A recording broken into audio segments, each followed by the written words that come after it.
at glass palaces. Cause when they spit that bullshit, I gotta challenge it, man. I manhandle it, break it down, dismantle it. Cause if it ain't true, then my dude, I can't stand on it. I can't stand with it. The stance is against it. Witnessing the slaughter of innocent Palestinians like cowboys and settlers, killing off the indigenous. Y'all claim y'all in the right, but it's all wrong. I can't rock with you, something fishy going on, the stench is strong. Tilapia, so we formed a coalition here. My main mission is stopping you. Eclectic collective of skeptics, the leftist mafia. Eclectic collective of skeptics, the leftist mafia. Eclectic collective of skeptics, the leftist mafia. Eclectic collective of skeptics, the leftist mafia. Eclectic collective of skeptics, the leftist mafia. The mob wants victory, but more than that, it wants the total humiliation of its enemies. Hey, how's it going, everybody? Hello. I just got in at the nick of time, it seems like. I just entered the room now. Hello. Yes, yes. How we doing, friends? Doing good. Doing good. Eh? Oh. I just got off of a stream with Anthony from the Do Not Worry Pod. He raised more than 11,000 for Gaza. So shout out to him. Wow, that's great. Yeah, it's 3 a.m. or 3:30 in Lebanon right now. So sneak over there and see if you can send him some donations before he goes Sneak to bed. over to Lebanon. Yeah. If you can. I'll do my best to get over there real quick. It's a bit of a walk, but All right. be fast. I mean, you would know. We all know you don't fly, so the only way you were on that show in Lebanon was if you walked. I do. Instant transmission. That's a Dragon Ball Z reference. Sorry, nobody got that. No. Yeah, I didn't get that. Yeah. It's been a long time. I used to be into Dragon Ball back in like elementary school. I take that as an insult. How's everybody doing? What's going on? Where is David joining us? I thought he was. I don't know. I know Rebecca's going to come, so if David joins, then that's the full roster for the first time in a while. That's really cool. Ooh, that's how you know it's September, baby. School's back. It is September. People are done with vacation. Yeah. Is it No Something September, or am I thinking of a different month and a different? I don't even know what it is. No Shave. What? No, it's No Shave November. That's what I'm thinking about. There's nothing going on in September. It's Pumpkin Spice September.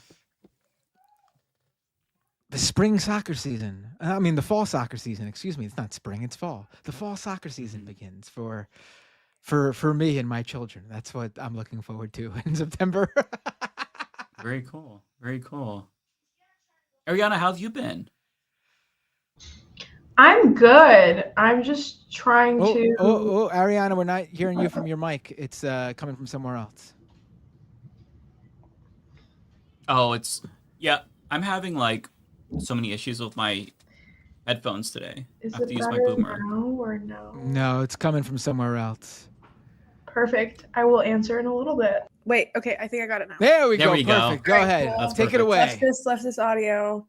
I'm Of okay. I just feel like I've just been stressed out, but I also think Trump has been kind of quiet this week, which has been kind of nice. Unless I've been Right. missing stuff. I don't know. Well, that's because he He's apparently definitely been died over quiet. the weekend. Of course he'd be quiet. I don't really know he's what passed- happened, but like he's just passed been away over the weekend. a lot chiller than usual, and I'm just kind of like, "You good, my guy?" Like, Yeah. Did you see that? Like, did you all think that he died when you saw the trending? No, because it no, would have that been man huge is like news. a cockroach. Yeah. He's not fucking dying. He's gonna outlive Yeah. all of this. Like it. Yeah. He's I not, thought the don't internet know. was trying to wish cast it. That's what it felt like. If everyone says it enough times, it becomes a magic spell that comes true. That's what it felt like. And then people were having fun with the fun, and then fun within the fun. I will say last night on my stream, it was my first Wednesday night stream that I did in a little while. I was talking about the Trump dying trend and was being very careful to not make it, to not get in trouble for talking about the president of the United States. You have to being pretend like you dead. don't want him to die. Is that what you're trying to say? But I tried my best, and then this morning, 6 a.m., my dog had to go out, so I take the dog for a walk. across the street, 4 to 5 guys, undercover police officer looking types in plain clothes, wearing big old FBI vests directly across from my apartment. And I was like, oh, are they in front of the wrong place? Are they really meant to be looking for me? I was worried for a second. That's I was FAFO. worried for a second. You fucked around and you found out. I was worried for a second. I have no idea why they were there. Never seen that before. No idea. Just talking about how Trump is dying. Is, you know. You were a little bit too giddy when you talked about the story. A little sus, Listen, man. honestly, I don't want Trump to die because I don't want JD Vance as president. I don't want JD Vance as president. I actually agree. I think JD Vance would be categorically worse than Donald Trump. I like. Oh, he doesn't fully have the agree with sauce. that. He's got no sauce. No one would follow that man into battle. Are you serious? You're gonna die for JD Vance? He doesn't have to go into a battle. He doesn't have the he doesn't have the sauce to have the followers like Trump, but I think JD Vance with the power of the president is way more dangerous. Yeah, I agree. I think JD Vance would do truly like even more evil stuff without a care in the world. Yeah. I actually disagree with you both. Trump still cares about weird things. Trump still cares weirdly about like his popularity with people. He cares about like Hollywood liking him. Like he really has this weird personality about him where he like holds back on some things that JD Vance would not hold back on. I think that that's true. Here's my objection to that, and I'm open to changing my mind. I think that Donald Trump is by far and away the worst possible option in the entire country. Because, yes, like authoritarianism and fascism isn't going to die with Donald Trump, but I do think that JD Vance, to the extent that he has authoritarian impulses, which he does, he doesn't have the teeth that Trump has. He doesn't have the clout with the base that Trump has. Everybody, every institution caves to Donald Trump because they are afraid what will happen if they don't, right? Judges are getting threatened. There's the threats that he lobs at media outlets. None of this, like, if JD Vance is like, oh, well, I'm going to sue you or sick my supporters on you, what supporters? So I think that JD Vance would be much more, he'd be worse in a second term, but in a first term, I could kind of see this going more like Trump's first term, where he stumbles to figure out, like, what the fuck to even do. I think that Trump is as bad as it gets in this country. I think Trump hears some of these technocrats like Peter Thiel, and he turns to his circle and goes like, "Did you hear what the fuck this guy just said? He's a fucking wacko." But then if JD Vance is the guy who's the president, Peter Thiel will tell him the same thing, and JD Vance will say, "Absolutely, Mr. Thiel, we'll get it done right away." I think if JD Vance was to become president, he'd be less dangerous if we were closer to the election. This far from the election, I think it's better to have Trump there. Oh, I don't know. I just can't see how. I mean, Trump literally wants to be a dictator, and I just think that that's why when we get closer to the election, it'd be better for this to happen. This far out from the election, I think it's. I don't want JD Vance there. I don't think there's any real historical precedent where a president either is like on the verge of being impeached or death or just like too old to be sensible, and that can carry over into the vice president and it transfers like some kind of power ring. It's usually like post Nixon, there wasn't like an overswell of support. Same thing with Reagan kind of melting down. Well, I guess Reagan did have Bush Senior right after him, but then came Clinton. I find JD Vance isn't even loved by his own MAGA base, whereas they're just kind of happy to be winning. But you can just see in the amount of memes that appear on the internet, and I'm still seeing those weird JD Vance faces everywhere. I don't think he's respected. I think he's just serving a purpose. Yeah, but that doesn't matter right now. That doesn't matter right now. Like it doesn't no one's running for anything right now. So JD Vance being popular or not doesn't matter. No, I know. He would still do exactly what Republicans want in Congress. David. Hey. Oh, hello, David. How are you? How nice of you to join us. Seriously, we might have the whole crew here for the first time in. We will. Rebecca's for gonna the join. first time in. Depends how late Rebecca comes forever. What are you guys all talking about? We're talking about who's worse between Trump and JD Frozen. Vance. I think that Trump is worse. And here's to add to the conversation about that. So when you look at a comparable figure, like not politically or ideologically, but Hugo Chavez in Venezuela, he was extremely charismatic. He had a super good base. Unlike Trump, he actually did deliver for people. But after he died, that support did not transfer to Maduro. And that's like one of many examples. Huh? It did at the start. It did at the start, but the coalition basically started to fall apart. And this is a very common theme where the individual who like spearheads a movement, once they're gone, that movement really is on shaky ground. I'm not saying that like it's impossible for JD Vance to carry over Trump's movement, and I think that like to your point, Lance, it would carry over in the immediate future. But if Trump were to croak, long term, I think that MAGA basically goes the way of the dodo. And it either turns into something different or it siphons off into like different types of movements. Either way, I just think that right now, the only way for us to get a little bit of relief is for the Lord Jesus to bring his angel back to heaven. Otherwise, like, I just think like the country can't survive. Y'all are working overtime on that project. I think Vance would be worse if he was able to maintain Trump's support base, but I don't think he can do that. I think exactly. Trump is just he's a cult, right? Like that's the cult of his personality. Like that's what people why he has the pull he's able to maintain despite him being a complete fucking lunatic. Right. Vance I was making is just the a argument politician. that I was making the argument that I agree with that, but that means it would be better for Trump to stick around until closer to the election. And then if JD Vance was to ascend to the presidency around maybe a year before the election or somewhere around that would be the perfect time for him to take over, and then we would see that whole MAGA movement disintegrate with JD Vance at the helm. If I don't know though, because if anything, maybe you need more of a runway, because if say Vance takes over like a year ahead of the election or like 6 months ahead of the election, I could see him keeping that base, because it would be such a whirlwind that there would be less questioning of him. But if Vance is there for a while, people are just going to be like, this guy's a fucking loser. And by the time the election finally rolls around, say Vance is there for a couple years, they're going to be ready to get this guy out. None of this is going to happen. We're all just talking about. This is all we have, Lance. This is all we have. Okay. There's not a single run in 2028. The purple hands and the cankles. This is all we have. 2029 will be here. The election will have been suspended, and Trump will still be there. He'll look like shit, but he's going to be alive. Will be speculated. I should just do videos on just like the possibilities of things that could happen, and like the wonderful world that we could exist in does not quite exist yet. Also, we should probably say, look, I'm praying for the president's health. Okay, so just in case anybody's getting any ideas, I won't tell you what I'm praying for, but I am praying for his health. To strange places. I would believe you, except for the fact that he's an elderly man, so I don't actually believe you. Yeah, no, that is the reason you must want him to go. And yeah, the weird. He is 12 mentally.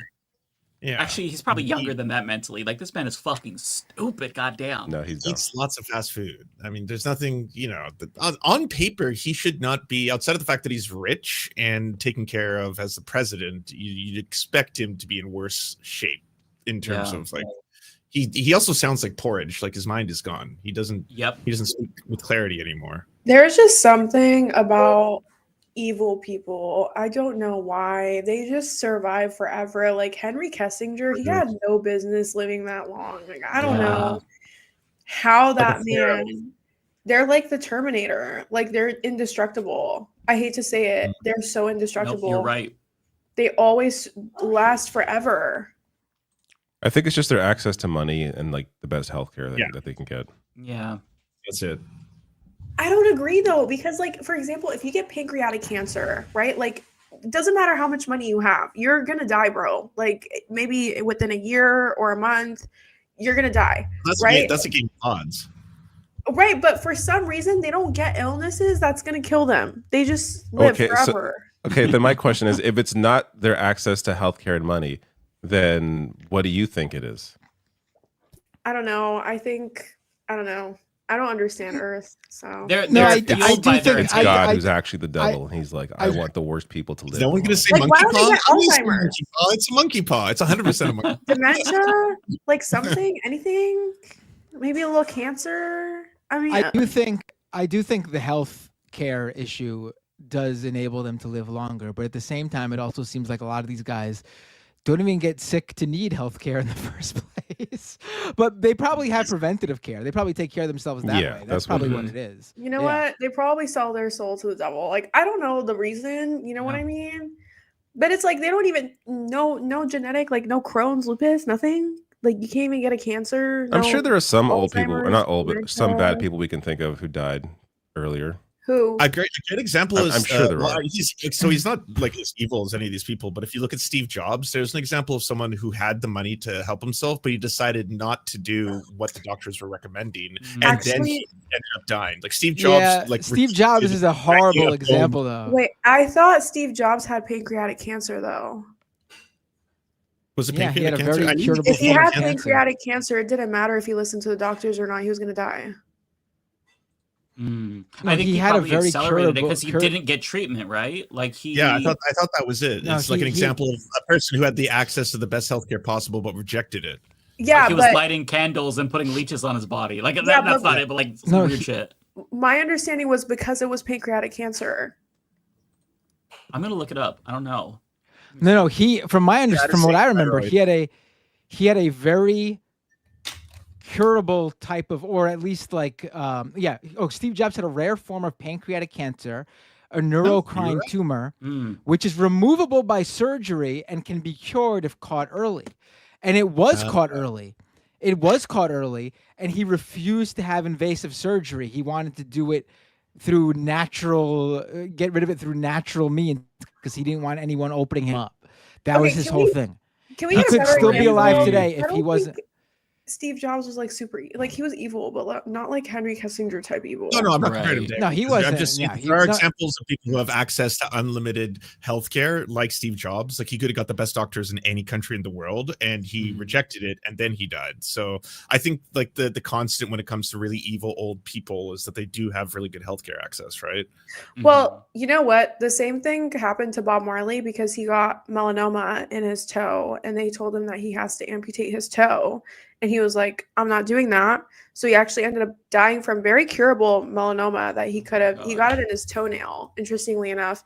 But the crazy part is, did you guys know that his grandchildren live in Israel and are like staunch Zionist and like, yeah. Did you guys Are know you that? serious? Yeah. Not all of them though, right? Like there's a They couple. wear of them like the kippah. Well, not that the kippah is a bad thing, but they live in Israel and they're just like staunch, like crazy Zionists. Who are you talking Well, I about assume if you again? live there, you're probably a Zionist. Who? Yeah. Bob Marley's grandchildren. Some of Oh. them, right? Like not all of them. There's got like Iggy. His main grandchildren are all Zionists and they live in Israel. I can't believe you guys didn't know this. I did not know this. I don't follow I guess I'm not grandchildren, but surprised. old people. Do we look like huge Bob Marley fans? No, I'm not a huge Bob Marley fan either, but I just I thought knew the Ziggy whole Marley dichotomy of was it a all was Zionist, and crazy. they all did. I mean, the kids, famous people usually horrible. Look at John Lennon and stuff. He's a terrible person. You're real. Matt, you're glitching out. I thought that was my computer. Okay, you will notice it too. Oh shit! Oh, what's going on? You're Yeah, still robot, full on robot voice. But I think what Matt was saying, or no, I'll take his idea. This is my idea. Kids that are born to wealthy, famous people are obviously going to be a little more out of touch, I guess. Yes. The best way to put it. Yeah. I will say, I think that there really is something to Ariana's point. And this is my vibes-based argument, and it's based on anecdotal experience. So the people in my family who are the most evil, they are, like, our family has everything that's wrong with them. The worst genes on the planet. We don't have good genes. And these motherfuckers won't die. They will not die, but all the good people in the family, they die. And then, like, when we talk about like all these other people like Henry Kissinger, well, it's not just Henry Kissinger. There are so many people who are evil, and I think that their evilness fuels them. Like they stay alive out of spite because they know that people are going to celebrate their deaths, and so like they're there just to piss us off with their existence. It's such an irrational take, but I feel like it's true. Like, if you are evil and you make a deal with the devil in however, like, whatever way that might be, like, you're just gonna live forever. Like, Trump is gonna be like fucking in his 90s, maybe 100. Like, Reagan looked like a fucking shriveled up little fucking turd when he was president. This dude always looked like he was old, and he lived to be, like, what was, like, 2004 is when he died. 2004. That's crazy. I figured it out. It was so bad though. We Wasn't. We are living in hell. So that means the worst people live the longest because they're closer to the devil. Okay, you know the what? good people die sooner, but they really don't die. They move on to a better place, which is not the hell that we are in. There we go. Hello, is that better? That's better. Yes, that is much better. Yes. Okay, cool. So what I was saying is, all children of celebrities look at John Lennon's son. But I'm assuming you guys moved on, being that I was gone for a good 5 minutes. No, I made that point already, and now you took my point that I made. That nepotism is the problem. Sorry, going back to what David said, I always thought about, we talk about hell, right? Like, in my opinion, Earth is the greatest example of hell, because first of all, theoretically, if you're in hell, you wouldn't know that you're in hell. The whole point is that you're getting punished. Second of all, everyone struggles on Earth, right? But the level of hell that you're in depends on what family you're born into. So, you know what I think the solution would be is if we just if we adopted like a reality TV show mindset. Like, how do I want to say this? Like, if as a planet we just got to vote for one person per year to die, and we all vote, the person with the most votes, they have to die. Just one per year. That's all we get. Okay, it's like a mini purge. But there's the population is going to be ballooned way too quickly. So if we could do that, just as individuals. Wait, do you not feel that every country should have their own version of that? Because I feel like people would be using it to assassinate other people. Right. Yeah, every country, honestly. Because, that's the only way to keep it fair. So if we all can agree, and there's going to be, it's going to be a plurality, of course. We're definitely going to have you don't think people in power weaponize that though, and oh, look at that, look who won. Sure. Look who won. Don't vote for me. But not only that, look who won the you should die thing this year. Oh, this political dissident that we hate. Who knew? Yeah. Who knew that this person? To Ariana's point, I just want to clarify. I'm not saying that they should be killed. I'm saying that God smites them. You know what I mean? Like divine intervention. I'm not encouraging. Yeah, I'm not encouraging violence. More like we do a collective, I don't know, spell or some shit. Just if you're listening, NSA, FBI, I'm not encouraging violence. Okay, chill. All right. I want people to die, but I don't want them to be killed. I'm not encouraging. Why does this remind me of the FBI Night of the Year? You guys know about that? What is it? Man of the Year? Anti-Semite of the Year. Oh, Anti-Semite of the Year. What organization is it? Every year they come out with this deranged list. Stop anti-Semitism. Stop right? anti-Semitism. Which is one woman. One MAGA. Stop anti-Semitism is wrong. The biggest anti-Semite this year, and it's Bassem Youssef, Piers Morgan, Candace. That's quite the ideological variation. Candace Owens, Bassem Youssef. God damn. That's what that list always does. Mixes people who are actually anti-Semitic with people who are basically anti-Israel, and then conflates the two, as is the way. Of course. Yeah, I don't know. I just feel like what we're doing as humanity isn't working. So maybe we should all listen. I'm proposing one of two solutions as an atheist. We either all need to go back to church and get right with Christ, or we need to start worshiping the devil and get really into it. Start doing some occult shit, spells. What was that? What did you say about Christ? We should ride him? Well, I'm not talking about riding his dick like what? Christianity. FBI, if you're listening to this still. What am I even saying? It doesn't make sense. For the FBI who's listening, your handler chose well. I guess this is a segment into the RFK stuff, right? Like you said, you want to stop. I feel like I'm just going to end up Fed posting on here, and I just need to. And it's not even coherent. Like, I just need to stop. Okay, let me pull up the RFK clips because that's what I have on the thumbnail. So we have to talk about it. Oh, do we got to hear this guy's voice again? Jesus Christ! No, we do. We can mute him. What did he talk about? What's he doing now? He is vaccine shit. I've got quite a bit of clips here that we can go through today. Not just for RFK, by the way. I have other subjects too. But there's a couple of clips that I think are pretty. I don't know how to describe them. They're clips. So give me 1 second. I'm going to pull this up. While he's doing that up, can I quickly say that even though Florida just basically, removed the ability to have enforceable vaccines for children, which will result in millions of people dying. For now, I just want to say Alberta has you beat, America. There's no city or town in America that has more measles cases than Alberta does. Are you serious? So, right now, Canada is the measles capital of North America, and it's taking place in Alberta. And that's also because of people who are against vaccines and their policies. So we win. Some real dipshits. That and Carney hosting Kevin Roberts, the president of who then turned down the meeting. Like he apparently canceled on Canada. This is like the ultimate 2025 architect. Which I have to imagine they revoked it after the backlash, and then they just made up a story where he can't make it, because it seems really bizarre that I was like, I can't make this meeting with the prime minister and the cat. Like, I'm sure it would have benefited that guy to do it. But regardless. he's you'd think he'd want to proselytize, but So this first clip I want to play is a lot of the clips that I have are of senators dunking on RFK because I found those to be the most satisfying. And as much as I shit on Democrats, I do want to commend them. I think they did a very good job here. Most of them did anyways. And my senator, who sucks ass, actually did a good job. He took a little shot at him in his opening intro. And I just want to play this. It's really quick. Mr. Kennedy calls himself a protector of children. Some kind of rich claiming from somebody who's flown on Jeffrey Epstein's private jet on multiple occasions.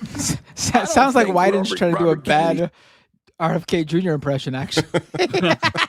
He always sounds like that, to be fair. I know he does. But when he's talking to RFK Jr. like that, it sounds like he's doing a bad RFK Jr. impression. I feel bad for the reporters covering this. They had to hear the whole time. He fucked up the delivery a little bit, but I think this is actually a really good line. So that's one clip that I just wanted to play, get to that out of the way. There were other clips that were wild to me, and also we can go down a rabbit hole about RFK's breathing. The dude is literally breathing like Darth Vader to the point where somebody has to like come up to him and be like, "You're breathing into the microphone." There's so much. This meeting. Wait, my mutual made a deck on all the crazy parts, so let me see if I can send it. It's on Instagram. Oh, okay, yeah. Because I have a bunch of like different clips. Yeah, this is like a Instagram deck with all of it. Okay. In one place. So actually, while you're getting that, I'll play this clip. This is from Cassidy. This is a Republican, believe it or not, and he is a doctor, but for some reason he voted for RFK Jr. because RFK promised him that he would not take away vaccines and whatnot. And so what Kennedy did here was actually pretty clever, because he kind of he set up like this Trump dick riding question and then did a switcheroo on RFK. And it was embarrassing for RFK. But let me just play it. I said yesterday, I believe it, that President Trump deserves a Nobel Prize for Operation Warp Speed. If he had been President Obama, he would have gotten it. But because of Operation Warp Speed, forcing the federal government to come to a vaccine development within 10 months when others said it couldn't be done, we saved millions of lives globally, trillions of dollars. We reopened economies, an incredible accomplishment. Mr. Secretary, do you agree with me that the president deserves a Nobel Prize for Operation Warp Speed? Yeah, absolutely, Senator. That's phenomenal. Let me ask you, but you just told Senator Bennett that the COVID vaccine killed more people than COVID.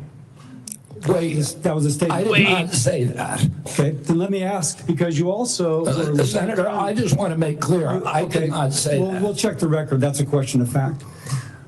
Okay, I hate to say this Republican cooked, but this was actually really brilliant. Yeah. That was great. That was very good. Can we I don't just get why they would cook him. can we just Because have they a don't moment they of don't like silence? him. There's a lot of Republicans who don't like RFK No, Jr. I just want it like in the past 2 days. I don't know if you guys noticed this. I watched the whole Jeffrey Epstein press conference while it was live, and I did a whole entire Substack about it. But Republicans and Democrats have surprisingly kind of been working together in the past couple of days. It's been a little weird. I don't know. It's scary because whenever we see that, it's usually to fuck us over. But if they're doing something that's good, it feels unnatural. Right. So, for example, not this is kind of unrelated, but Marjorie Taylor Greene and Lauren Boebert famously clash a lot. Hi, Rebecca. Right. Hey, Rebecca. We're all here. We're all here. We're all here.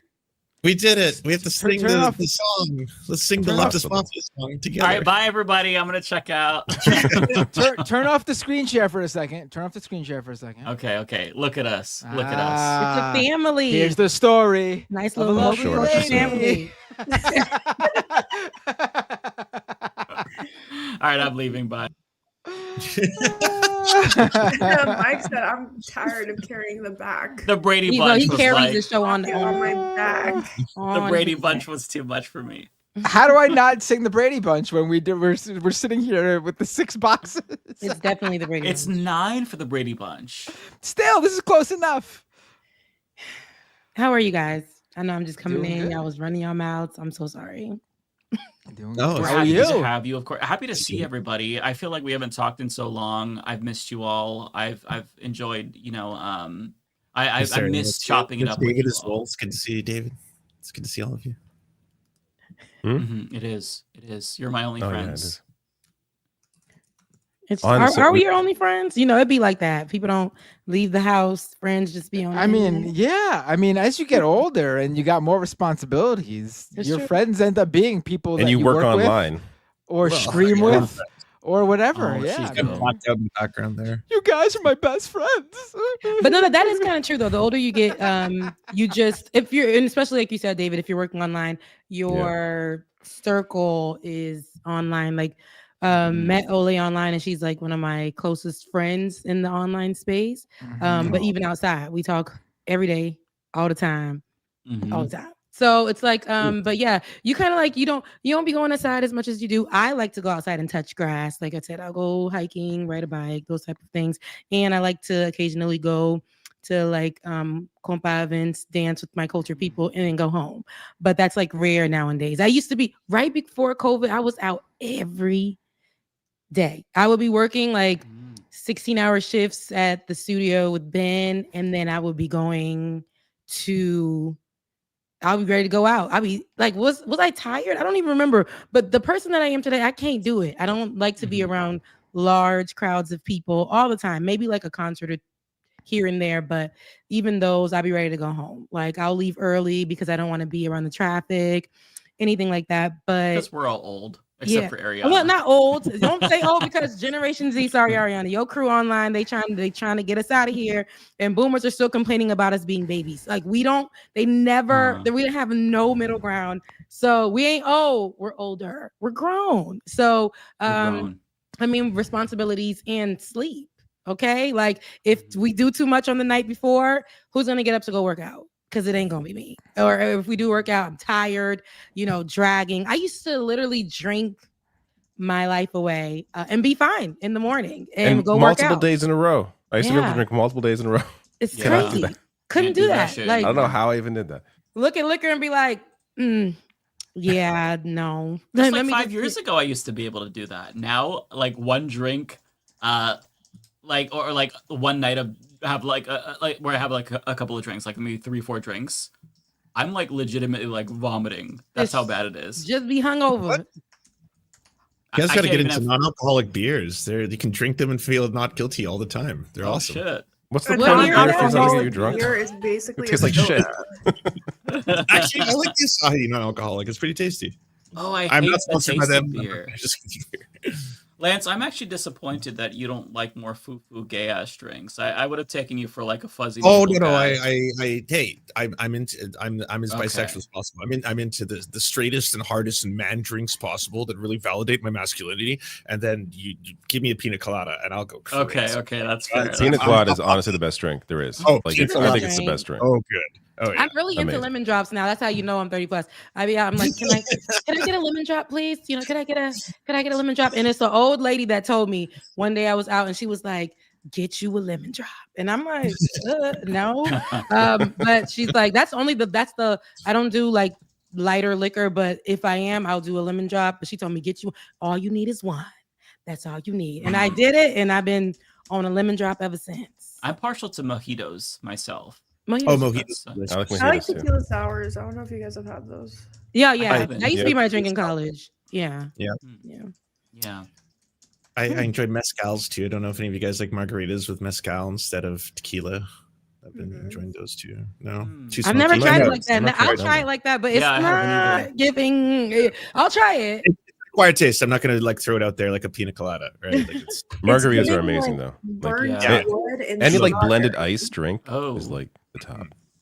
I love how we're acting like we drink all the time when we're not anymore. That now. The beginning of COVID, I'm not gonna do because I had so many things like, and then it hit. So we were at home and having parties at home. You know, getting on Zoom with your old college friends. I used to be Miss Sweetley at FAMU, so we would get on, and we were in our heyday. You know, everybody was turning 30 in that year, so we were all online and drinking. You would never find me drinking as much as I did. I mean, when I say drinking, the liquor store made a lot of money for those first couple of years of COVID because we was at home drinking. Everyone became an alcoholic. Yeah. It's sad this conversation stemmed from us talking about how lonely we are and how excited we are that we're seeing each other again. Look, drinking, just all the things, like, you know, loneliness, drinking, drugs. Yeah. I had somebody on my show during COVID, and I forget his name. He was a professor, and I want to say at Columbia University.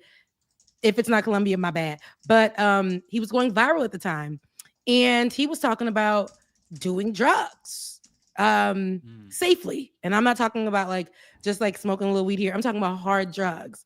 And he was on the Breakfast Club at first, and they ate him alive. I know who you're talking about. He's fascinating. How he actually Dr. Carl Hart. Yeah, so we interviewed him on our show, Like It or Not, and we had a field day with him. He was like, listen, I'm going to educate you guys. Like, there is, you know, you can be, you know, safe. There's safe use of these drugs.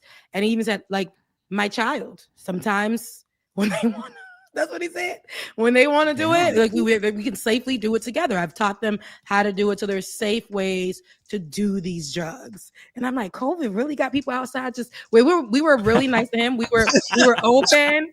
And the Breakfast Club, like he even said that he did a video. He was like, you know, like it or not, you know, they were open and, you know, listening and, you know, asking questions. But the Breakfast Club, and he came on our show real suited and booted. He went to the Breakfast Club with golds in his mouth. I said, what's happening? Might have been, he's might have hit something, did a little bump before he went over there. But he was just like, you know, he was heavy.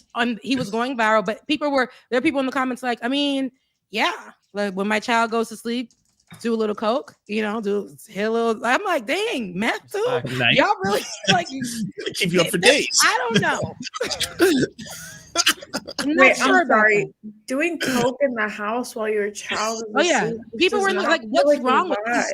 You know, for me, I didn't want to judge because he said he does it safely. Like, there's nothing wrong with it. They've done, you know, he's a professor, he's in his career. No, you know, I mean, I'm so sorry. I don't mean to cut you off. Like, it's okay that they're doing whatever. I don't care about the drug use. It's just cocaine specifically at home when you're. It's not only cocaine, girl. They in all the things. That's probably the easiest, the safest of all the ones he mentioned.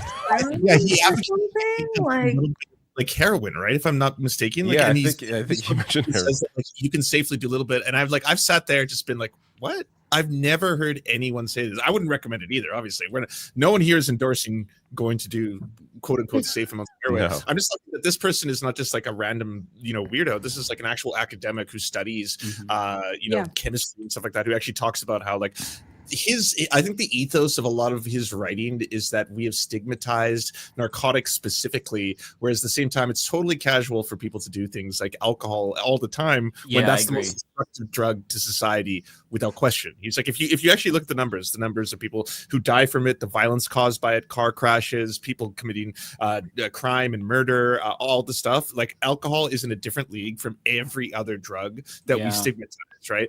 That to me, I'd still like it would be a weird thing for me. I've never tried heroin, but it would be a weird thing for me, having grown up thinking and always hearing and seen in movies that heroin looks like it's crazy addictive, right? Like it looks like a thing that you don't casually do. You know? I mean, It's also not regulated, right? So like you don't know what you're getting if you get that shit. Like, you know, unless you're a doctor, you have the direct source or something. You're not, whatever you're getting is probably not good for you in any way.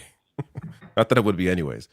But well, that's why you just got to a different legalize all situation. drugs, tax it, and regulate it, and I feel like that's the way to go. I don't know. That would though, eliminate the black because- market, and yeah, I agree with Because that. I don't know the numbers of heroin and alcohol comparatively, but I would assume that heroin has caused. Well, we had a whole opioid crisis, and I Oh, I still can think we're show in you the it. Lancet study on it. The alcohol, right? The reason being, though, but this is deceptive when you look at this list, but it also has a lot to do with the fact that alcohol is so pervasive in society. Yeah. Yeah, that's true. That's a good point. Drugs are like culturally damage taboo to still. yourself and damage to others. Like the Lancet, like it's pretty Yeah, striking. I want to see numbers like it'd be impossible, but like numbers per capita is what I want to This see. is a great point. I Just mean, to know for chocolate real. is a drug. Coffee too, Okay. technically. Come on, chocolate. I'm not really. I don't even like chocolate. Okay, that's know. unhinged, but I know. I can get Blasphemy. addicted to chocolate. So it is. A I like drug. That's a chocolate good men. point. I don't like the. I don't like chocolate candy. I don't like. Oh, none Rebecca. Of, Rebecca. I would take candy over chocolate. But I like chocolate. I put it in the chat if you want to see it, but yeah, the Lancet study it's from a while ago. I think it was 2012 when they did this. Oh, I'll but pull it's- it in. But it's pretty striking when you see it's per capita and it's harm caused. It by is per drugs. capita. Yeah, and for alcohol, it was just alcohol and heroin are pretty up there, as is crack cocaine and methamphetamines. But Wait, I can't see this. Can we zoom in? Is that a little bit better? Yeah. Oh wow. Well, we also have to put into account alcohol is very easily accessible and heroin that's isn't. what the So- study says too. Yeah. Right? The study is it's the most accessible drug. Like you can buy alcohol at any store. All you need to be is Right. over a certain age. Your parents probably had alcohol in their cupboards, right? Like no one just has crack cocaine lying around the house, kind of thing. That kind of stuff. We are all so demonetized now. Yeah, mushrooms at the very bottom though. we're just giving. We're giving the stats. So I mean, This is just a study. It was a study in the Lancet. It's a prestigious journal. Like crack cocaine. Why is I will it- say though, people- something that's really interesting is that ketamine is becoming more mainstream. Where I have Kaiser in California. I need to change my insurance, but a lot of psychiatrists are using it as they're doing ketamine infusions that are very much legit, very much under control. It's they Psychedelics. yeah, it's no, but they do it for extreme depression cure.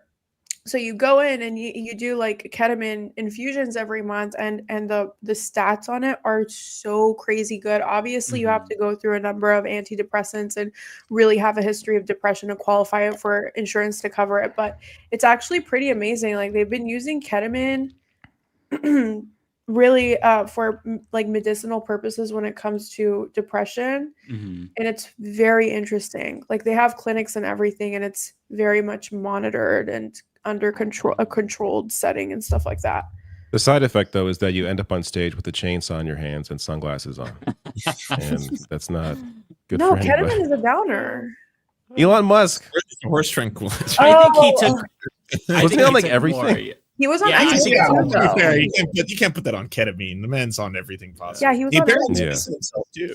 Wasn't there a report that just came out that said he was heavily drugged every time he was seen with Trump? Or it might He had like a pill. He was on like 18 burst pills or or something. right? Yeah. Yeah. Hunter He just Thompson popped is some the random man. pills. Yeah. Yeah, I think with everything, it's the abuse that's the problem, right? Because everything is fine Right. in moderation. So that's my take on it, right? Like, yeah. I do also think it's important to note that some people are genetically more predisposed to becoming addicted than others. True. Like there's some people that can do cocaine for a month and then they can just drop it and they'll be good. And then there's other people that'll do it like twice and then they'll be hooked. Like I think it's really like I think it's just different. Like each person is different. You know what I mean? Don't go on and try to figure out whether you're one of those people or not because of what I just said. I'm just saying some people are more genetically predisposed to be like having addictive personalities than others. I think Dr. Carl Hart talked about that too. I think Yeah. he discussed how some people are more predisposed to being addicted. Yeah. He made sure to cover all the bases when discussing it because, you know, like I do it responsibly. There's a way to do it responsibly, but if you know, are a habitual person or you're not sure, here's ways to try it or not try it or you know, he made sure to cover all the bases. I remember that. But shout out to Dr. Carl Hart. Yeah, he's great. That was a great interview that we did. He's one of the that was hilarious. He's one of those people where you can just like listen to for hours, and he's like just this encyclopedia of knowledge. And he's so even though I was like, "What the hell?" So you like what? He's like, "Yeah, me and my kids are old enough. You know, we sit down, talk to him when we first started, you know, introducing it in and."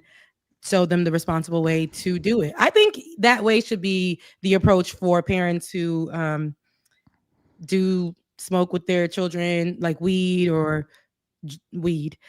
smoke with their children, you know, talk to them about it, the possibility of addiction or those type of things. Because some people have really addictive spirits and they try something once, like you were saying, Ariana, and can't let go of it and it becomes their whole life or spend their last dollar or coin on it. Or that type of thing. And rich people, mostly white people, can go to rehab and others go to jail. Or, you know, environmentally. Jail is the rehab essentially in this society. Yeah. I will say though, for drugs like heroin, the bounce back, even if you're rich enough to go to rehab, is very slim. So you just have to be careful. I think it's like 1 out of 10 people end up actually sobering up for a long time when they do heroin. I think there's a couple of drugs. There's heroin, meth. Those are two I would just not even touch personally. I would definitely try meth in a video game. That's crazy. Not on the people you will be getting a YouTube stream. That's crazy. I wouldn't. So I think that if I didn't have anxiety problems, I would definitely try it. But since I have so much like issues with anxiety and stuff like that, and I'm already kind of like hyperactive, it wouldn't be good for me. The main ones that I really would want to try are ecstasy, mushrooms, and ketamine. That's basically an acid. So one of my me and Ben's photographers from a few years back, he's a celebrity photographer out here in Atlanta, or he does videos. He's a videographer, and he was sitting down telling us, you know, you get in the shrooms and all of a sudden you just get real guru, spiritual, whatever. He was telling us how like you got to try this one, like it costs so much money, but when you get it, you try it, shrooms. He said he tried it and he was explaining to us how it just kind of kills you. Like you just go into a psychosis. You're talking about ego death, right? Oh, ego death. Yeah. And you got to make it out, but you just go through the flow of it. And once you make it out, you're just like, wow, I see on the other side. That's so crazy. But then like, it's just like, he was just talking to like, you got to try it. I know a guy. No, don't. Oh, that. Do you still know his number, Rebecca? Like, what are we talking about here? But Does he's he like, still know the guy? He's like, it comes in like, you know, it's like a real, you know, they have to do so many things, try it out, do all that because you can't find it, but in like the high mountains of such and such. And finally, when you get it, you know, he's like, you die. Like you just die mentally. You don't move, nothing. And once you come out of it, I'm like, dude, has anything gone wrong where people haven't come out of it? Like they're just drifting forever because they took this drug. They turned into RFK Jr. It sounds like DMT. I don't know. Yeah, DMT psilocybin. I mean, it has that effect. But my friend had that experience where he took too much and he thought he died. Like he's talked about how I thought I was dead. I think that's more ayahuasca though. No, he had a new lease on life when he. I did ayahuasca in Peru. This is like 5 years ago. No, longer, 10 years ago. It was 10 years ago. Wait, are you joking? No. This is photos. I did. This is pre-YouTube. Yeah. or pre my YouTube channel, I should say. Wait, can you tell us about it? How was it? So I went for anxiety. Like I had I still have anxiety, but like I had like serious like anxiety and depression as well. Depression was gone completely. Anxiety kind of helped, maybe, I guess, love that but it wasn't like a pure cure. Yeah, I love that for you. It's awesome. Mhm. I don't know. It was like 3 sessions. It was over a week. It was 3 sessions.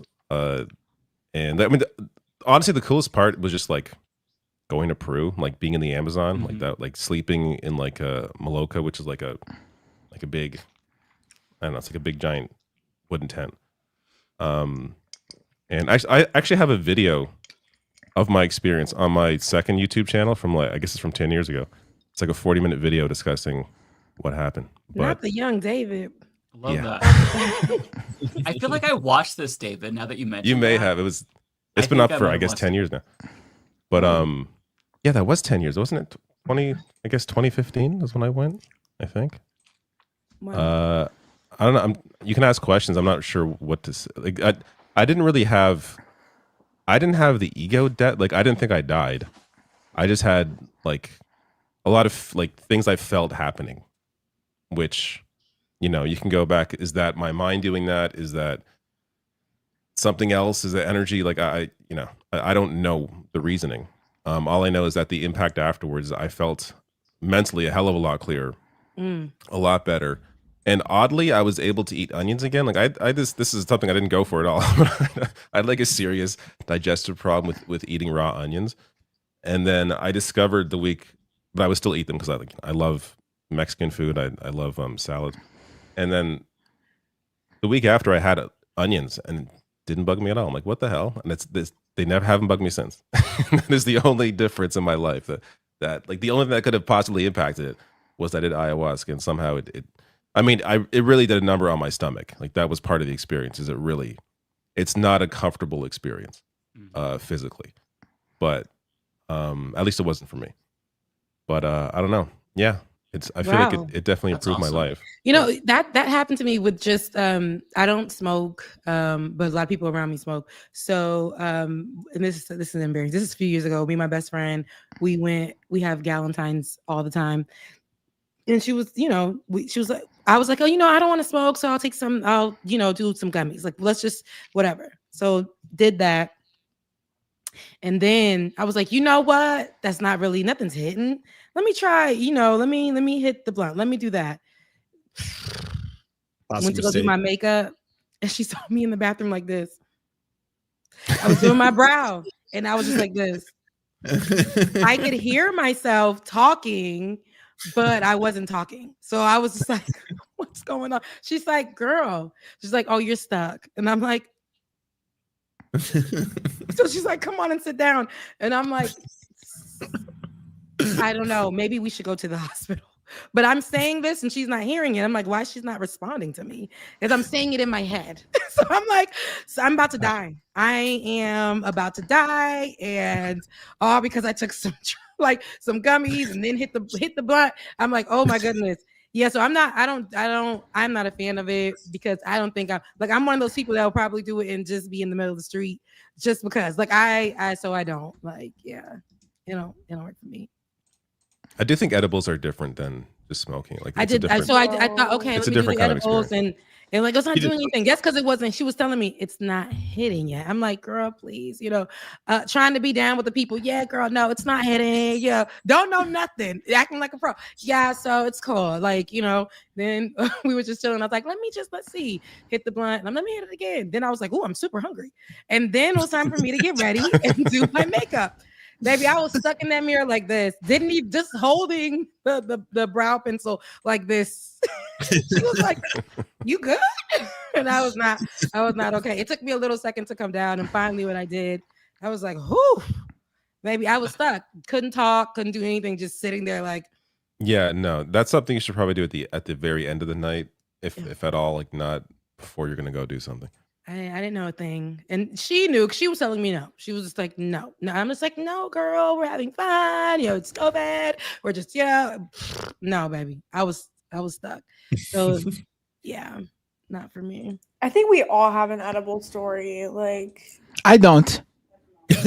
Oh yeah, I was gonna say Bender's been kind of quieter in this conversation. Matt, please, you were in a rock band. What you don't have any stories?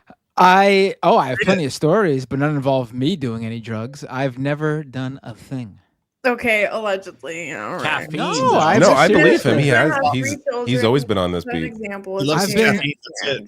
I'm straight Yeah, edge. I've been straight drug. edge for a long time. I've I'm sure I've at a show or something, maybe I've gotten high from like secondhand smoke in the air, but I've never I don't think you have. No. I've never smoked weed. No, it's like I've never smoked a cigarette. I've never done anything other than, I guess, caffeine, if you want to consider that.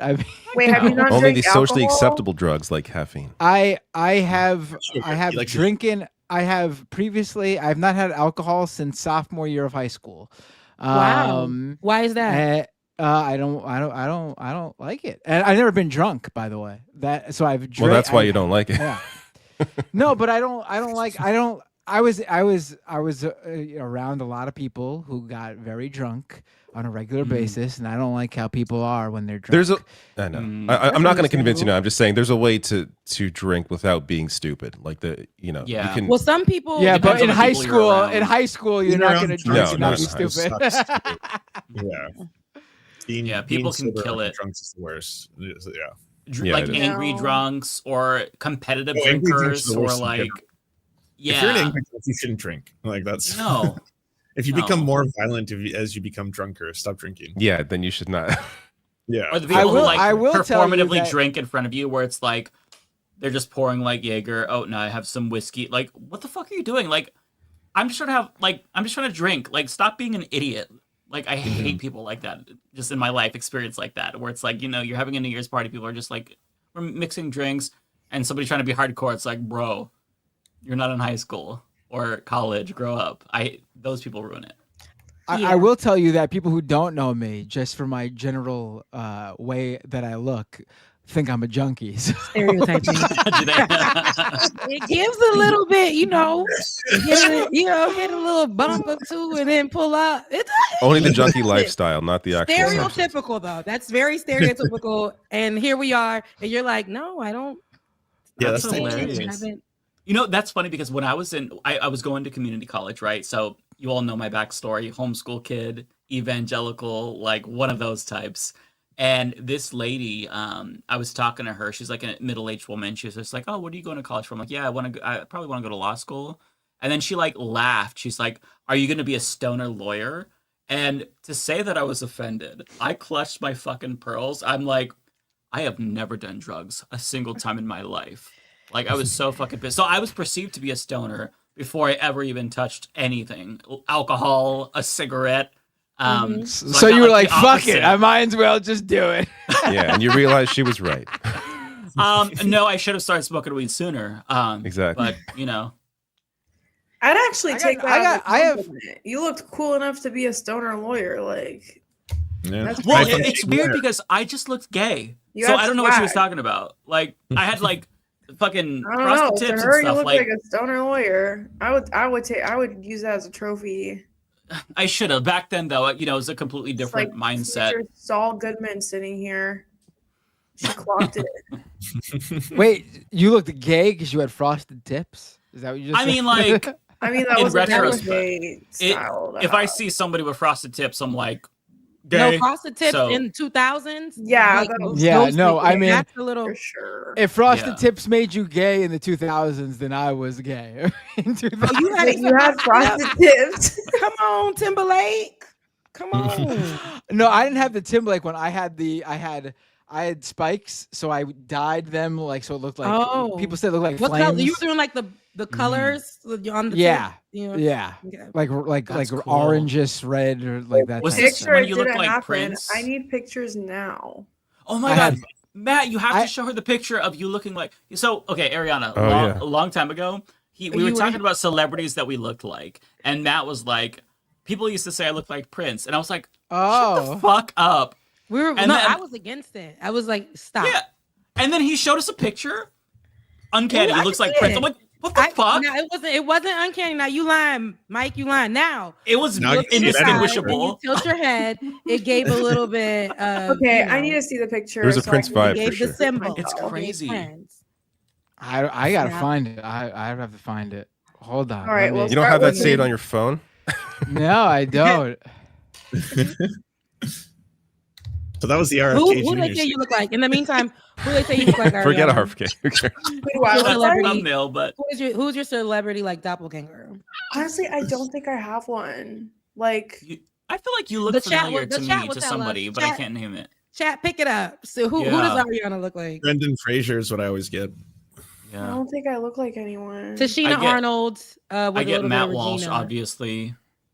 When I was in line for the Martin.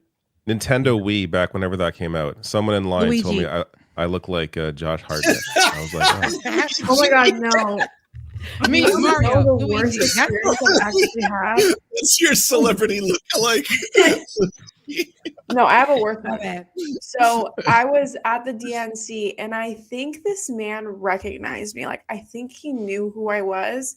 And back then, all I posted about was Palestine. Like, it was like Palestine, Palestine, Palestine every day, all night, every day. I was just consuming Palestine news, Palestine, uncommitted, whatever.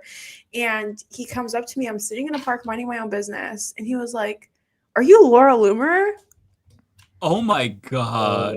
And I was like, Laura Loomer? No. What? What is that? So... Where did that even come from? Let me go get a refresher. Yeah. I know what she looks like, but let me get a refresher. Loomer. I was No, like, Because it's not giving. I would be offended. I would be offended too, but that's like not even like.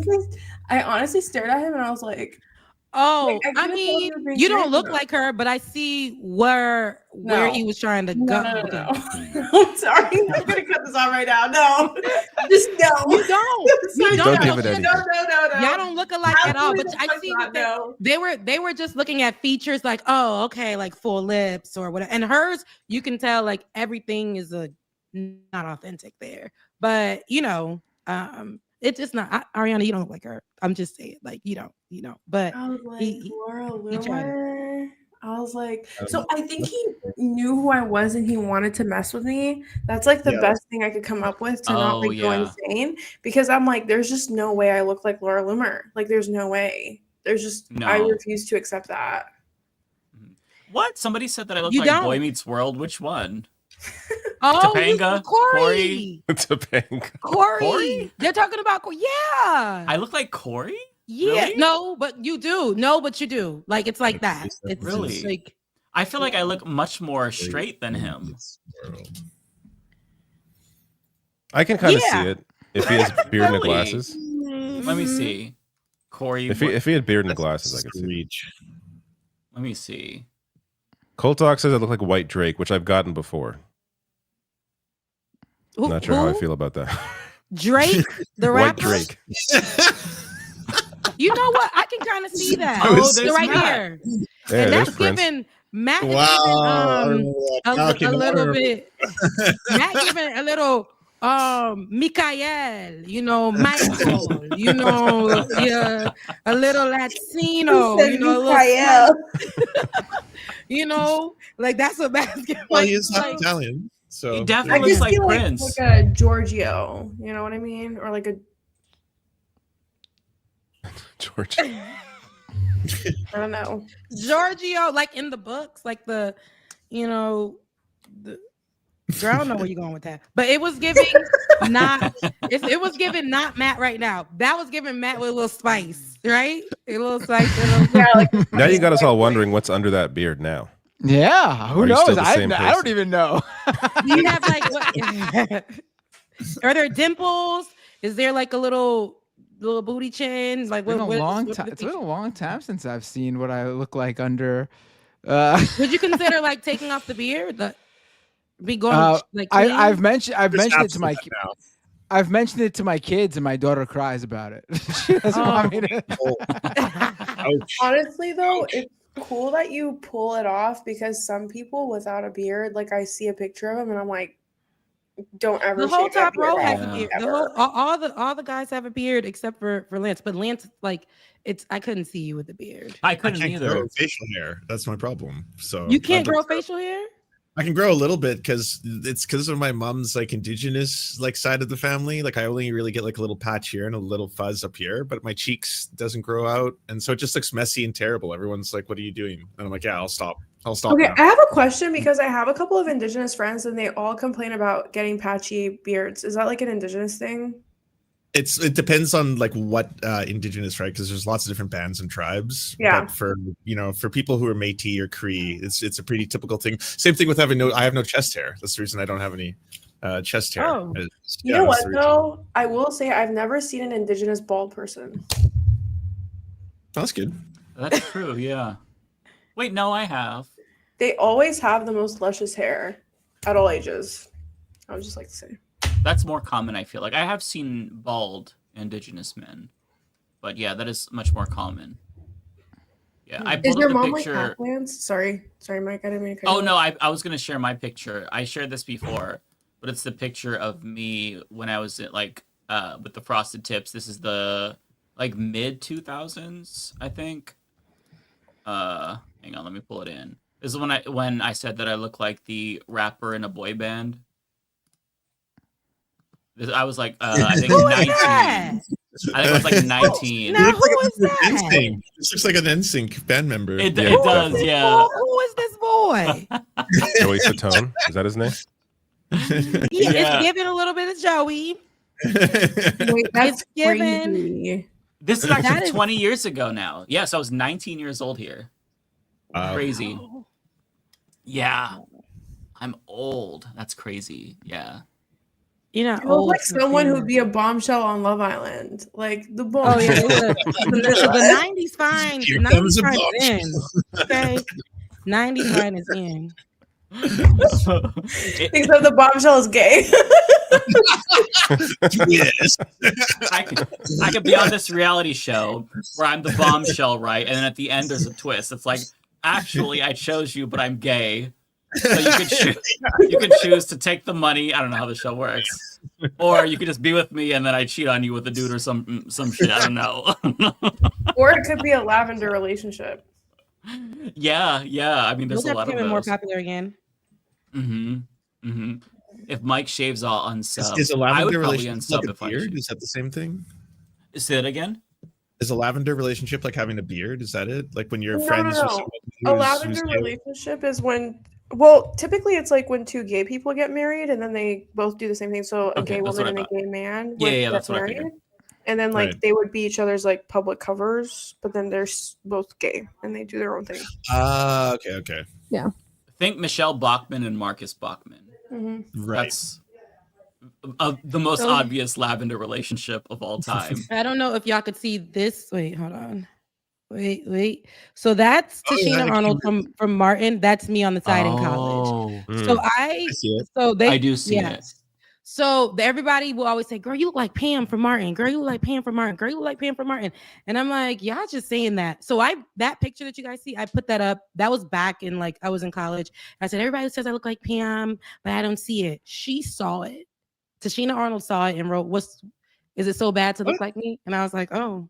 Oh my god. Oh, yeah. Oh, wow. That's hilarious. Okay, it's not. That's crazy. She commented. Damn. I don't know how. That's before like going viral was a thing. I think I was on Twitter. This was like a picture on Twitter, and she was like, "Is it bad to look like me?" Like, I was like, "Oh my god, that's crazy." But How I do you even always get respond that. to that. I didn't. I did not. Rebecca, yeah, you but like that- literally did not look like you aged. Like, that's insane. It's true.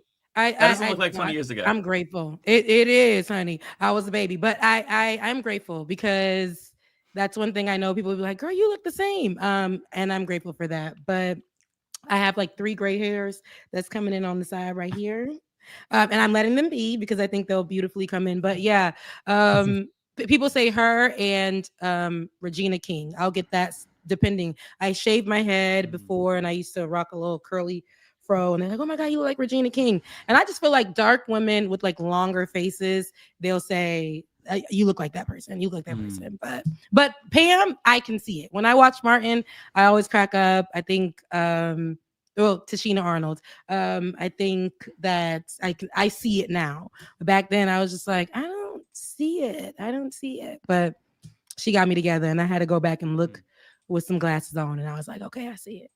I used to love Martin when I was a kid. I'd always he would say like Regina baby, and I would say that when I was a kid.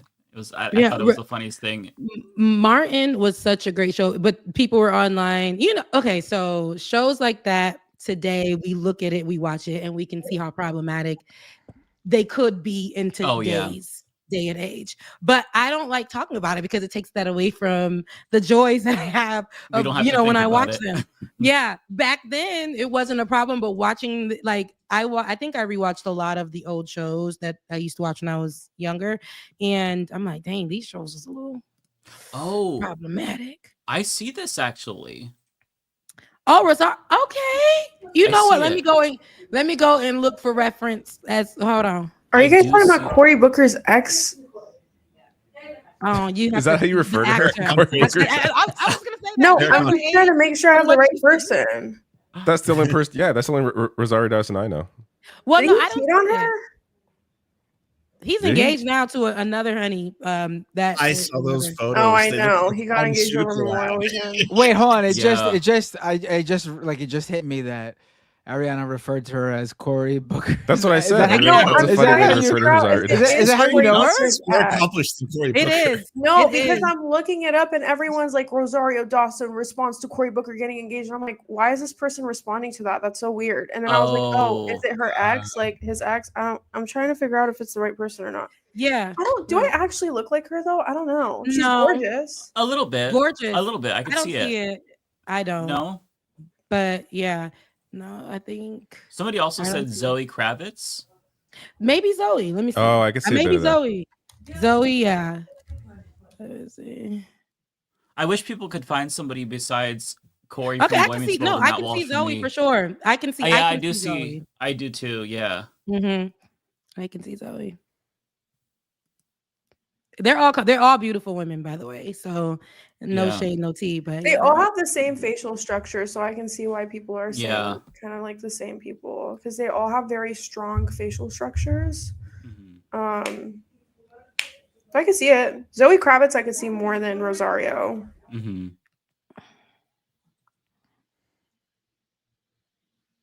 is Lance's lookalike though? Brendan Fraser. Yeah, it always has. Yeah, pretty much. Yeah. There was somebody else too, didn't you say, Lance? I swear there was a second person.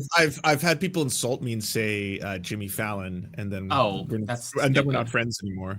Yeah. But I've come to accept Brendan Fraser. I was like, yeah, fine. He's doing all right. He's come back. His career's done a second turn, so I'll take it. Yeah, no, for sure. Who is this again? Brendan Fraser? You must know Brendan Fraser. George of the Jungle, The Mummy. He was a huge star in the 80s. Oh, yes, you do. No, The Mummy. All you got to say is The Mummy. And yes, he was the 100%. Yes, I can see and that. Then he came back much later, and now he's acting again. Lance could star in the remake of The Mummy, and nobody would know that it wasn't Brendan Fraser. I did have other videos regarding RFK. I feel bad because I put him as the thumbnail, but we talked about it for like what 5 were y'all seconds. talking about before all of this, though? Before I got on, what were y'all talking about? It was RFK. Okay. We were talking about RFK. Very long drug talk. Then the conversation improved considerably. Yeah. I will say I enjoyed the other conversation more. There's more videos that I have that are non-RFK related. There was actually some more interesting. Let me see what because I saved a couple of videos. Okay, so I've got a couple of options for you of some stuff that I think would be fun to react to. So there is comedian Tim Dillon, who is one of like 24 or so comedians going to Riyadh to perform, and there's backlash because you're taking blood money. Saudi Arabia just conducted a genocide in Yemen with their blockade, 200,000 people dead. So he responded to the backlash and was like, yeah, I'm taking the money and I'm turning a blind eye because they paid me to do that. If Israel did the same, I would not talk about the genocide.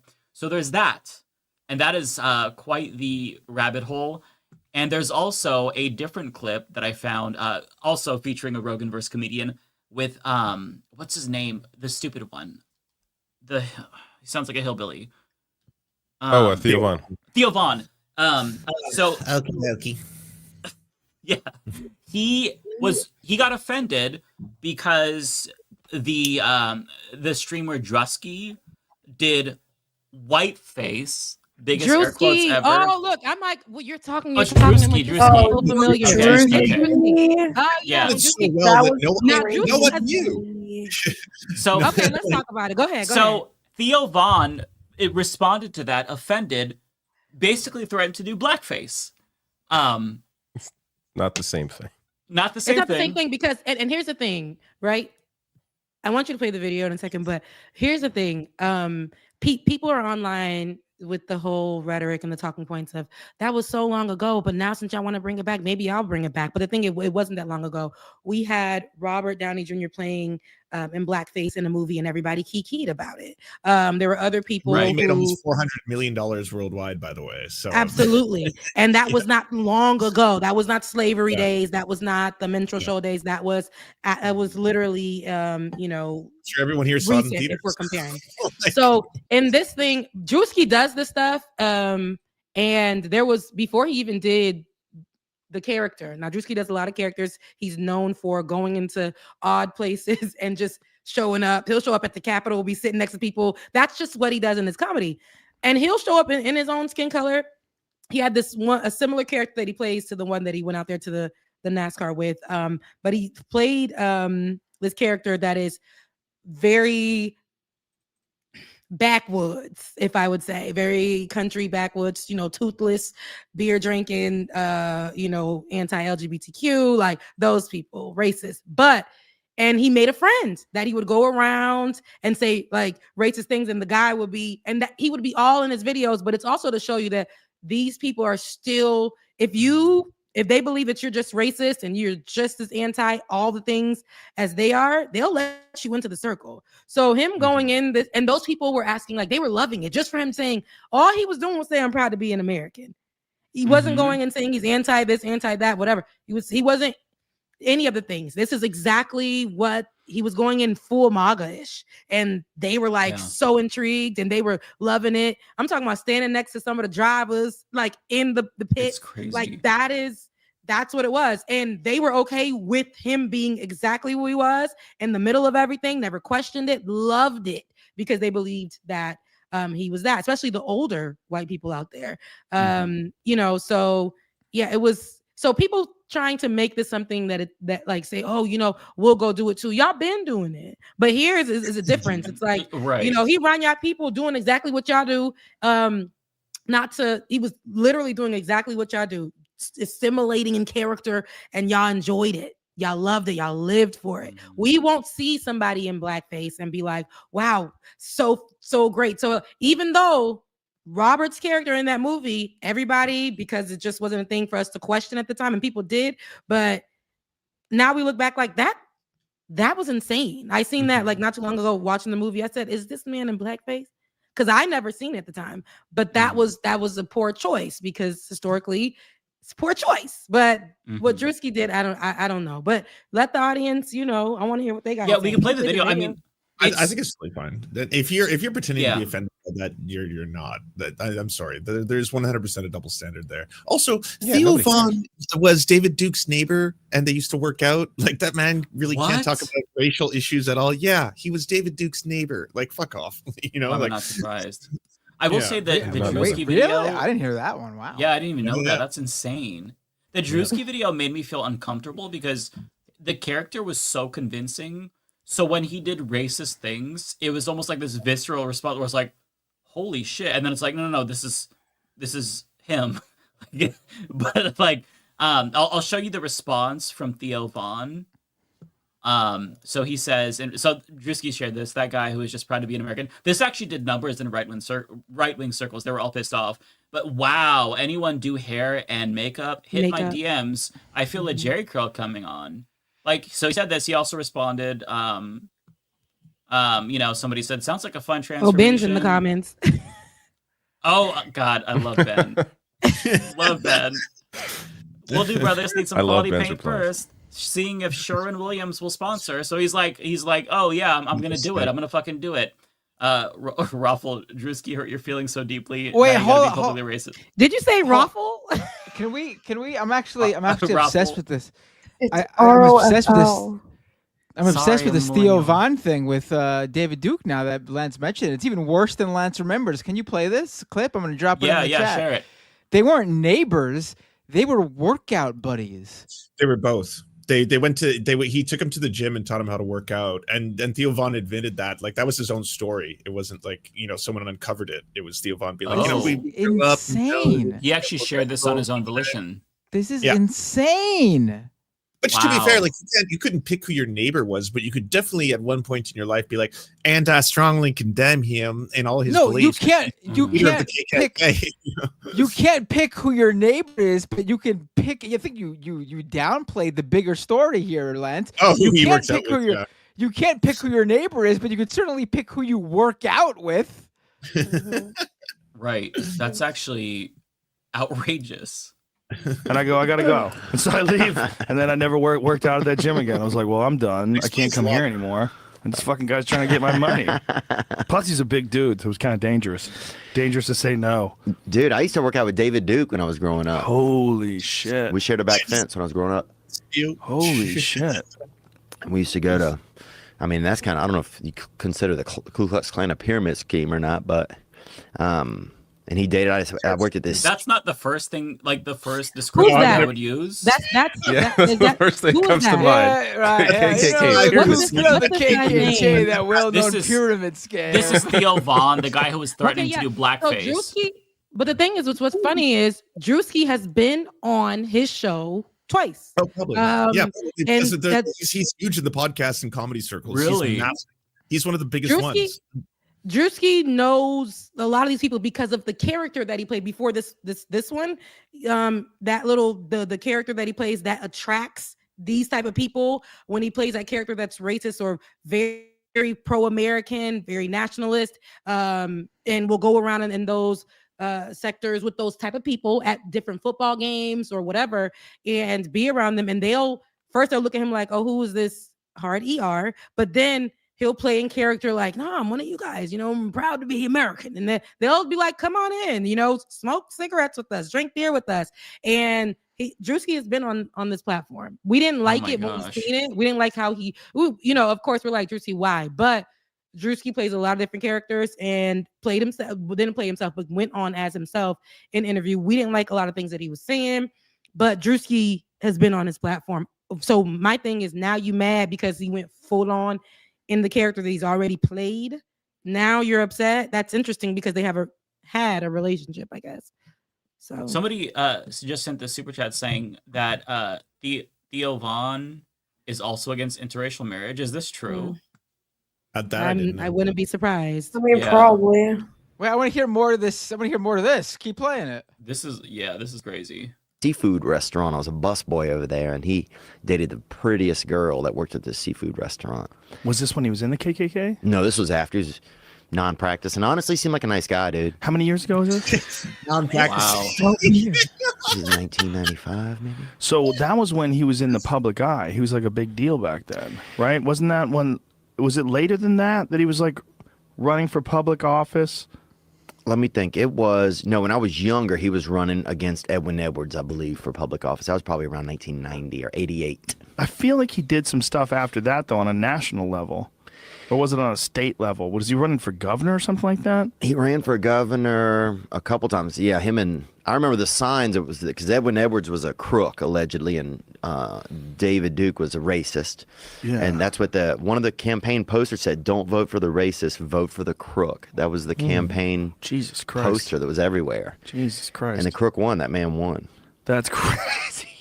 But we used to go to the gym, and I'll tell you this, man. He was not. We used to. I don't believe in his practices, but he was He was elected to Louisiana House of Representatives in 1989, and that year, the sitting representative resigned his seat to become a judge.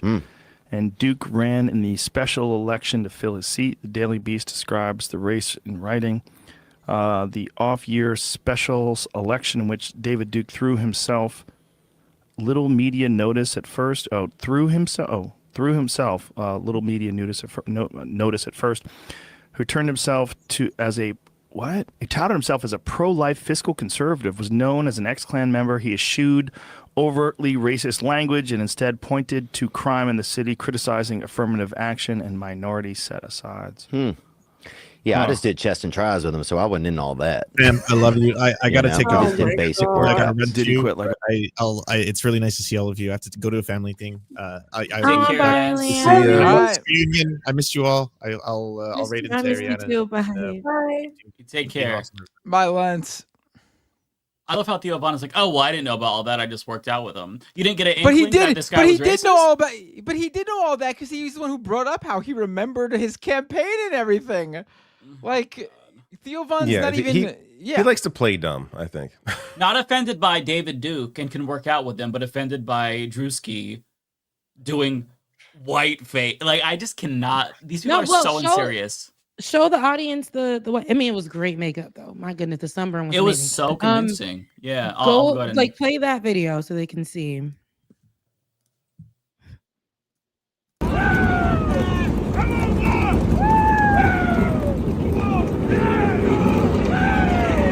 Oh, and by the way, I should say, like, I kept seeing this on my feed, and I'm like, why are people sharing this disgusting hillbilly? Like, I don't want to see this. Yeah. I had no idea that this was Druski. Like, I didn't even see who shared it. That's what I was seeing it too. Just like him, that wants to meet Druski. There's an actual guy who dresses like this, looks like this, from the backwoods. That just like, you know, that's my twin. Like, yeah, yeah. Here's the love, here's the honor. If you can't come in her, come on her.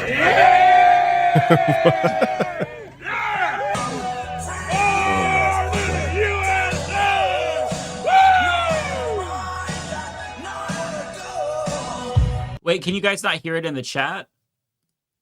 I could hear it. I hear it. I hear it. Okay, can you all hear Yeah, I it? hear it too. Okay. I don't like. You know, I'm not offended by this, obviously. So I want to put that out there. But I don't find this funny. It's hilarious. Honestly, Like- Druski has never. The reason why I've been kind of quiet is because Druski has never really been my cup of tea. I wasn't really familiar with him. It's just Druski is there are things that he does that I can't stand outside of this, but he's he's everywhere. But Druski's everywhere. He does every type of comedy, every time. And when I say everywhere, like I'm telling you, he'll be at the Capitol right up with them people, standing next to like if somebody is giving serious commentary or an address to the nation. Druski's right. How did he get there? I don't know. But Druski is everywhere, anywhere and everywhere. I mean, he's one of the biggest creators in the game, and he's obviously super successful. He's been doing it for almost a decade. Like he was around when I was in high school, but his type of content is almost like it's always like teetering rage bait, almost. Like I don't know how to explain it, but it's just never been my personal cup of tea. But I can understand why people are like into it. I guess they love Druski. There are things I find that are really funny, and there are some things I'm like, now Druski, you trying it. This to me is one of the characters that he already plays. This time he went. I don't know why he did this, but I think it's hilarious. I think it also exposes, even in this video, he's talking to a black man, spits at the black man's feet, and that was really so uncomfortable. It was crazy. It was uncomfortable, but it's the people were okay with it. Everybody around is okay with all of this behavior. And it exposes the people that be at these, and he's standing next to people who work in the, for NASCAR or wherever he is right now, who work in the vicinity, and they're just like, who are you? Nice to meet you. Like, they're like, yeah, my type of person. Like, no issue, no nothing. But this is the type of character that he associates with people. Like, I think it's like, these are the nationalists. These are the people that scaled the walls on January 6th. These are those people who go to these type of events and they're fine. They're okay with it. Look, like, I was like, so this lady, he doesn't know her. Like, he doesn't know her. I was wondering about that because like, this is wild to me. He doesn't know her. Joanna. She's not listening. Hey, come up. You need to listen to your nana. Go ahead, baby. 6 o'clock. Girl, you crazy now. He meets them at the bit. Yeah, that's because I'm like, how she has to be in on the bit. Well, what he'll do is he'll meet them there, and they really think that he's like a white man. They be dumb. So they think that he's just a white man. I mean, and he does look like a white man though. He's pulling it off pretty well. The voice, like and he would have everything. fooled me, to be honest. Yeah. If you get close, you can kind of see the makeup, like when it's a closer shot. The but beard, I know me, my people's beard, my people's hair when I see it. However, that's how he made friends with one of the, and I don't want to keep calling this person Hilly Billy, but Hilly Billy that he's been friends with for a year. And this is him just being himself, but doing this as himself. And he became really good friends with one of the Hilly Billies who became a bit in his stuff, but who still believe that he is a nationalist, but just black. God.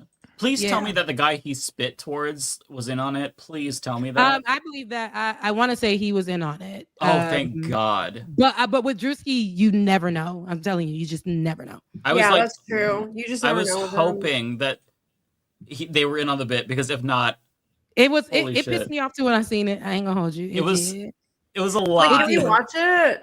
I mean, we keep talking about it. Yeah, I'll go ahead and I'll let it roll.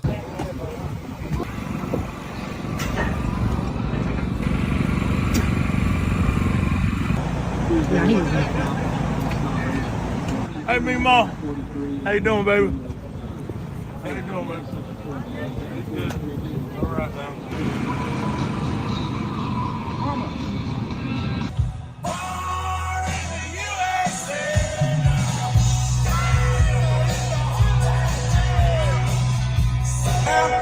Hey, you lost, boss? No, I'm going to the race. What race? NASCAR. He had to be on that. You going to NASCAR? Yeah, I hope so. A little bit. I You don't ain't think lost, so. did you? No, I'm good. I'm going to the race, sir. Sure about that? Yes, sir. Find something safe to do, boy. Yeah. If liquor don't kill us, pussy must.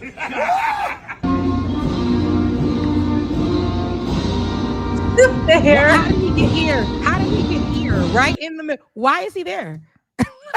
But that's the thing. They let him in so close, and he plays the characters that the people around, they don't know. They'll ask. I think in the video we could continue to play it, my bad, but you'll see somebody said, "And who are you?" And they kind of question it, but they're like, whatever. Yeah. This is crazy.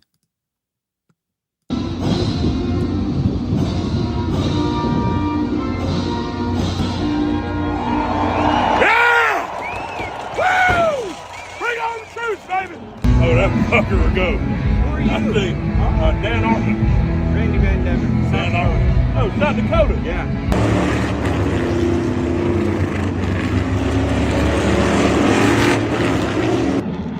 Damn right. Proud to be American.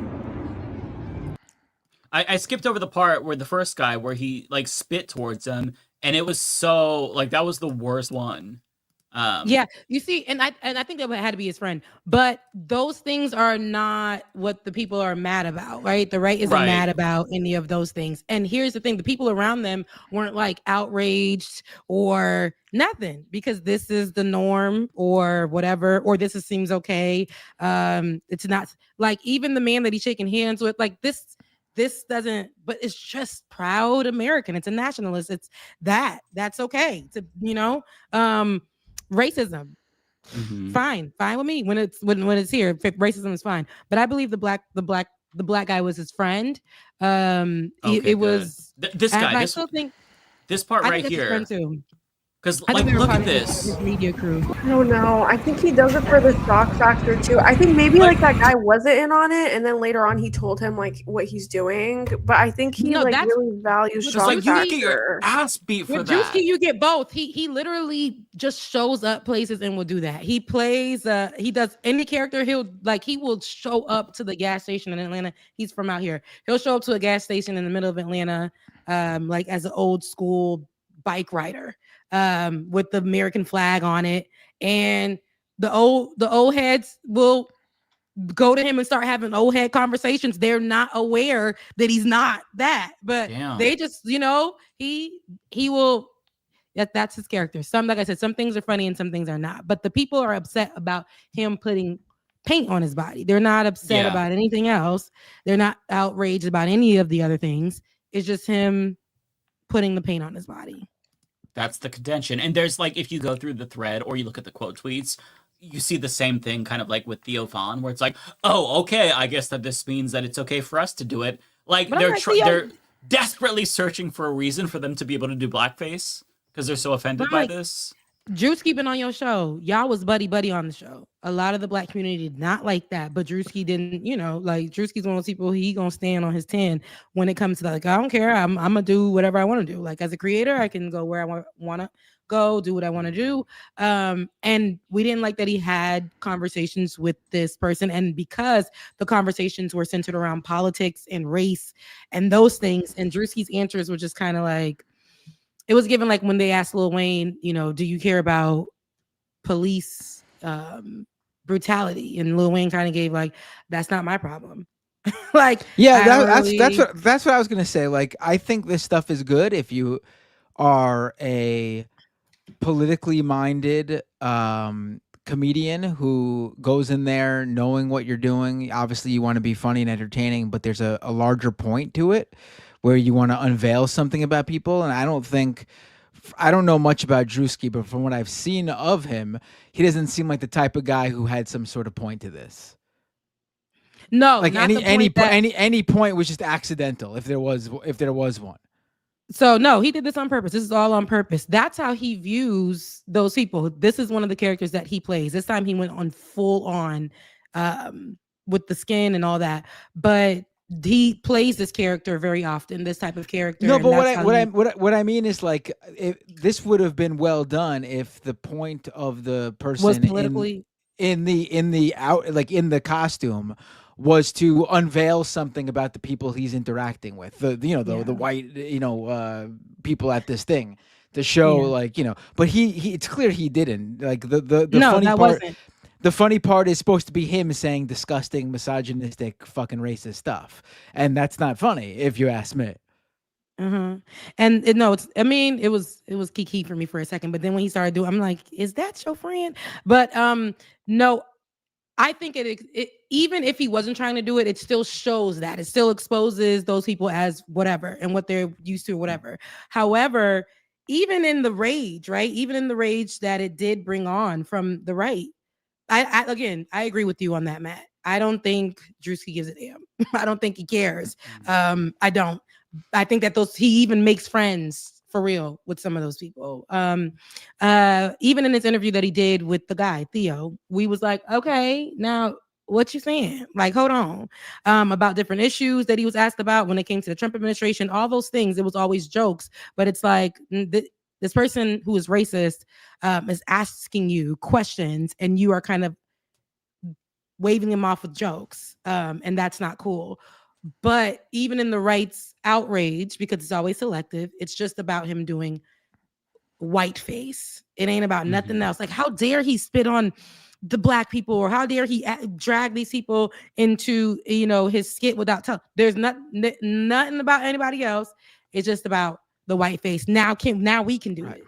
It's a reason to look for something to do. It does expose. It's like an expose but I don't think that was Druski's intention at all. Druski just likes like in those clips where he spits in the direction of those black people. He spits on them. I couldn't tell. He spit like in the direction on of the floor, right next to them, on the ground. Like, don't walk around here. If there was a larger point to it, there would have been, the purpose would have been to show the reaction surrounding. Do they support it? But instead it's just Druski and the black man he spits at, and that's it. Like, the joke's supposed to be, haha, he spat at a black man, but he's really black, but he's dressed as a white guy. I mean, it's just what's the point of that? Who gives a shit? That's just fucking lame. Yeah. So yeah, I will say there. Sometimes I feel like Druski, and this ain't the only thing. He's done a lot of things that have gotten some backlash, but that's why he doesn't care. He's just I did it. I'm in character.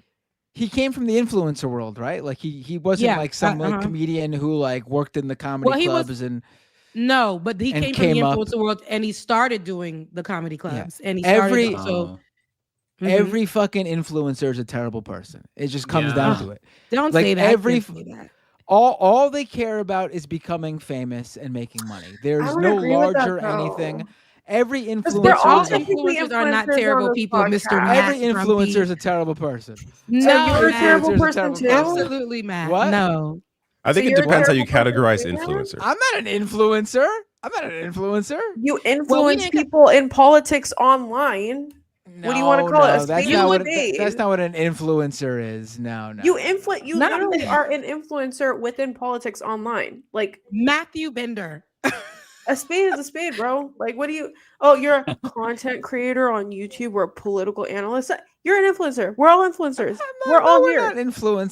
I personally say that I'm I a don't consider political myself an commentator. influencer. We came out before we were considered influencers, and it was never that. I have That's never true. called myself an influencer But we are in the. ever. They would call you influencer now. That they would. Well, I'm not an influencer. I don't call myself an influencer. Never been. I'm a journalist first, and I do commentary online. However, they would now categorize that under influencer. Yeah, these the days. umbrella. Yeah, I probably. think it's like an Yeah. umbrella term for like Yeah. a lot of different It's an kinds. umbrella term for sure. Like makes I sense. used to get the ick when people would be like, "Oh, you're an influencer," because like obviously Mm-hmm. I don't talk about makeup and stuff like that. I talk about very serious things that take analysis and different types of work that does not that like someone, for example, in makeup doesn't have to do. All respect to them, but I do agree with you, Matt. I've been in a lot of these influencer spaces, and like 90% of people I can't stand. I don't talk to them. But I will say there is still a small percentage of people who are within the influencer space that are genuinely good people, and they remember where they come from. I wouldn't say all of them are terrible. I said, mean, if you say 90%, then I think No, me saying Matt, all where are you getting this from? no, but it's like that's why I was so quiet when we were talking about Druski, because Druski has never been my cup of tea. I just think he does whatever he needs to do to stay relevant. There's certain people within our creation influencer world that do that. I don't like them for that exact reason. If you're a rage baiter, if you consistently have to do things that are off the cuff to stay relevant, if you have to consistently do things that are weird and normal people wouldn't do, and is highly controversial, but you do it because you know it gives you the numbers and the fame and the millions of followers or whatever, I don't fuck with you. That's just my personal, it's not my cup of tea. And I think Druski is one of those people. Just in general, he's just always been one of those people. I think, but I think there's something weird going on here where people think that if you do something online, you're an influencer. Then every single individual, but that doesn't make any sense. Like Mark Maron, who is an influencer, a guy, famous comedian who started one of the most popular early podcasts there is. No one calls Mark Maron an influencer, yet he built his whole most of his fame outside of his stand-up comedy routine from the internet. But no one calls him an influencer. I think Sam Cedar is an influencer. I mean, no, influencer is a whole different thing than someone. I know, but because we're There's probably in an it right age now, limit to it. and there is, but people do consider us that. Like younger people will look at us and they won't call us journalists or whatever. They'll probably call us vintage influencers. However, and not you, Ariana. You're the baby. But I think so for Druski. There is a community and it's predominantly Black. They like this content, especially the content that he does, because he goes into the Black communities. He does a lot of that stuff, but he also goes into the white communities. I'm talking about big businesses like will roll in, and these businesses allow him to come in. They do partnerships with them. Like it could be a church, child. He will take anything and use that for he doesn't say no to much. And even when he's doing his stuff outside of big contracts, it'll be like home, and people like him for that. People love it for that, because he'll be like down the street. He'll do content with a lot of other influencers or comedians. He does a lot of partnerships. He does a lot of joint ventures, those things. He'll do things with people, regular people, everyday people on the street, like that kind of thing. And I think that's what people love about him, because he has no moral compass at all. No, none of it. Like he doesn't care. Now, I think we just call that sociopath. I don't know. When he does his again, I find him to be, he's a funny person to me, but at the same time, there are a lot of problematic things that he does, and we will talk about it. We'll call it out, like that interview. I didn't even know that man's name was Theo Vaughn, but that was one of the things that went viral, and we're like, really? And he was one of the people, along with Sexy Red, that sat with this person and said things about Donald Trump that was like, hold on, baby. So are you for or against? And you're telling us where you stand here. But because he's a comedian, the same way they want to give other comedians that are vintage grace when they'll say things that are anti-LGBTQIA, anti-Black, anti-woman, anti-whatever. Oh, just a comedian, and we're too sensitive, and we're too this. That's where they'll put Druski in that box. Like, we're being too sensitive because Druski is a comedian, and that's just what comedians do. They push the envelope, or they tell the things how it is, or they're telling a message and you're just not getting it. People try to make those excuses, but Druski definitely has an audience, a specific audience at that. I know there are people who, like we were talking about, influencers and stuff. I know people who are journalists with me who turned, and their whole content is nothing but salacious content, them cussing out people from shows, right? From like Love Island. I wouldn't call that journalism. Like I wouldn't call myself a journalist. I'm a commentator. First. They were journalists first. No, they were journalists first, and then they went into that. They moved, not anymore. Then now they go into salacious, because like you were saying, Ariana, it pays when you just do the rage baiting, or you are arguing. That's why I stopped, because a lot of my career in the beginning in politics was just reporting the news, and then I went into more of a space where I had to debate Republicans a lot, or people who weren't like progressive or leftist or nothing like that. So I had to go and just be sitting in the panel and just be going off on them, or them, just arguments. And I'm like, but those would get the numbers, those would get the clicks. And I didn't like doing that, because it was draining. It was pulling so much from me. And I'm just not somebody who's going to be attaching myself to content that I'm not feeling. Like, I'd rather do an essay, a video essay, where I get to get my thoughts off, have my emotions in it, and just go about my business. I'm not going to sit on a panel. I'm not going to actively put myself in panels. That's why I stopped going on The Rising and other platforms, because I'm like, y'all not going to find me again. I'm not going to sit here and keep on going back and forth with y'all. I don't care if you are Black. If you're Black and Republican, and you think I'm about to sit here and let you just talk to me crazy, it's not happening. It's not happening. But those are the things that gets the clicks. It is. Absolutely. I'm obsessed with I'm obsessed with the definition of influencer now. I'm like looking it up. You looked it up. Did you look it up? There's a ton of that's the problem, apparently. According to the official Wikipedia entry for influencers may be celebrities of any type with large social media followings, including people who are mainly internet celebrities. There's no firm consensus about the definition of an influencer. And then another section of this says how a crucial aspect of influencing is their association with sponsors. I mean, that's what I think of when I think influencers, and I have no association with sponsors. One theory considers the former American First Lady, Eleanor Roosevelt, to be the original media influencer. I mean, give me a break. Right. I mean, come on. Mr. Beast, Logan Paul, Eleanor Roosevelt. Get the fuck out of here.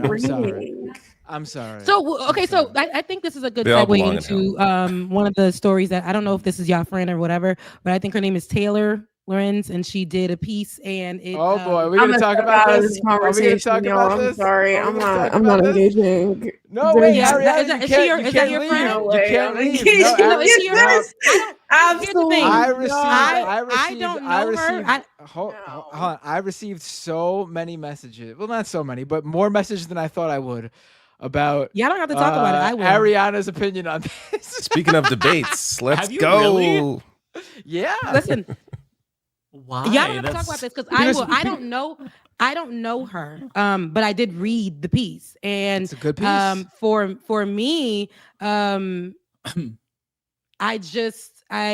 can see where it was leading to. Fine, okay, but the people and the influencers or the people that were listed and named, to me, I got a problem with that, because I've been in this game a long time. There are a lot of people like her who have taken money from so many different organizations, sponsorships, whatever, under whatever they want to call it. And because it's not them anymore and it's a new set of folks that are getting it, to me, like, and they're mostly Black and brown, fight me. And I got a problem with just that being said. I feel like a lot of people are upset because they're not being chosen to go to these events or to be the center. We're talking about dark money versus money that is out in the open. And they're calling dark money, though. What they're calling dark money, by definition, to me, is the same thing that those people were taking at a point in time. No, because what it contractually says, do not talk about this money. No, but to me, it's like the difference there. Can I just say ahead, something? Okay, so I know a lot of the creators who are in chorus. I don't know the bigger ones like Pac-Man, but I know people like Elizabeth Houston Booker and a lot of other different influencers who are in this program. First of all, they all posted that they are applying for this program as they helped fundraise for it. Yep. A lot of them posted about it.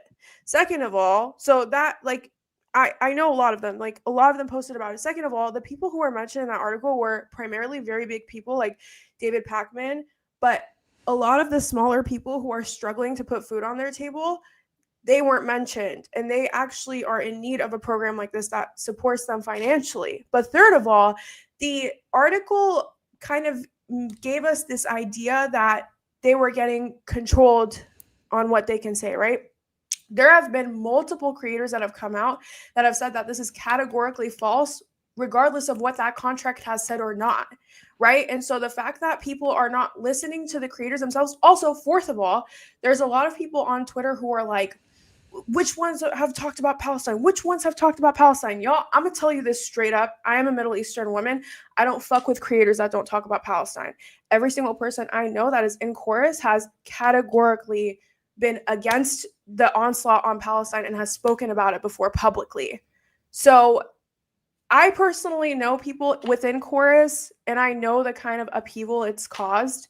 And I just think that article was written in a way where I believe it was intentionally written in a way to cause a rile, and it did. It did exactly what it was meant to do. You can be mad at dark money, but what is dark money? Chorus is a 501c3. What are we calling a dark money here? Because if like the dark money organization is the company that is the organization that was funding Taylor chorus. gets paid by 1630 though. No, she doesn't. No, she doesn't. I've applied to the Reporters in Residence program from OBDR Network. I know a lot about it. Yes, and that program has nothing to do with 16.5, whatever the hell they're called. That program is entirely funded by the OMDR network. It has nothing to do with 1630. It has zero to do with it. There's nothing wrong with creators getting funded by nothing wrong with creators making money. The so fact we're getting of the matter is, 8,000 a month is okay, but creators getting 8,000 a month is not okay. Why are you focusing on the money? It's not about the money. Because the whole article was on the money.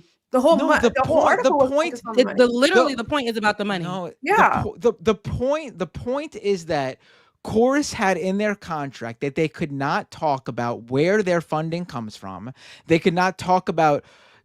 For some people, there was in the contract that you couldn't talk about stipulated that you couldn't talk about certain topics without checking with Chorus first. The idea that some influencers still talked about those topics is completely separate from the fact that the article was about the contract from Chorus. The fact that certain influencers felt they could just break that contract, or maybe it wasn't in their contract, is completely separate from the fact that those contracts that did have it existed.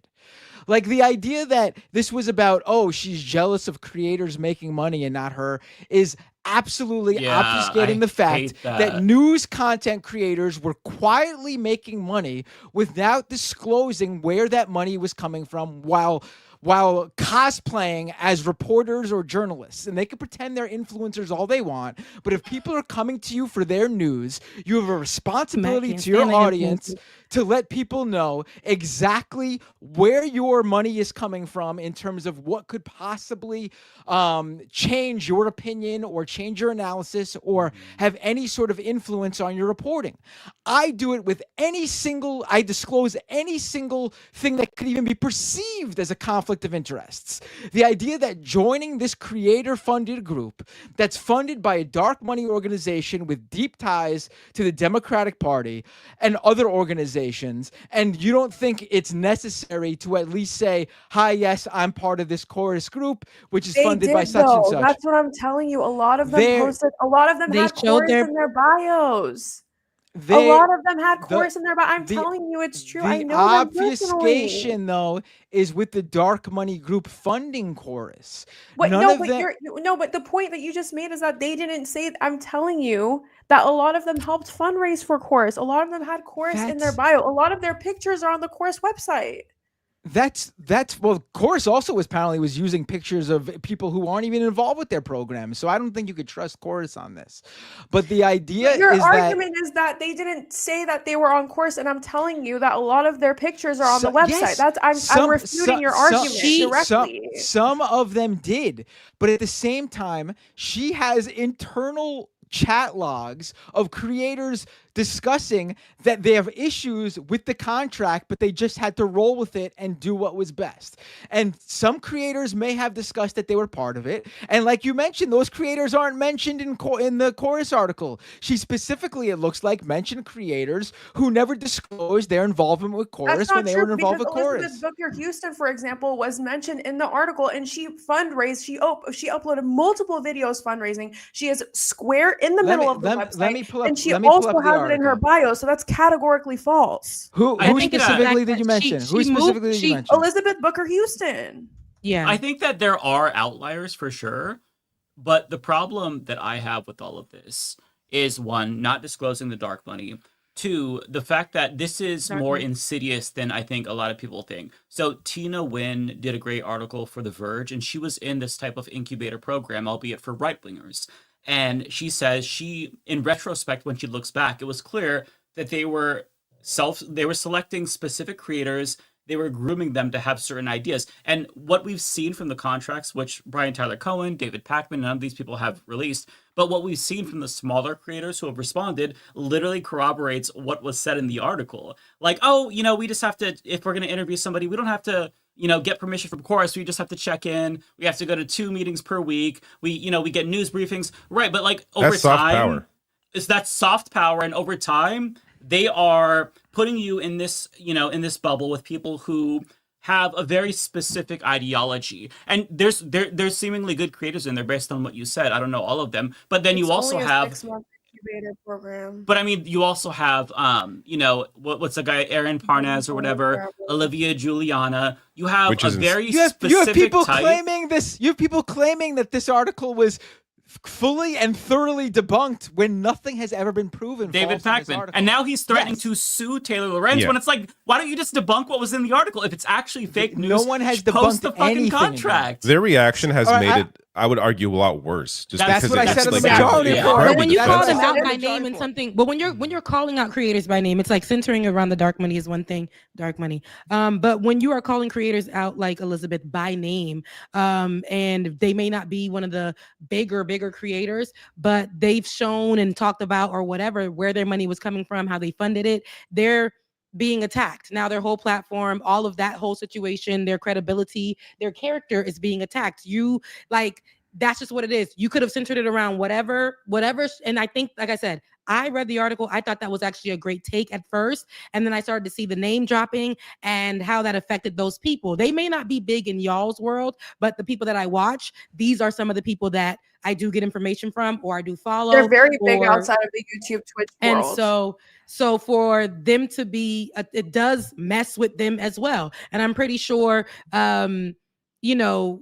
I know there are creators, and here's the thing. I know the way that it works, we may not even know. Not everybody discloses how they get their money. I know that sounds shocking to you guys. It's great that you guys have that. But that's unethical. Compass. That's the problem. They should. That's what I'm telling you. I agree with it. And I say that is a point. It is very, very unethical. But the people that she named are not the ones that are doing that. Like the ones that are fighting for their life right now, trying to clear their good name, showing their receipts, showing that they did not. There is no dark money connected to them. My thing is, there are lots of people beyond who she named who work within the political space or whatever that Democrats are choosing to go to events, paying for whatever, however they're being backed. But the way that the same way a lot of these creators benefit from these like institutional connections or these backings, you ain't gonna know. Everybody is not gonna show you their pockets. The way that it goes right now on media and in media, and I wish that they had the thought process that we all like, that we have or that we've been going by, but they don't. You think that these names that they called out are the only ones? No, there are probably people that y'all know very well who secretly taking money from or are sponsored by or doing whatever that you just won't know. It's unethical. I would call them out for it. Yeah, that's the whole point. That's the whole point. But she chose to call out people that she chose to call out some of the names that are not, that were able to debunk it themselves for their person. Everyone involved in this, everyone involved in Chorus is funded by this 1630 group, though. That's where Chorus derives their entire funding from, apparently. Brian Tyler Cohen had posted, like, he was the face of Chorus. So this whole like didn't mention, listen, I don't like Brian Tyler Cohen. I'm not a fan of David Pakman. Let's just make this very clear. I got blacklisted from the DNC. I had to sneak in. I got blacklisted from the White House. The Dem establishment hates me, and I have no part in Chorus. So for all of you commentators, let's just make that very clear, okay? I want to just clear my name real quick. My thing is, when smaller creators or when creators like Elizabeth Booker Houston, who have posted about Chorus, have Chorus in their link tree, they have it in their bio on their Instagram, they're plastered on the website. When you are claiming that this person is a part of a dark money group that has never even claimed or said that they're in it, that is categorically false. Now, we want to talk about the contracts and, you know, people getting paid and not acknowledging it. That's a whole other concept, right? But focus. But some of the writings that Taylor did, it was shock factor. It was shock factor. That's what it was. Because if you want to argue with me and tell me, oh, Elizabeth Booker Houston was not being honest, that's just false. She was. Why are you? But you're misunderstanding what's even written about Elizabeth Booker Houston in this article. The only area she's mentioned in is this part here. Several influencers who doggedly defended Chorus throughout that. Of the article was that these. That's what Matt. It's not about people didn't even read the article. They got names and they went straight to Elizabeth. That's not her. That's not the reporter's fault. Absolutely. You guys don't think Taylor writes for shock value? You guys think, be honest, like, literally her whole entire career is based off of shock value. Respectfully, and I got to do this because this is my livelihood here. Respectfully, it does feel like you two are defending people that you know because they're involved. No, in this. I don't. The thing is, like I said, no. Let's be clear. The thing is, if my name, like say if my name were mentioned or whatever in an article, and I know damn well I did not do whatever is being stated about me, and everybody is coming to me, my credibility, all that shit is like being like they're saying, oh, you did do this, we can't follow you, we can't trust you, we can't do this, you're taking dark money, and that isn't the truth. I'm gonna fight for my fucking name. That's just on period. Nobody, of course, but that isn't the fault of the report. You're not, but the thing is, you're name dropping these people. She's name dropped as someone who's defending Chorus, but not as somebody who's defending the.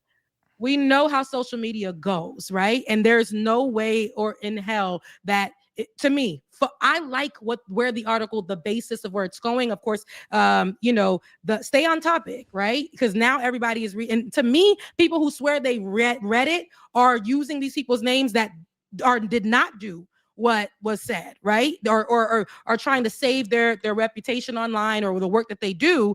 And it's all because of this article, because names were dropped. That's it. And that's what everybody goes with. We know how this goes. And it's not that I'm just trying to defend people that I know. I'm just saying, like, that part about the fucking article, regardless, just was not, I couldn't fuck with it. Like, these are people that are doing the work, now having to fight for their reputation because of this. They have there's no alignment to that. They are not those type of people. But yet, no, I can't. Doing the work though. I don't doing what work though? Like, I don't understand what these people are doing other than getting paid themselves. Like, I mean, like, have you watched the creators' content? Because we're acting like they're doing something. We're acting like they're doing something to better society. No, but have you watched their content? Like, some of them I have, some of them I haven't. I'm familiar with some of the people involved in this mentioned in this article. I'm not familiar with some of these people in this article. Are there like 90 of them or something? There's the whole bunch of people 90 involved of in them, chorus. But the Yeah. big ones like Olivia, Juliana. I'm talking about the smaller ones like Pari, Elizabeth Booker, Eliza. Have you watched the smaller people's content? No, Not I the big haven't. Some of them. But I No. feel like the point about for the smaller creators, here's why I think this is nefarious. Because if you are a smaller creator, we all know how difficult it is to make it, to go full time, to support yourself. And so these kinds of programs, especially like the ones where you don't know where the funding is coming from, like they are scooping up these small creators. They're trying to get them basically attached to this money that they desperately need, making them sign these incredibly predatory contracts. And it's the whole thing itself is gross. And the fact that they are getting defensive is a problem, because I think that you have to understand, look, if I were in a position to where I was just starting out and I saw this big offer where it's like, hey, you can get X amount of money per month, but you've got to sign this contract. It requires 2 check-ins per week. It requires you to just check in with us about people you're interviewing and whatnot. I would think that's suspicious. And you have to make a decision. Like, are you going to take that money that comes with terms? Maybe the contracts are different, but it does come with terms, and jeopardize your principles, or are you going to turn it down? And that's the problem. I think that if these creators were just like, listen, and maybe this is true for like the smaller creators. I'm speaking more of the bigger creators that I'm familiar with. Like, if they were just like, you know what? This is something that we have to do because the right is killing us. So we've got to compete with them. We have to take dark money too. I disagree with that. I don't think that we should be taking dark money, because you can't beat Republicans by becoming them. Having said that, though, if they said that, I would at least understand where they're coming from. But all we get is defensiveness, which makes it look so much more suspicious to me. Right. And again, this is speaking more about the reaction was them. so much worse. Yes. It's like the bigger creators like Brian Tyler Cohen and David Pakman are trying to swoop up these smaller creators and like mold them. You know, that's my. So I'm even 100% on the side of transparency, right? We're talking about, here are the 2 things that I'm saying that I got from the article, that I was getting from the article: transparency and the strategy that people are using on the left that is problematic. Now, I talk about this very often on my show. I talk about this, on different panels. I talk about this very often. I think that, some of the new creators and all of those things, but the ones that, she mentioned that are fighting for their life right now about, hey, I never took no dark money. Any money that I've taken is, I didn't even know X, Y, and Z, or these people are showing and telling and trying so hard to clear their names and their reputation. I know you said, Matt, like, what kind of work are they doing? For a lot of people, that's the only place that they get their news, or they get their content, or they get whatever. These people are the ones that are actually invited to these bigger events when Democrats are inviting them to. And I've even seen where some of these people aren't even, in my opinion, some of these people aren't even really politically driven in their content. However, I know that, again, the strategy from the left needs to be better. Sometimes they're just looking for people with large audiences and throwing money at them or whatever. We've seen that a lot. But it ain't like your favorites aren't receiving certain money from maybe coordinated campaigns or whatever. I do think, and for people in the audience that are saying that, I'm saying that people shouldn't say where they get their money from. I am 100% for, if you are a bigger platform and you're being sponsored or you're taking money or whatever, let the people know how you get your money. That's ethical. That's how I came up in the game. I think that's how it should be. But these days, even like, we're finding out that other people, or your favorites faves or whatever, they aren't. And it's unethical, absolutely. But they're still doing it. A lot of people are taking money, especially and I think that it's the strategy, again, on the left, how they've allowed, or have they're opening and these doors to where let's just partner up with these people. And that's where I think it's wrong. You were saying, Mike, and I agree with that as well. We can't do what they doing. At the same time, I'd be feeling like we got to play dirty too, but that ain't the dirty I'm talking about. That's not the way we should be trying to get more eyes on the left without actually, and I'm talking about Democrats and leaders themselves doing actual work. They're leaving it in the hands of just having viral moments, bringing influencers to the White House, those type of things, different organizations that they're coordinating with. I even worked, before I even know what this was, in my first stages of politics, I worked with the left who was actually working for, and I don't even want to say her name because that would be, but she's a prominent person, really prominent person, aged, old, need to go, and was doing dirty work in the media, on social media for them.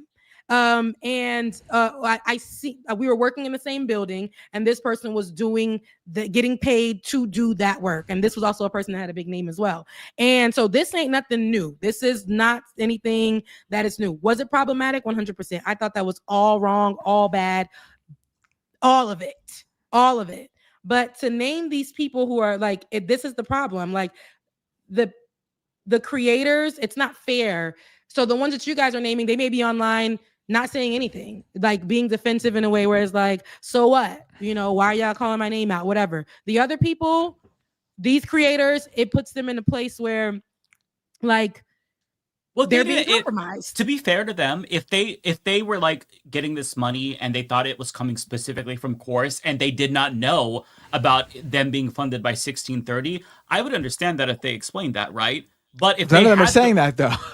Yeah, and if they had the full knowledge that this was from 1630, they had no idea who the funders was. Could be foreign, could be domestic, could be billionaires, millionaires.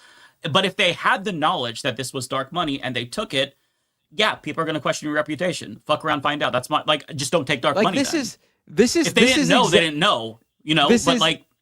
This is exactly like, it's a less elaborate version of it. But we all laughed when we found out that people like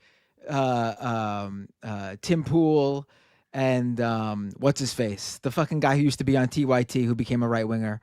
I know there's a few of them. Dave Rubin. Dave Rubin. when we found out that they were being funded by Russia, Tenet. Yeah. But that's exactly how it played out for them in terms of there were hidden fucking companies and fake individuals. And like I said, this is a more elaborate version of what Chorus was, but the end of the day was they were offered big money. They didn't know where that money was coming from, so they just believed whatever they were told, looked the other way, and took the money. What is the difference? Can I just say something? Yeah, go ahead. One of my main problems with this article was that she smeared people like Elizabeth Booker Houston and basically kind of made this kind of like she inferred that, Elizabeth Booker, like the people that are named in this article have not been forthcoming. They haven't posted about Chorus. No one knows where, like, they're a dark money group. They're a part of Chorus and they never posted it. Categorically false. Elizabeth Booker Houston is literally on the middle of the Chorus page, has been since they launched. Number one. But she doesn't say that though. That's also a problem. People haven't read. How many videos do you want Elizabeth to post that she's in Chorus and she wants to fundraise? Is she supposed to post it every week? You're talking about Taylor doesn't say that. But Taylor Lorenz does not say that in the article. She never say that. But okay, can you 1 second though? Because if you are named in that article, it is inferred that you are a part of this nefarious group who has not, and you haven't. You're a part of this whole like almost cabal that hasn't like posted or said anything. That's false. That's not. But that's also that's another not thing though.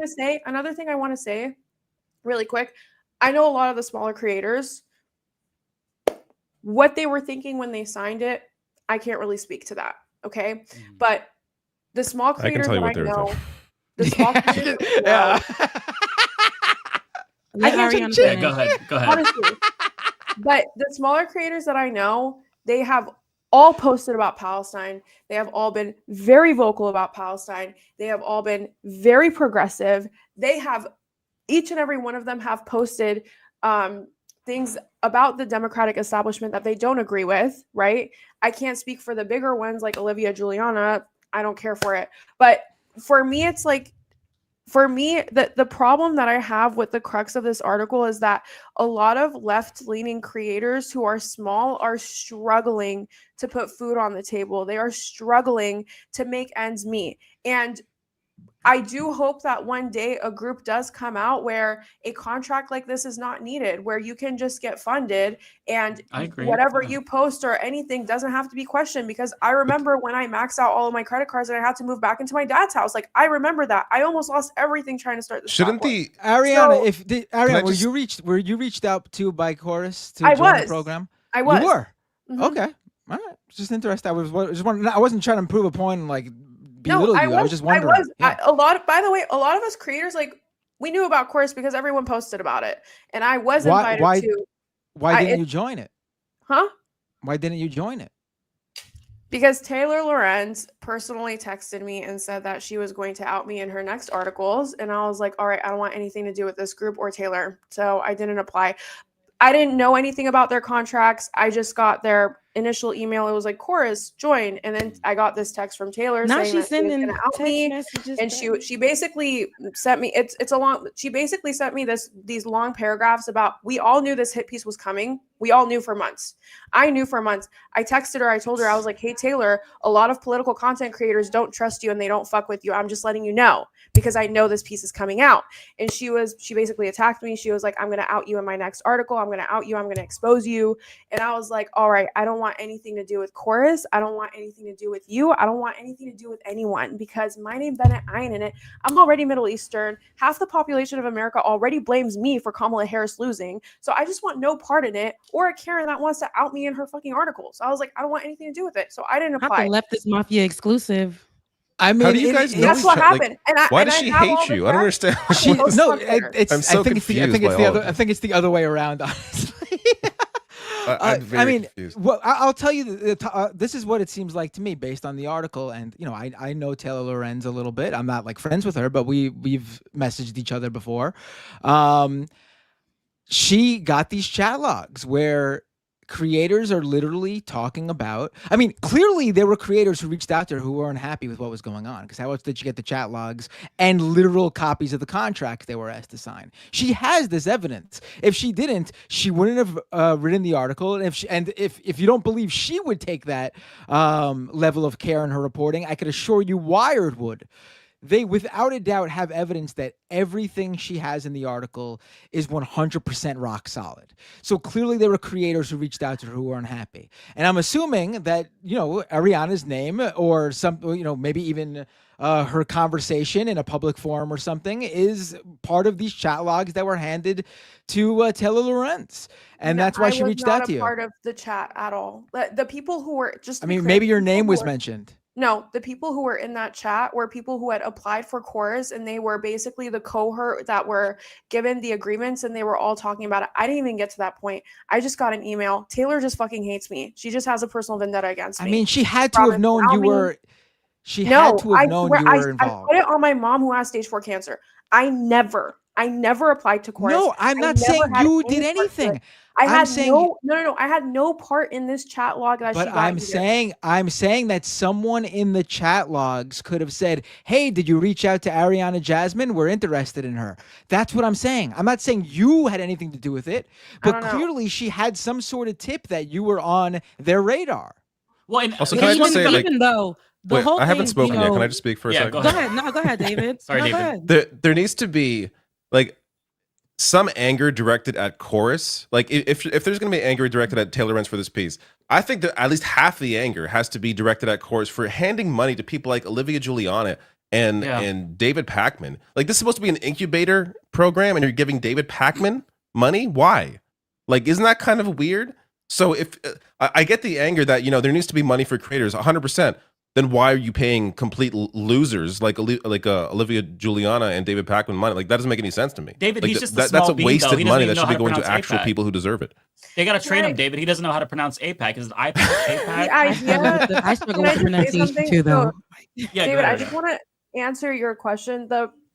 The logic behind that was that there would be a couple of, like, not a couple, but like a smaller majority of bigger creators who would essentially mentor the smaller creators. Why those two? So the majority, I'm not a part of it. I didn't apply for it. I know. I'm just saying, like, it's interesting who they choose then. Yeah, that was the idea.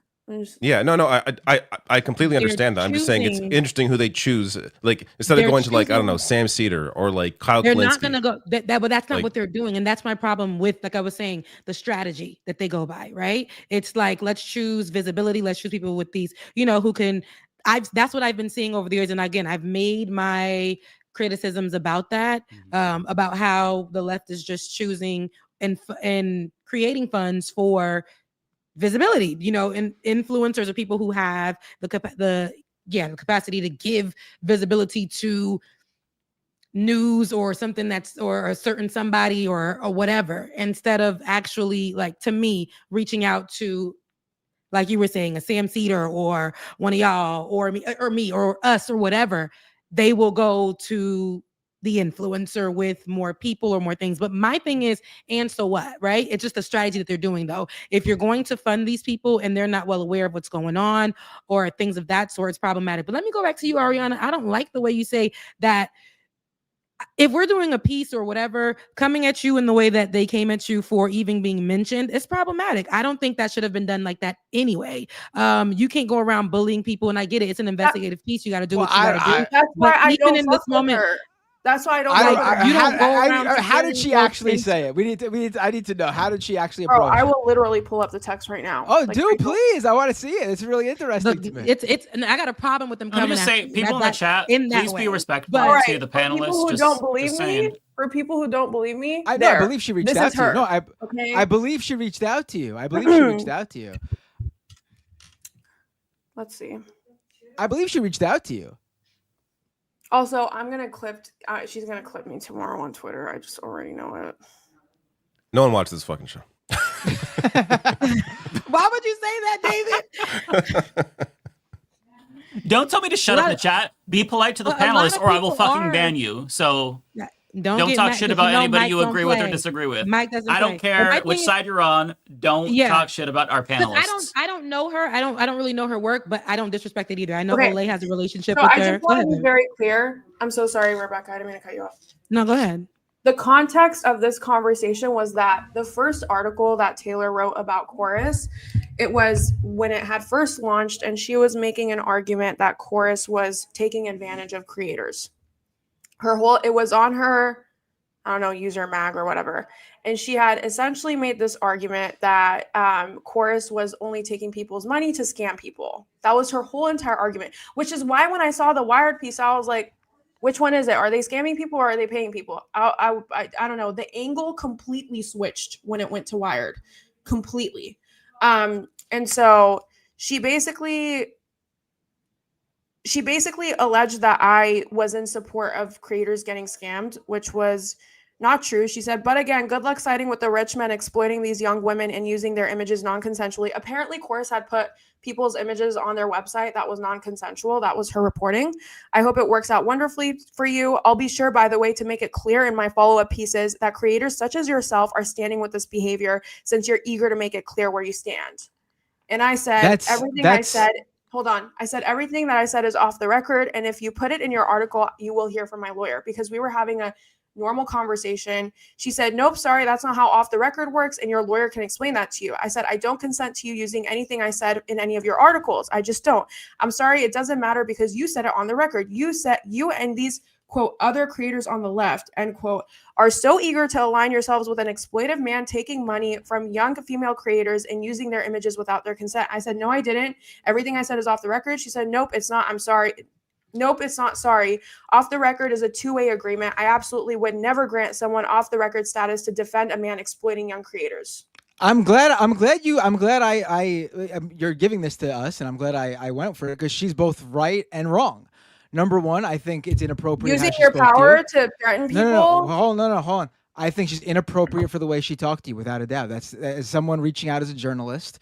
She added some color commentary that she was 100% wrong, and I think that's very inappropriate. I'm actually surprised she did that.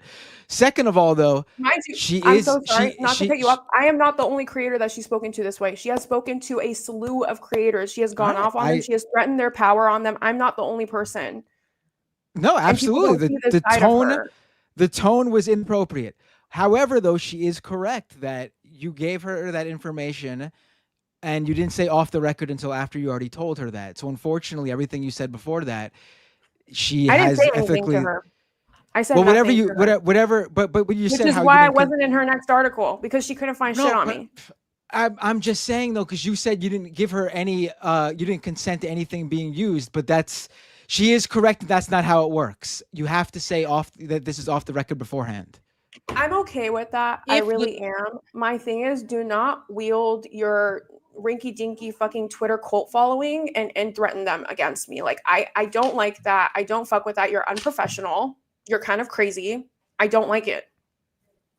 It's that simple. I'm glad. What's the I'm motivation from her side? I don't understand. Even like I don't know enough about Taylor Lorenz to have any opinion either way. But like, we follow each other on Twitter now, but I'm not like, I'm not engaged. Yeah, no, but that's the thing. I think that she has a big following. People respect her. Again, she's been on Olay's shows a couple of times. I've only seen her there, whatever. A lot of creators that I see who they're afraid or just saying they don't want to speak about it because they don't want to align themselves with what would come from it.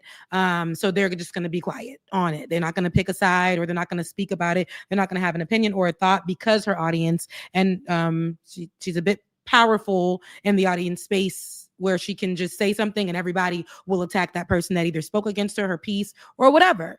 So, they got Beehive, everybody got their little hives, and she has her hive. But in this case, again, I know people who go for investigative journalism, and they'll, who are investigative journalists, and they'll go after people and they do all the things. But it is unprofessional. It's still a way to get a story, but I hate that she was just coming at you in that way, Ariana. That's terrible. Right. It's not so much like the attitude or even the tone. It's the color commentary she added in terms of, I guess then have fine. I guess you're fine with creators being scammed. That's the part that she should not have said, and I think that's inappropriate for a journalist to approach it that way. But I understand with that in mind. Like, I understand why you had this response to the article, Ariana, given that, like, given your history interactions between with you her. two. Like, I would have felt the same way probably, where it's like, okay, well, I'm not gonna automatically. It doesn't matter that it's published by Wired. It's just this person in general I have a problem with, so I'm gonna dismiss it outright. I think that's a very human response. So I don't blame you for that at all. I would have done the same thing, It's just that the reason why she was not able, so her first article about Chorus, she interviewed multiple creators, she quoted multiple creators. After that article, when every single creator within that article felt misframed, they messaged her, they were like, hey, can you take our quotes out? She said, no, that's fine, that's well within her right. Then it became a thing by the way, this is something that's more on the Instagram creator side, not on the YouTube or Twitch side. Like a lot Which of is the not people our world, within so I'm Chorus- so oblivious. Yeah, a lot of the creators of this, like 95%. I only found out about it of them are on the because Instagram side. I logged in. Yeah. Just so you guys know. But then the second article, I don't know if you guys could notice, she was not able to get a single quote from a single creator because there is not a single one of us that trusts her anymore, because the interaction that I had with her has been the interaction that many creators have had with her. It's been very polarizing. It's been very mean, quite frankly. And I don't like getting spoken to that way. I'm sure many other creators didn't either. And so she wasn't able to get any quotes from anyone because no one felt comfortable speaking to her. So I really just wish Taylor would move more respectfully. I really do. Because I think if she did, she would have been able to get quotes. She would have been able to have creators that work with her. But unfortunately, the way that she speaks to people with me, I'm not an anomaly. It's very common. And it's just kind of alienated herself. Like people just don't feel comfortable with her. Like I'm one of them.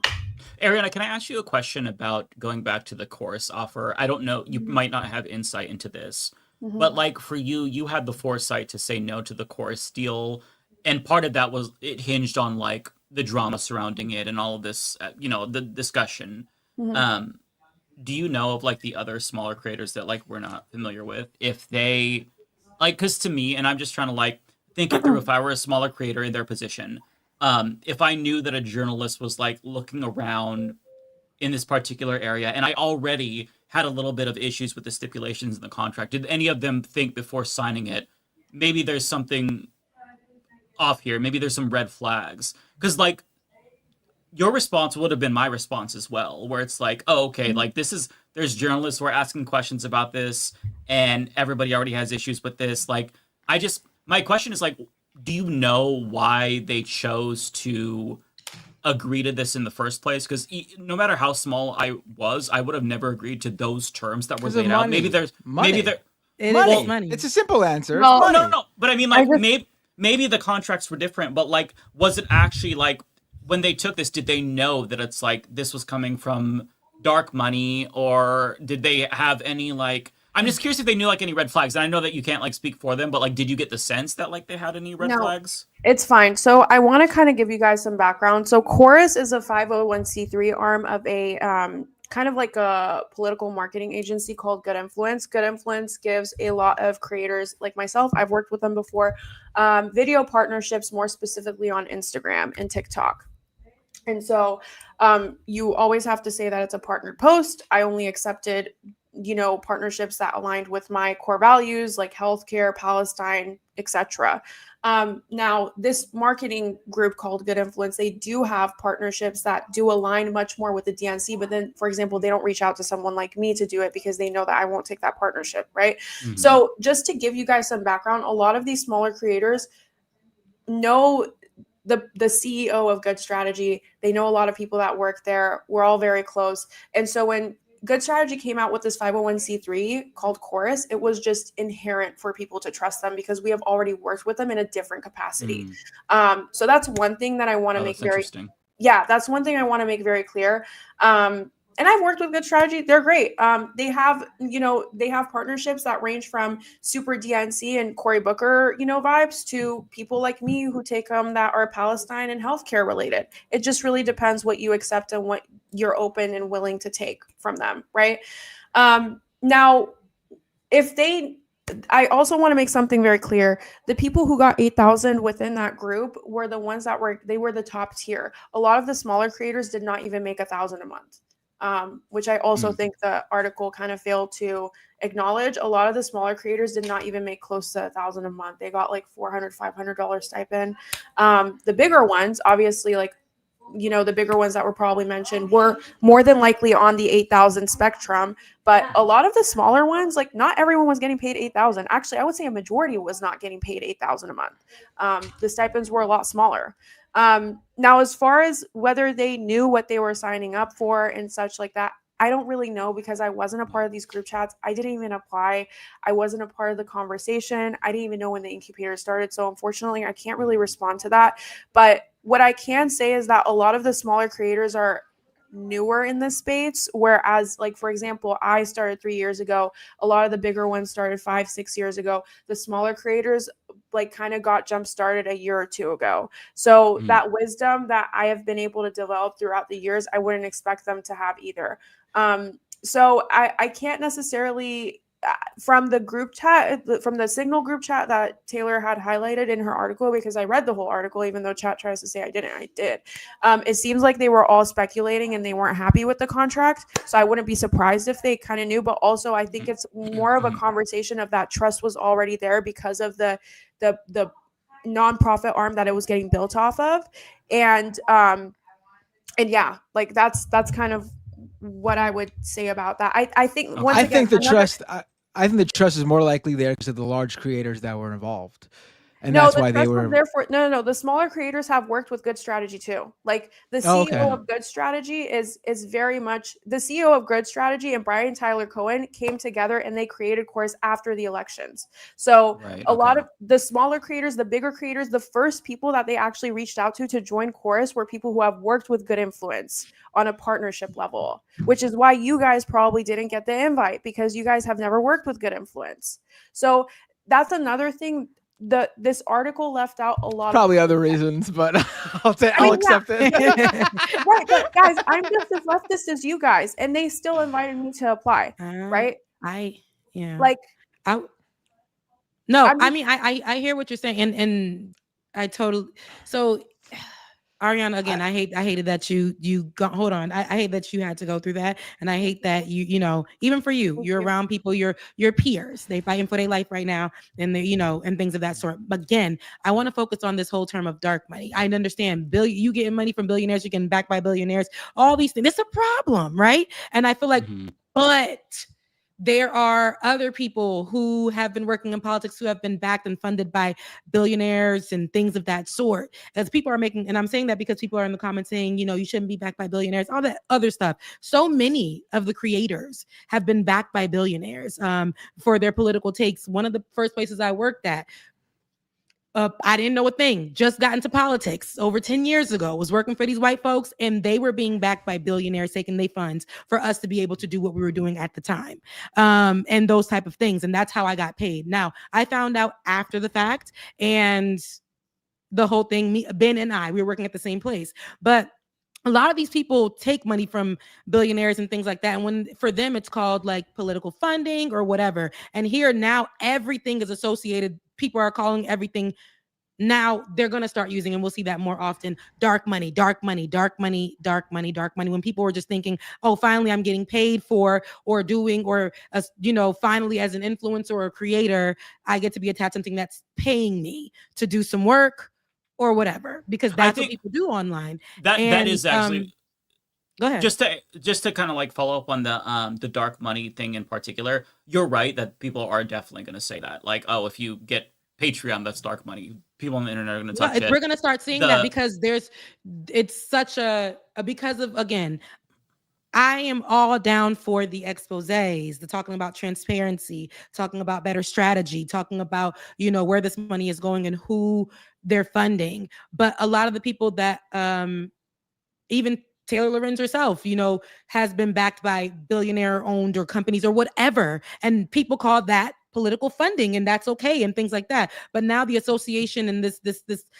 phrase of dark money for people to me weren't really aware. And again, I'm not talking about the people that y'all know that are just online being defensive, but in a broad manner, but because they're probably getting other money from other places or other things. But these other people who really thought, okay, this is an opportunity or whatever. That to me, like, we're going to start seeing so much vague spaces, so much gray areas because of this. And people need to be clear about that, because dark money is specifically like, it's designed, like these groups are set up, why they call them dark money groups, so you can skirt disclosure laws. And that's like, you don't know who's funding them. Yeah. Right. That's what the lawyer in the article was quoted as doing. So it's like, oh, well, since we're set up this way, we don't have to disclose this. And that really, to me, like, I would not like, if you're taking billionaire money, I think that is something that we can see if you disclose it and say, okay, well, you're taking money from this billionaire has interest in this, so maybe I don't trust you on this. But if you take dark money, it's just a big shadow. We don't know where the funding is coming from. So that's why I think that the disclosure is like so important, because like with you getting funded, presumably from like investors, when you were working at your outlet, I view that as so different than dark money. But that to me, there are billionaires who were actually, they didn't give a damn about the cause. It was just about putting this little show on and doing. When I was back at FAMU, graduated, was reached out for an opportunity to work at what became the Black News Channel. And they were supposed to be backed by right wingers. Like, that's who was funding that. That was, so it wasn't that they gave a damn, and it wasn't that they gave a damn about it. It was just like having this channel out there that's going to make money. Don't let nobody know who's really backing it. Then the articles came out. FAMU decided to pull out about from it. All this other stuff. The articles came out about who's going to run it or who's going to do whatever. But it still came out, and your favorite journalists and them got paid for it because it was a job. And some other, I'm telling you, there are a lot of. I believe this, and I know this with everything in me. Not just because these people are yelling and they're backing, they're saying, oh, this is dark money and things like that. By definition right now, because I'm pretty sure it's going to change or be more defined. People that are saying, that this funding is dark money have also been funded by something similar in some way, shape, or form. I know this, like the bigger creators, and I know this for sure, especially on the left.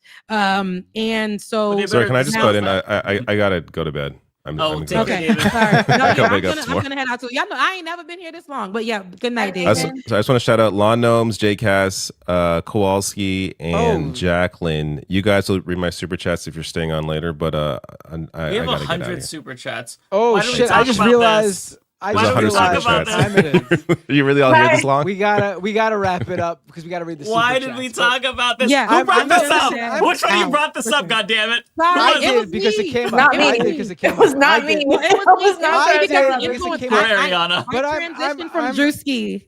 Guys, I'm I gla- just I'm already glad know I'm we- gonna have to I'm fight gl- for my life on Twitter tomorrow. Like I already know. And I'm I'm gonna so get sorry about that. No, I'm so sorry I'm- about that. I'm glad we had this conversation because people were interested. I think it's important. I think this is an important conversation. And People it's should between disclose people, their funding. Yes, and it's between Yeah, people I think we all agree there. That's a That's good it. that's a good place to. That's a good place of agreement, right? Because like we have different angles and different perspectives and different like interactions. So I think that ultimately is the through line where we all agree. Yeah, disclose Right. it. And don't take dark money because it's insidious. That would be mine, you know.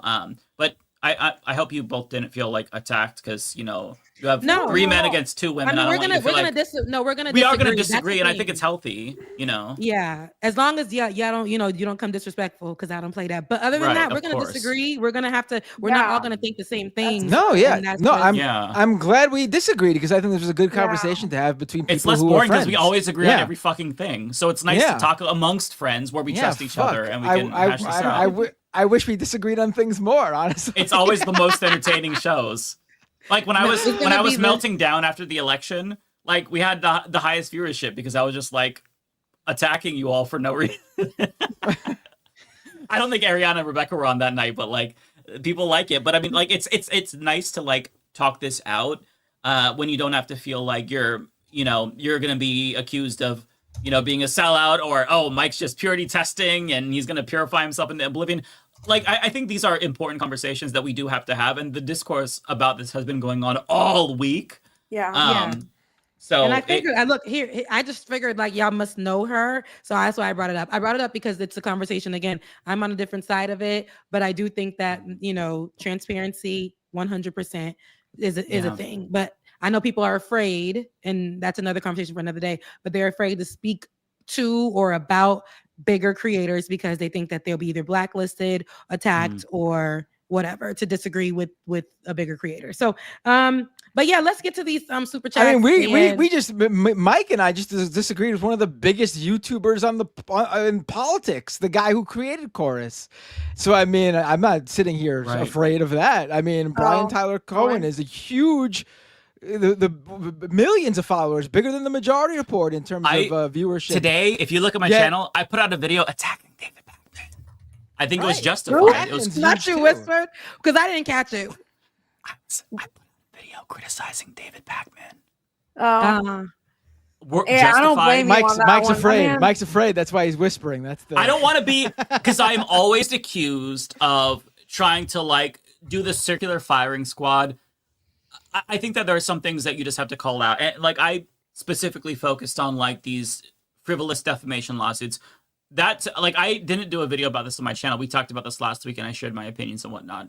Done. But then the whole I'm gonna sue over this or threatening to sue, that was like a different level and that like changed the discourse. So that's my criticism. But yeah.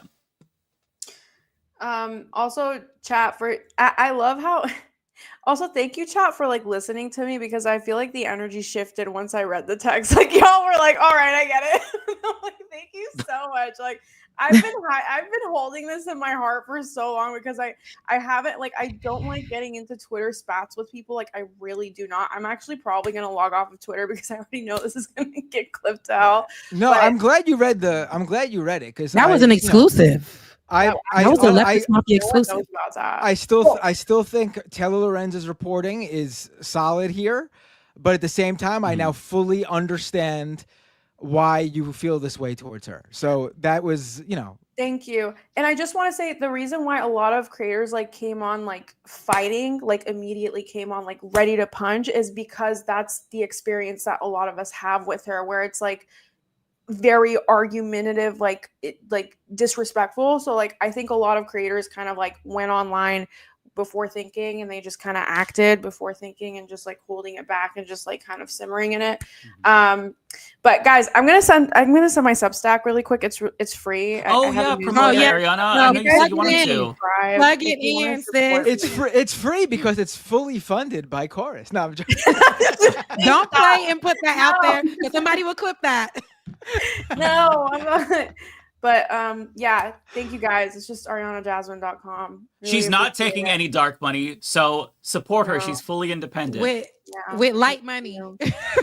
Yeah, if you guys want to support me, you can pay $5 a month, but all my articles are free. So you're literally just doing that to support me. I believe in access to information. So, and it's important to support creators like Ariana, because Ariana is a serious person who talks about issues that are substantive. And if you do that, it's harder. I mean, you do phenomenal, Ariana, but like people are addicted to slop. And so to actually talk about the genocide consistently and real issues, like I think that's so important. Like you have to support these creators because the ad revenue is going to be great for them. So small creators like this, like all of us here, Rebecca, Matt Binder, Ariana, yes, support the show. Support the show. Thank you so much, guys. Anyways, I'm done. We can go to the supers if you want. The super chat. Okay. Because I'm here. This is the longest I've ever been here. We're cooked, y'all. It's what is it? It's 11:30 here. That's crazy. Yeah, it's 11. Mascot. I'm like. No, but Let's Matt do it. Rebecca had to bring up the. Not playing. They be here till 2 a.m. Yeah. So. Yeah. Okay, so which one do you want to go first? I'm just gonna go ahead. I wonder if Eleanor Roosevelt ever had arguments over how her creative friends were being funded. The pioneer of influencing. That is crazy. Dark money didn't exist back then. That was before Citizens United, so probably not. By definition, they would probably find a way for it to fit. But okay, I'll go first. With You're funded by 100,000 there. How dare you? I'll go first. Don't you like that I brought that up? See, I was glad I came. You see, I came back strong. I came back. Let's just all not go on Twitter. Don't go on Twitter tomorrow. We are all liable to attacks because we took sides that regardless of where we were. Each other, please. I just know. I don't even have a call after me tomorrow. But here's what I'm gonna do. I can't promise that. I'm gonna see which way the wind is blowing, and if they attack you, Ariana, I'm gonna have to join. I'm so sorry. I'm just kidding. Wow. Okay. no, I'm just kidding. No, just like listen. Sometimes.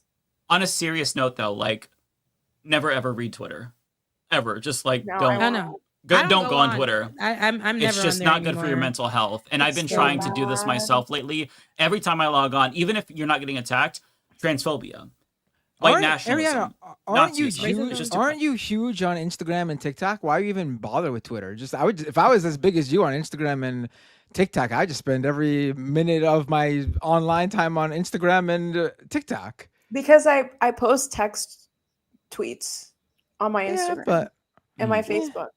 I have like 25,000 on it, Facebook. So I write little thought pieces on news and I post it. So it's hard maybe to I should avoid go it. on Threads because Threads is way better, to be honest. Yeah, no, Threads is way better. But no, avoid the comment section. Don't do that to yourself. That was a big thing for me when I first got into politics because Ben is the one that I told you gave me that tea because I didn't know I'm coming into it and we had a big platform at the time and everybody in the comments were being mean to my fresh face and they were just saying a lot of mean things and a lot of things on my takes and I would be like the brunt of the joke. People made videos about me on YouTube. People with bigger platforms at the time were making videos about me and it was hurting my little feelings. But once I started being like, okay, they'll talk about you today, tomorrow. You might lose some people, but it is what it is. Like I say, like you're gonna stand on your truth if that's your truth, if that's how you feel, and if you change your mind, you can do that too. Whatever. But that's just how this space rolls. You got a lot of people in your face. You got a lot of people was cussing me out in my own chat. Okay, they was coming at me in my own chat. It's okay. It's fine. But yeah, you stay out of the chat. Yes, please do for all of your own. Well-being, I just came back off of a mental health break. I don't got time for none of it because I don't even know Taylor like that. So it is what it is. Like I don't. Don't look online. Yeah. Direct your criticisms towards me. I can take it. I don't give a shit, honestly. Yeah, I'm gonna take a vacation. I'm not gonna be here next week. I'm gonna be taking a vacation. You all can say whatever the fuck you want. I'm not gonna see it. So direct it towards me. Where are you going? I'm gonna go to the beach. Just Oregon coast. That's Stay okay. there for a couple of days. The beach? Just Well, the I don't beach? want to say. I don't want to say specifically where I'm going to go to. Are you going to a beach in Oregon, or are you going somewhere? Yeah. We're gonna rent a house for a couple of days. I love that. And just stay there and chill out and relax. In state or out of state? Are you leaving the state? That's the question. I'm going to the edge of the state, near the ocean. I am not leaving the state. No. It's all, but you know. So are you using dark money to fund this trip, or is it? I can't talk about that. Unfortunately, there's a contract that I signed that stipulates that I do not disclose my travel expenses. So did Netflix tell you that you can't, disclose this? It's more of an anime company. I'm not gonna. Oh, okay. I've said too much. Okay. It's anime AI where you can chat with them and maybe coerce them to sex you. I'm just kidding. Mike, does it have anything to do with the anime that you're promoting on your shirt? I can neither confirm nor deny. So I've already said too much. All right, let's get to going because I need to go to sleep. Y'all got me up. I know we're at this point where our brains are just pudding and we're just like filibustering. We're just gonna roll through these. We can't answer every question. We are. You have to literally. You have to tell me to shut the fuck up because I'll just keep talking. Okay. Are we starting? Because I'm about to go. As soon as you name it, I'm gonna find them and then I'll follow along. Nintendo Gaming Channel. Have you seen To Serve Man episode? All seen To Serve Man episode? No, I haven't. Twilight Zone, right? To Serve Man. It's a cookbook. Yeah. Oh, okay. Is it? I'm assuming that's what he's talking about. I have no idea. Okay, Dan Dixon, thank you for standing up for medical science and social justice. I appreciate you all. Not Los 2, thank you so much. The Cynical 6 in the house. Okay. Prairie Fire, as a 2005 Dare Medal recipient, I do not condone this laissez-faire attitude towards drugs. Just hit the gym, eat rotisserie chicken, drink your way shake, and rage against man. Play video games. I'm for it. Omega Star, thank you so much. The Haitian flag and the yellow heart, that is my emojis. J Cass, I used to do drugs. I still do, but I used to. Max left. Yay, Rebecca's back. Glad all y'all here this week. Me too. This was a great one.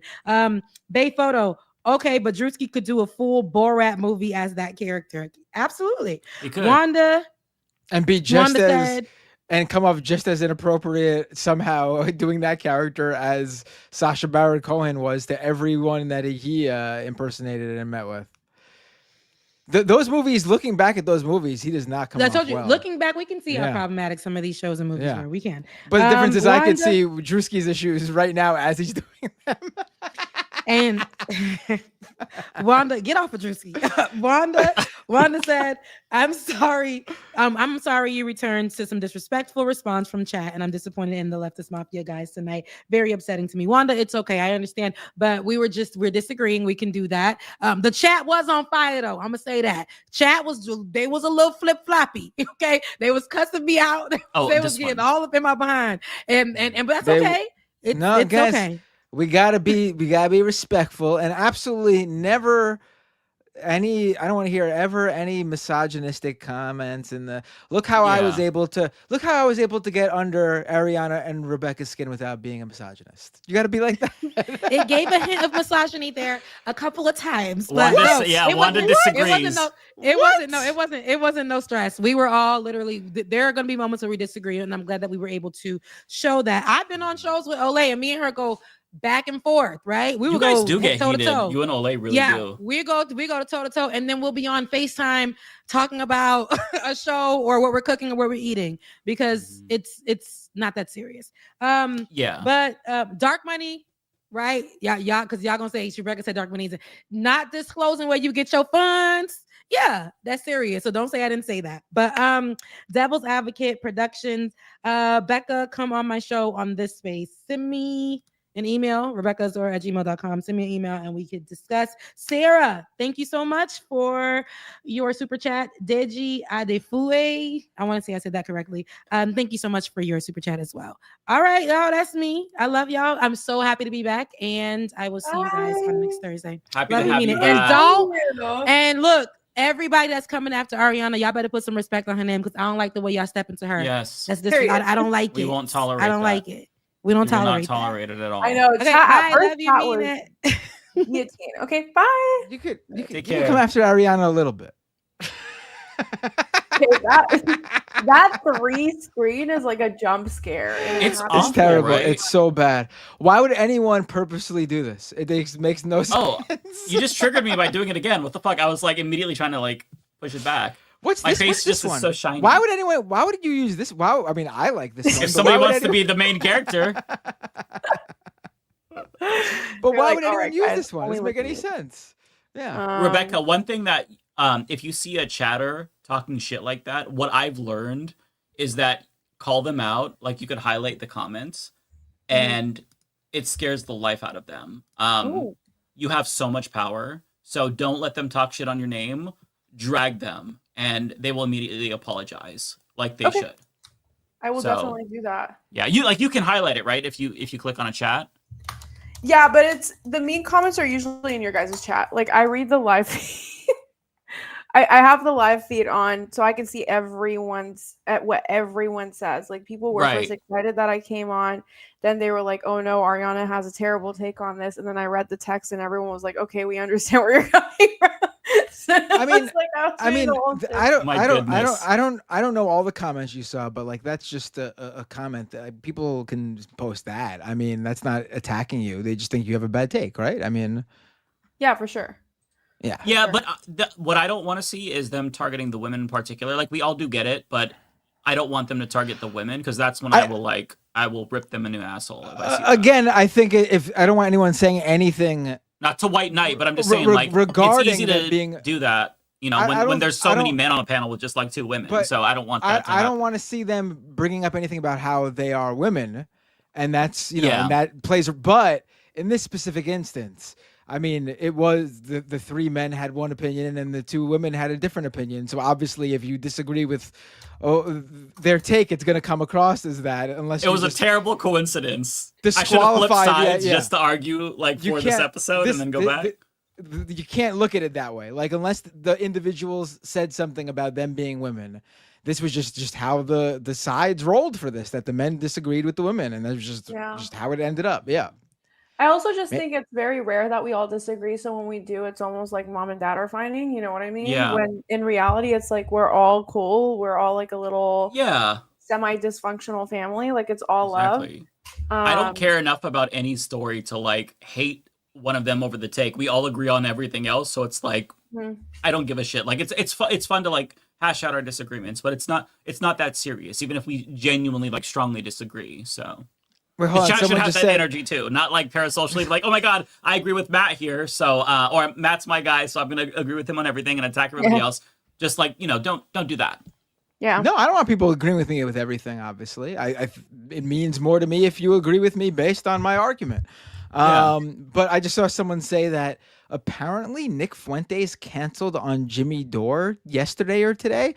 I mean, my question is, what was Jimmy Dore doing booking Nick Fuentes? And second of all, like how embarrassing for Nick Fuentes to be the one canceling on you. I mean, why even put yourself in that position? That's a new avenue. Oh, this comment right here says men shut up. Yes, we will try. Part of it is that I'm also like I never shut the fuck up ever. So I apologize for that. I'm working on it. But yes, like dudes can easily talk over women without even realizing it. So, you know, the chat you should call that out if you see it for sure. Also, I will say it is hard to judge that strictly over streaming because there are many times where I am interrupting someone because on my end, they haven't spoken yet. And then as I'm talking, I hear their voice come in. And so I stop. That happens all the time. People think I'm always interrupting. The truth of the matter is I try to stay quiet until there's a lull and then I start talking. But by the time the other person's voice gets to me, it sounds like we're talking over each other. Yeah. And we always talk over each other anyway. I'm probably the worst person that does this. So I am aware of the problem and I need to shut the fuck up. Mike using Italiaphobia. I'm not Italian, I'm Portuguese, but it is true that Portuguese people never shut the fuck up. So point taken. Okay, Ariana, did you want to start? Yours is, okay, I'm trying to follow along. It should be easier now. Yours is Nintendo Gaming Channel, right? Is that the very first one that you see? Yes. Okay. All right, I'm gonna try to go through these as quick as possible. Collective Shout is a bunch of Australian MAGA, also mentally unstable, deserve arrest for crimes including conspiracy with 10 years of prison. I don't know what this comment is about. I have a video tomorrow about Collective Shout. So if anybody else is confused, watch that video. They're basically this Catholic-aligned group that purports to be like women's issue focused. But they're more like fascist, and they're trying to use the Project 2025 playbook to censor video game content. I talk about this tomorrow. Check it out. It's just like video game content is a Trojan horse. Really interesting story. So, Okay, cool. Thank you for explaining that because I didn't know what was going on. But thank you for the $6.99. I appreciate it. Valve should sue Collective Shout for $1 billion Australian dollars, $1.6 billion in damages, 1 count of defamation against gamers, etc. The defamation against gamers, I feel like they defame themselves enough, so I don't agree with that. But they should not cave to that. I got no idea what's being talked about. I did not know before I did research for this video. I just saw a headline and went down a rabbit hole. So you're all right to be lost because I did not know what the fuck this was until today. I'm just glad you know what's going on because I don't, and I'm not in tune with this. But thank you so much for the $4.99. I appreciate it, or $6.99. I really appreciate it. Looney Tunes, 2 things. 1, Trump is floating ground an idea to bring the National Guard to New Orleans, which is stupid thoughts. 2nd, what's up with the hat? Matt, why are you wearing a hat? Oh, first of all, I got this nice hat I like. Second of all, my hair is very long now, and I need to sometimes keep it in check with a hat or a headband or various other means. So I've been using a lot of headgear lately for my hair. Okay. Trump and the National Guard. I think that Trump is sending the National Guard to predominantly Black areas like Chicago or DC or New Orleans. I think it makes sense given his goal. The National Guard has been picking up the trash and doing gardening, though, so I'm not entirely sure exactly what they're going to do in New Orleans. I think it's a stupid waste of our dollars. That could be actually. I made a tweet about this. The money that we spent on the National Guard in DC could have literally housed the homeless for like a year or something. And they're literally standing there doing nothing. Also, pro tip. So legally, the National Guard has to stand and listen to the national anthem whenever they hear it.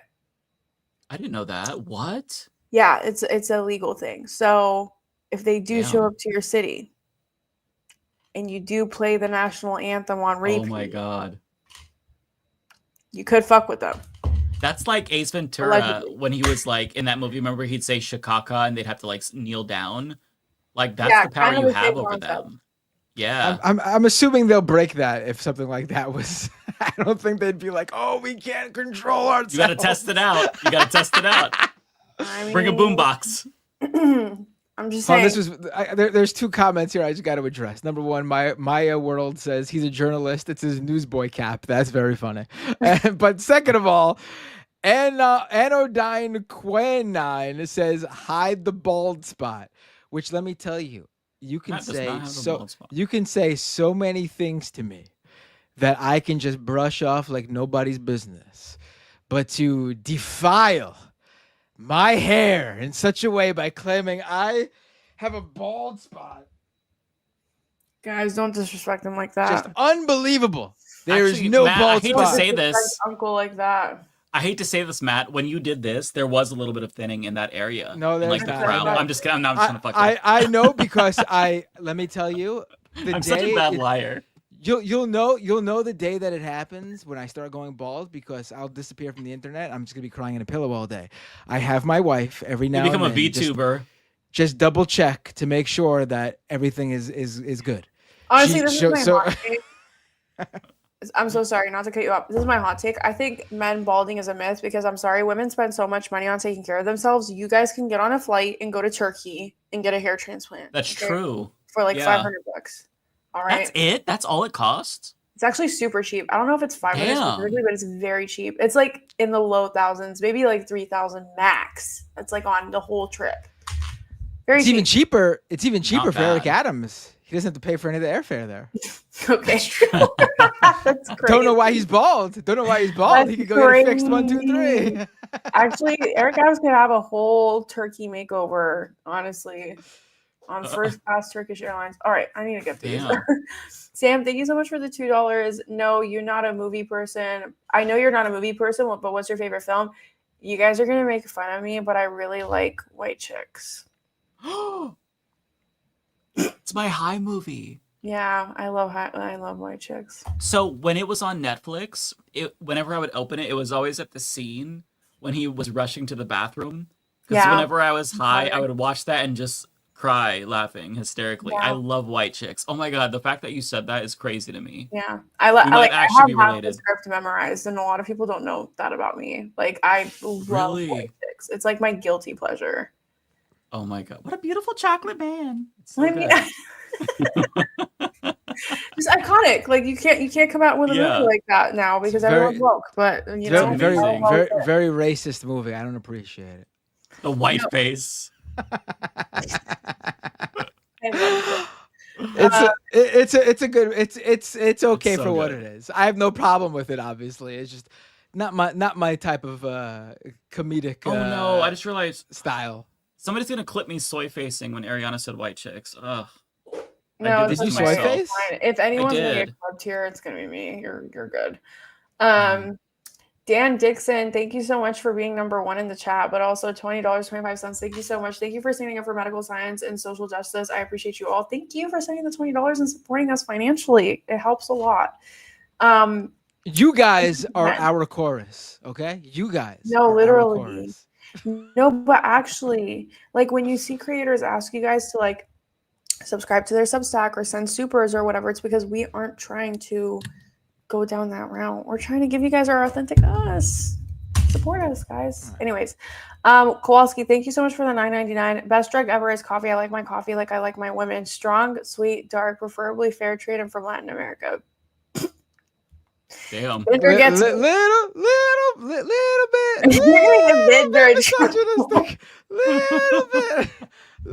No, but Kowalski gets the pass. Not really, but I don't think you can give that pass, Matt. Well, he says Binder gets me, so I'm telling him. Oh, okay. I see. It's a funny comment. Would I say it myself? No, but it's a funny comment, you know. We have all different types of comedy in today's stream. We really do. JCast, thank you so much for $2. Binder is a big cokehead. I am. I love my Coke. A cola. You're gonna get clipped, y'all. We're gonna get clipped to a We've just given them endless Like, ammunition tonight. It's so terrible. There's nothing I said that's that I would be worried about being clipped. So it might just be the hat that gets you clipped. Who knows? I'm just kidding. Sean Dragon, $5. Thank you so much for the $5. Ari reminds me of Mia. Do you mean like Mia Khalifa or Mia the singer? MIA? MIA. Okay. I didn't know if they were putting Mia Khalifa in all caps or not. Mixed with Penelope Cruz or a younger Yasmin Hamdan, Lebanese singer. I don't see Yasmin Hamdan. Like, I know what she looks like. I don't know. I gotta see who she's gorgeous though. Also, when are y'all inviting Nikita Dumptruck? Do you guys know who Nikita Dumptruck is? Well, she's a really like big creator on Instagram and TikTok, and actually I'm friends with her IRL. Like, we hang out. Really? What's her name? Her name is Nikita Dumptruck on Instagram. She does a lot of like queer focused feminist like content, but she does a lot of historical context where she brings in the history and like how, you know, like the history of resistance or how people fought what was happening. Anyways, she's like one of the biggest creators on the game when it comes to TikTok and Instagram. When it comes to politics, she's really cool. I'd love to. Yeah, let's have her on. Yeah, if you guys want her on, I can literally text her. We're like actually really good. Yeah. Okay, we can make that happen, chat. Wanda, thank you so much for the $4.99. I'm sorry you returned to LM with vitriol attacks and misogyny from the chat and some disrespect from the left. Guys, it's totally okay. Thank you so much for the $5. I think when we have disagreements, it's like I said, it's a little bit like mom and dad are fighting. If anything, I feel like the chat was just being really freaking mean in some of that conversation. But I also I just want y'all just to make this really quick, I just want to wrap this up. Like, whenever we have disagreements, it's just a disagreement. Like, we're not fighting. Like, there's no bad blood. We're on a podcast. Sometimes we disagree. I actually like it when we disagree because I think the crowd gets more informed than when we all agree, because then we're all just like, okay, next topic.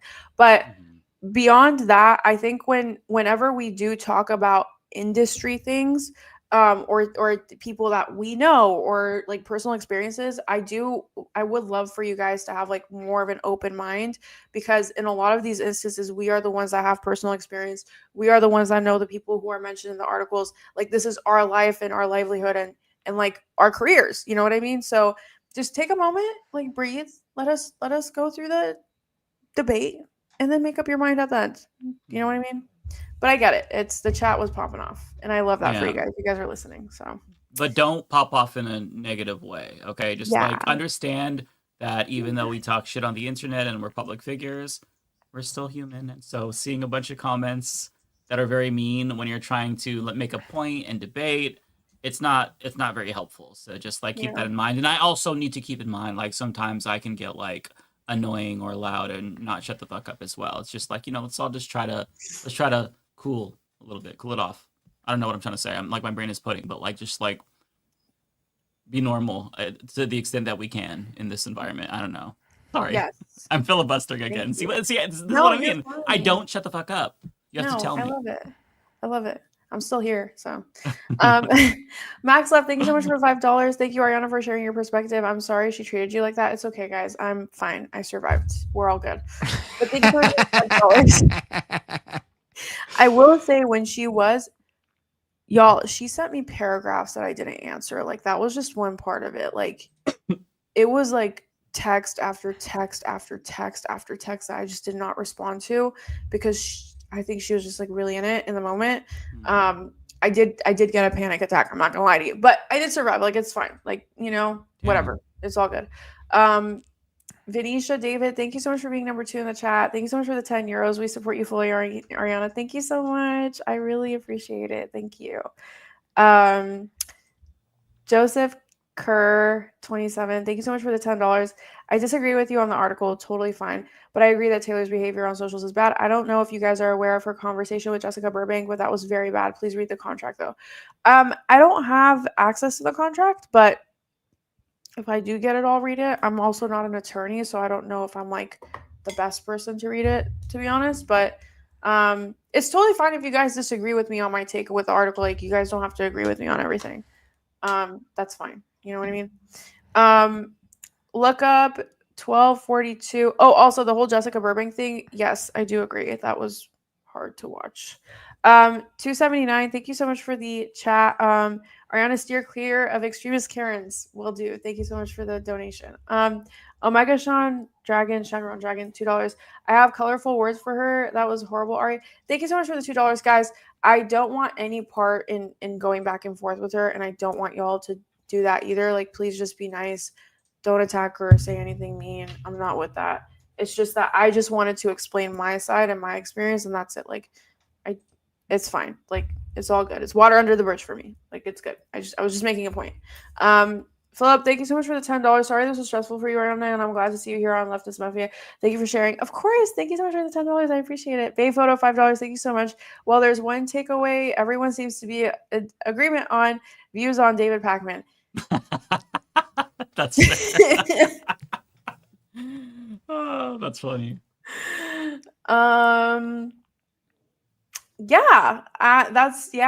David. Did you guys see that video where he was like, I don't even know how to pronounce it. APAC. Like, did you guys see that video? Yes. He was like, I don't even know how to pronounce it. I think he was trying to be snarky. Like, he was trying to be funny. Yeah.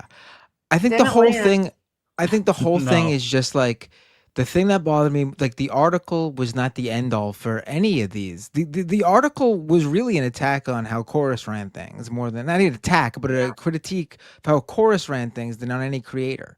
And that's the way that I took it as well. And yes, and any of these creators easily could have just put out a nice statement saying, if they were a bigger creator, they couldn't say this, obviously, but your friends Ariana could have definitely just been like, we've only been doing this for a little bit of time. We're not huge creators.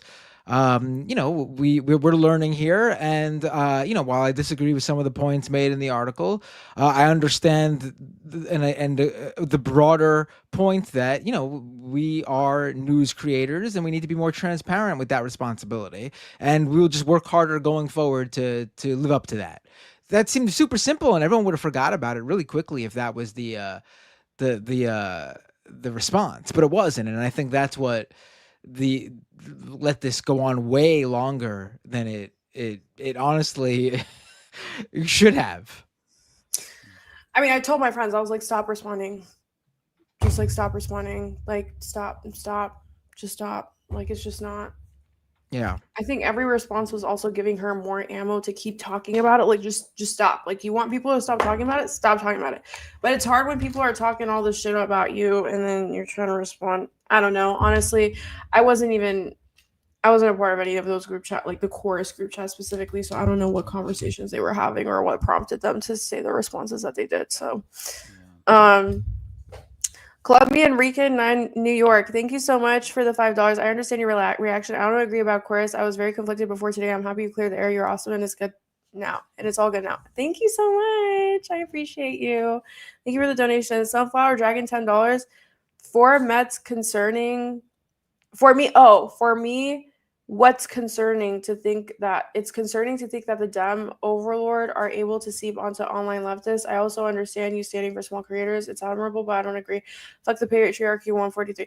I think that's well within your right. I think your argument is valid. I will say not everyone in chorus is a leftist though, because I wouldn't say Olivia Juliana or David Pacman or Brian Tyler Cohen is a leftist.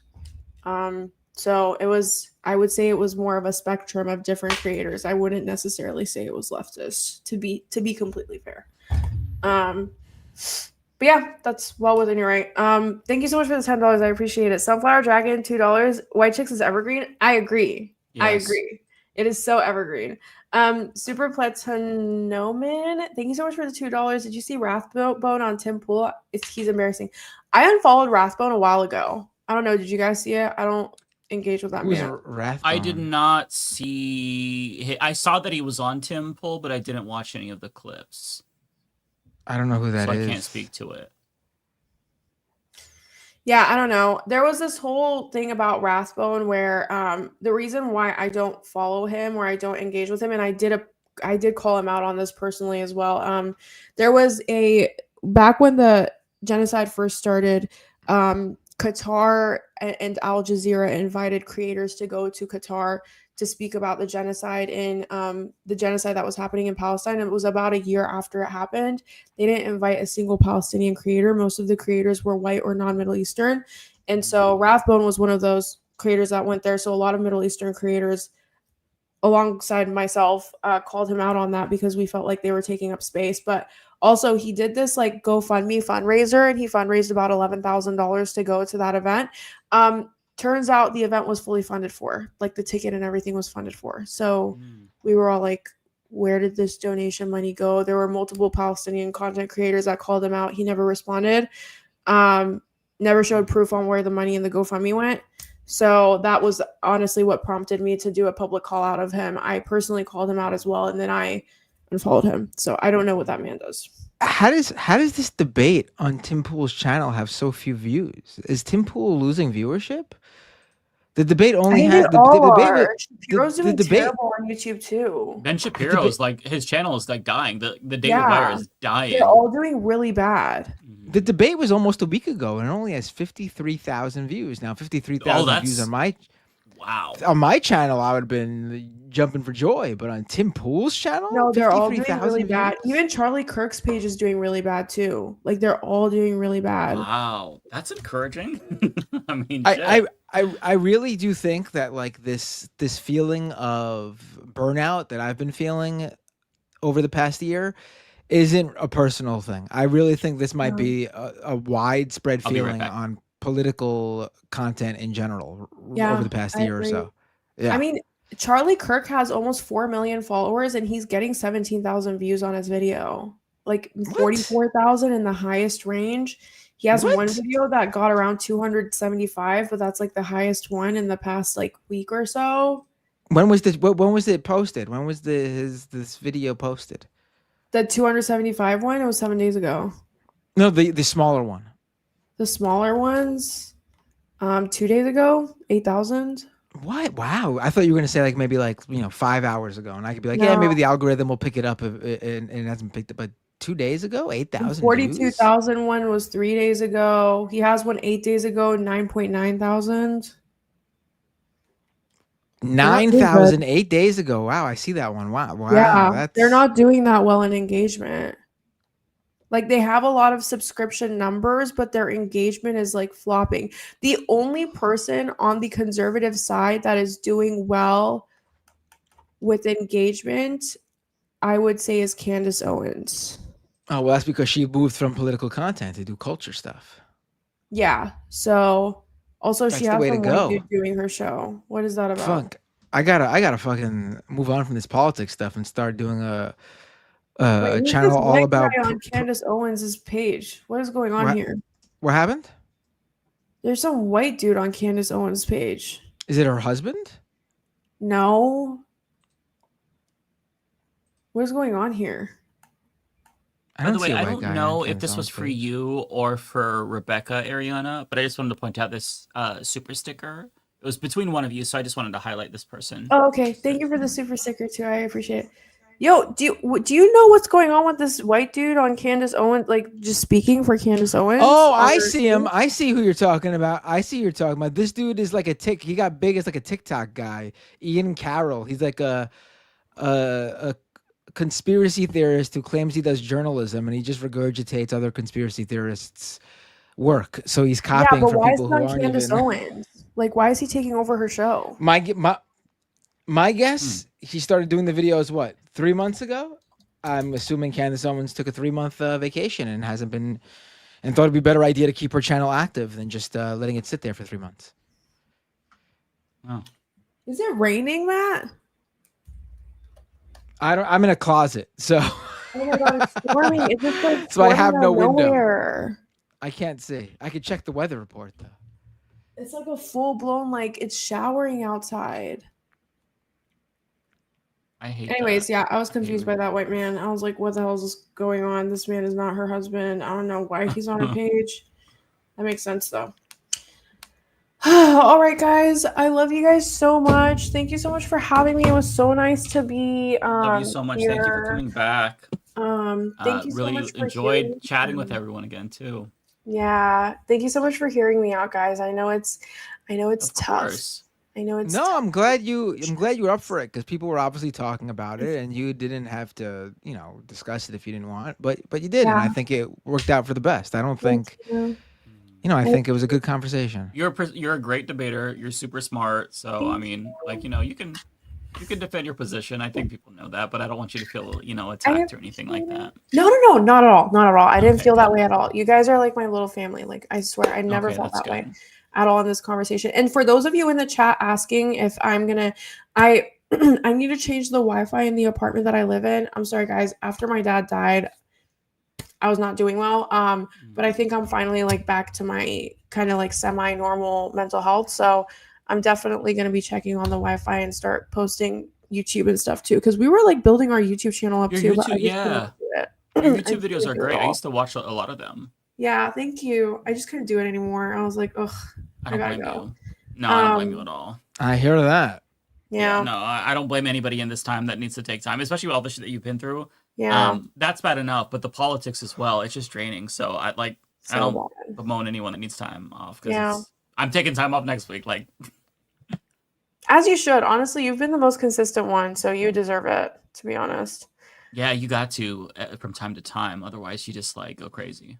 Yeah, I agree. But if any of you guys want to consult me on my YouTube channel and give me a strategy, I would really appreciate that because I don't know what the fuck I'm doing, to be honest. YouTube is the one thing I could never figure out. Like YouTube is the bane of my existence, but We'll have to have a conversation later on offline because I was thinking about trying to get into the shorter form like Instagram, TikTok market, but doing original content and not just copy pasting my videos. So we'll have to like exchange ideas because that's your bread and butter. YouTube is more my bread and butter. So we can like, we could share. I heard Mike was thinking of, creating this like cohort where creators can come together and get funded and help each other out. Gay leftists. Just have to sign this contract. No, I think the best strategy for you, Mike, and we'll talk about this later offline. I think whatever video you're creating, I think if you create a 60-second like TikTok script and you just like jumble down all your YouTube videos and then you say like, hey, comment YouTube and I'll send you my YouTube link. And then you can do an automated message connected to your Instagram and then people can comment. It brings up the engagement and people go straight to your YouTube for the full video. Smart. Okay. But yeah, we'll talk about it later. I can definitely help you out. If you could just please help me out with my YouTube. I will absolutely. I have. Oh, and also, Ole is like amazing at YouTube as well. She you should pick her brain as well. I know she would be happy to help you. She helped me a lot. Ole has like 1,000 channels and they're all extremely successful. So she's also somebody that's very good. Okay. Yeah. I'll talk to her. I'll message her. Yeah. Ole, I'm sure Ole's got tips, but like just from my outside looking in view, she's just a content machine. And if you could just pop out really good content like she constantly does, you could build a channel without any secrets, Yeah. But I'm sure maybe she even has, maybe she does have secrets that she could share. She shared some of her secrets with me, and she's a fucking genius. Can you share the secrets with me too, please? I will. We need them. Even like subtle things you don't think about, she's on it. Like she knows what the fuck. Like I mean, there's a reason why she like exploded. So she knows what she's doing. Yeah, and she's talented as well, but she also is very smart in terms of like just how to put yourself out there and what to do, what not to do. You have to know the strategy, and I've nailed down the strategy of all these other social media sites. Mm-hmm. And YouTube is just not one of them I've been able to nail down. I need mentorship on that one. But okay. I love you guys so much. Twitch, all right, love you. guys Take care. too. Thank you so much. Have a great night. Have a great night. I'll see you guys later. Bye. Peace. Bye. Okay, did you want to go first or do you want me to go first? We have I cannot believe how many this number, Matt? 91 super chats. 91 now. Okay. Why don't you just roll through them then? All right. I have to refill my cup so I can stay awake with soda. I'm not going to respond to all of them. I'll try to react quickly to them. I know that's difficult for me because it's hard not to, but just so we're not here all night and so we can get to all of them. So I'm going to try to go as quickly as possible. Thank you so much to Daniela Pinto for becoming a member. Bay Photo, from now on, Trump will only die on weekends. Probably. That's the way it works. Chris Corcoran says Republicans need Trump to keep the party together despite his health. Dude could end up like Hector from Breaking Bad, and they'd still prop him up. Yeah, you're not wrong. Cosmere Dragon, thank you for the 10. Book recommendation, The Devils by Joe Abercrombie. Comedic alternate history about a necromancer, vampire, werewolf, elf, and others guide the long-lost princess of Troy to take her throne. Okay, I'll keep that in mind. That sounds actually really interesting. Usually I go for like sci-fi, but I feel like that would be one that, I don't know, the way you describe that sounds kind of goofy and interesting. So, okay, I'll have to remember that one. Omega says, careful, Mike, the biblically accurate angels might come for Trump because there's no way this conference wasn't his body having the last lucid moment.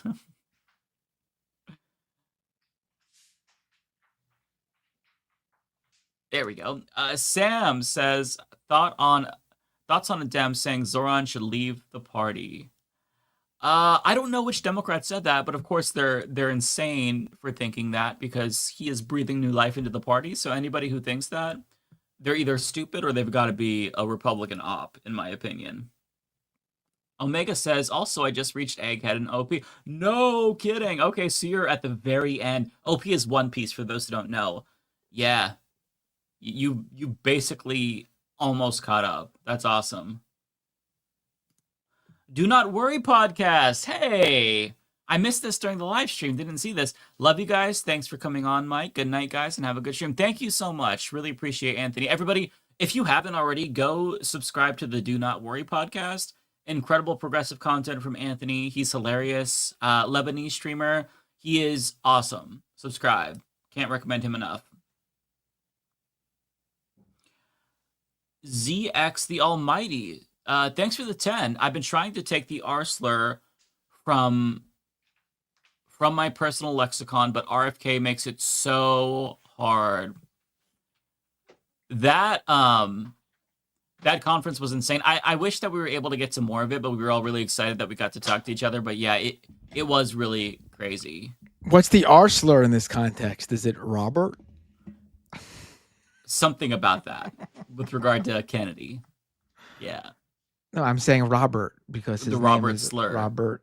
Robert is a slur because he's so stupid. Yeah. No, I get it. I just can't articulate how I understand, but I do understand what you're saying. No, I don't. I've always felt that was an easy one. There's always. I hate to sound like I'm always on the right side of everything, but even young Matt in the late 90s, early 2000s, preteen, teenager, junior high school, when those words, the R slur, the F slur, were all the rage for he's calling everything gay. When all that was the rage, even then I was like, I don't like these. I'm not using them. Just, We're ahead of your time. Just even I called everything gay.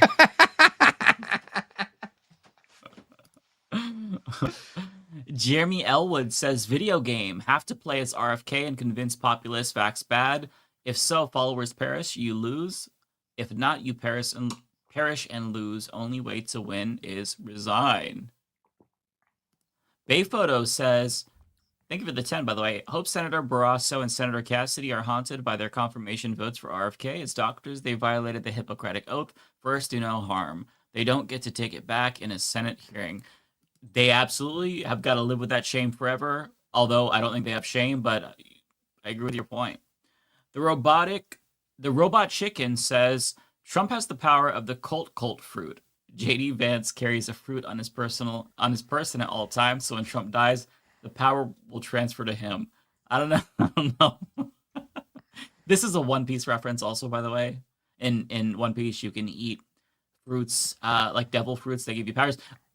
I'm dragging this out again. I'm sorry, but yeah, One Piece reference. I'm trying to go because there's so many. I'm trying to go through them fast. I'm sorry. This episode's about to be as long as One Piece. Goddamn, right? Holy shit. The Brady brunch. I see what you did there. I feel like that you're accusing us of being liberals, and I don't like it. The brunch liberals. No, but that's funny. 180K Chan, I'm looking forward to Final Fantasy Tactics Ivalice Chronicles at the end of the month. I need some escape from the crazy stuff going on. Escapism is good. I won't be playing that. There are other games that I plan on picking up, but hell yeah. Jeremy Elwood says, Rebecca, I'm Gen X and Boomer. Treat us like babies. Sam says plans on having Taylor Lorenz on Leftist Mafia. I mean, perhaps at some point. Yeah, I'd be down to it. Yeah, I've talked with her before I think on an episode of my show. Yeah, she'd be down to do it. Question would be, would Ariana want to be on that episode? Probably not. Yeah. Yeah. That's the thing about panel shows is, everybody has different like perspectives and experiences with people. But, I would be down to talk to Taylor Lorenz. I really, I enjoy her work. I don't have any personal history. So I just, I like her journalism. Thank you so much for becoming a YouTube member, Faria Badi. I probably butchered your name, but thank you. Brasmo says, ketamine can lead to psychological addiction. I know from personal experience and am part of a ketamine recovery support group. Okay, good to know. I figured as much, but that's, good to know. 2025, Dan Dixon, thank you so much. Very generous. Thank you for standing up for medical science and social justice. I appreciate you all. Dan has been bankrolling all of us. He is our sugar daddy this episode. Thank you, Dan. Appreciate you a lot. Pierce says, the Republican I fear being a candidate for 2028 is Tucker Carlson. I think he is the one that can continue the Trump movement from my knowledge. Ooh, yeah. Actually, I didn't think about that. That's a good point. That's a really good point. Red Fire Blue Ice says for David, he was the first. Leftist Mafia, I sub. Sunflower says, ironically, Matt laughs like a guy who's high. I can kind of see that. I sound, my laugh when I'm high is actually, it's the same. What am I saying? Hey, I never said I don't act like I'm on drugs. I just am not on drugs. Fair enough. ZX says, wait, so Bender chose that haircut's sober? Be nice to Bender. His haircut is cool. Fuck off. Come on. This is this is not even the first time I've done that. But the sides are shaved. It's a mohawk. It's just not. Yeah. That's just down. I could not imagine you with any other hairstyle. Like, that's you. Like, you know, I don't know. It's like there's me been without times a where I beard, had the right? sides. There's times where I had the sides long too. But yes, me without some part of my hair extremely long is unnatural. Imagine like we switched hairstyles. It wouldn't work. Like, we just have our styles. Like, I could not imagine you with mine. I could not imagine myself with your hair. Like, it just, you know, we've got our own styles. I would like your beard. You have a really nice full beard. I do appreciate that my beard is full. Yeah. I can't grow a full beard like that. My beard looks like this. That's still pretty impressive, though. That's still pretty impressive considering a lot of guys can't, you know, get anything besides like the patches, which sucks. It took me like 30 fucking years to just get it to this point. So I mean, you've got to cultivate it. You've got to cultivate it. I could never fill it in, I think, until at least my mid-20s. So people have always told me that if I actually fully shave it, it probably would grow in fuller the next time. But the problem is there's that time period where I have to be without a beard. And it's so uncomfortable. It's like you're naked, basically. My kids have never seen me without a beard. And my oldest is 10. So I've had this and I've definitely had it for longer than 10 years, but that's just how long my kids don't know me without a beard. They don't know a clean shaven dad.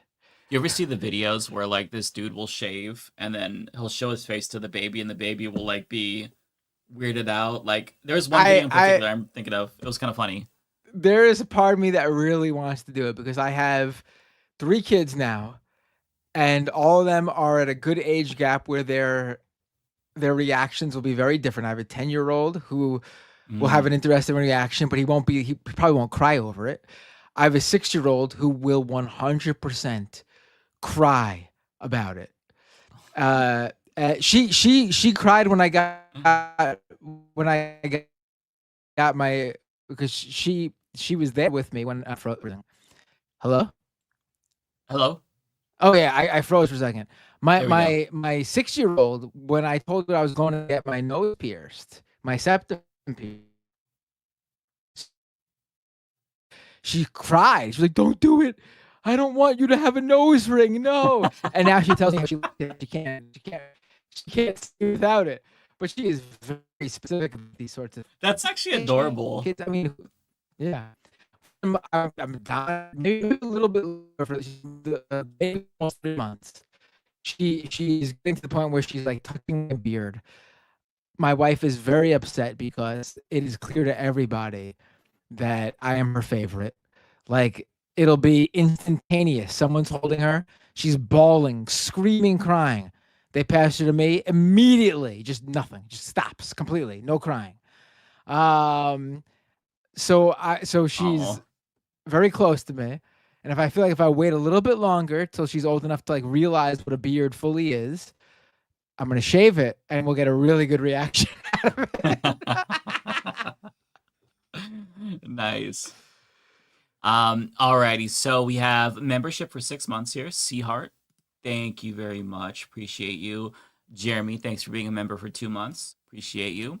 Tiger says, I've never done drugs, but once I drank so much caffeine and sugar in a short time that I fainted and woke up to having a seizure.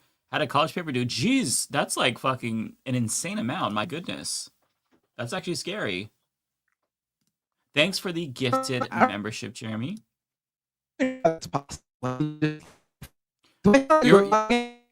Matt, you're completely breaking up. Yeah, it like as soon as you talked, it started to. Am I back? Glitch. Your video's frozen. I think you probably have to leave and come back because that helped last time. I'm not sure. It's like really bad now.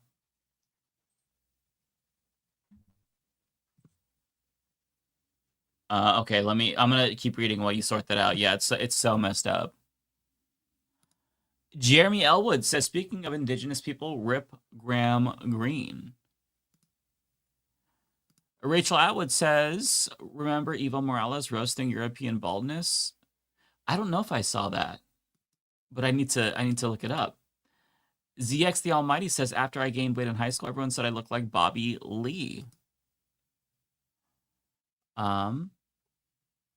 Pandora says, oh, we did see this one earlier. Ariana's celeb twin is Rosario Dawson. I see that for sure. Jeremy Elwood, thank you for the 20, Jeremy. A fact about G. Green, when offered Thunderheart, was told he'd have to go to Badlands and drive a motorcycle. Him, I love the Badlands, I'll take it. Then asked, don't you want to read the script? Him, don't need to. That's funny. Interesting. Jeremy says, see RFK versus Bernie. LOL, Bernie unthrilled. Yeah, that was a great clip as well. I had that one queued up. I'm sorry we didn't get to that if everybody was hoping. I know I put that as the thumbnail and then just, like, didn't get to it. Sunflower says, Theo Vaughn is also against interracial marriage. Okay, I did see that one.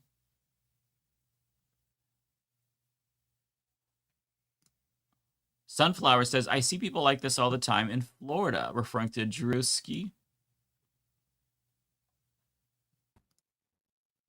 ABS. Okay, you look clear now. I'm clear, and how do I sound? We're good. Perfect. Okay. I don't remember what I was going to say. I have no idea. Let's just keep going. Yeah, I don't remember because, like, we just heard a and then you were gone. I was like, oh, shit. AVS says, hey, Mike, I just found out there is a Turning Point USA student chapter at the university I attend. Also, have you seen the King of the Hill revival? Yeah, I actually just finished it. It was really good. That's interesting that there's a Turning Point chapter. Maybe you could infiltrate it, do a little bit of subterfuge. That's crazy, though. On a serious note, that sucks. Who's that? Oh, it was Nintendo Gaming Channel. There we go. Thank you. Cyber Terrorist Group Collective Shout just declared all gamers are abusers, including you, Mike, in real life. That is defamation by cyber terrorist. They declared all gamers, including me, or they like name dropped me? Because that's wild. Because I've never even heard of them. Oh no. Okay. Collective Shout is the Australian group. I read all of that as one. Cyber Terrorist Group but that doesn't even make sense because, like, why would they call themselves Cyber Terrorist Group? God, that's how you know I'm tired. Holy shit. But yeah, so I think that what you're saying is that they said all gamers are abusers. Okay. Yeah, I mean, that's stupid. It's like saying all movie watchers are abusers. That's idiotic. So yeah, the group is like very, very attached to these evangelical orgs that are trying to push Christian nationalism. Or it's not evangelical orgs per se, it's Catholic orgs, but I mean, same fucking agenda, right? But yeah, very, very dumb. Sunflower Dragon says the right is angry because it's a mirror. Yeah, with regard to Druski. Cosmic Dragon says, Mike, no lie, back in 2016 when I started to pay attention to politics, before you grew out your beard, I frequently confused you with Kyle Klinsky. No kidding. That's funny. Joan City says, Mike, do you like Brandon Rogers? That's Druski. LOL. I don't know if I know who that is. The name sounds familiar, but I can't think of that person off the top of my head. Say Dayor says, Barrett is a GMO clone of Trump who will transfer consciousness. Melania was unhinged, but I love it. Melania was brought from Epstein. Barron will reign from Third Temple, Nazi time travelers.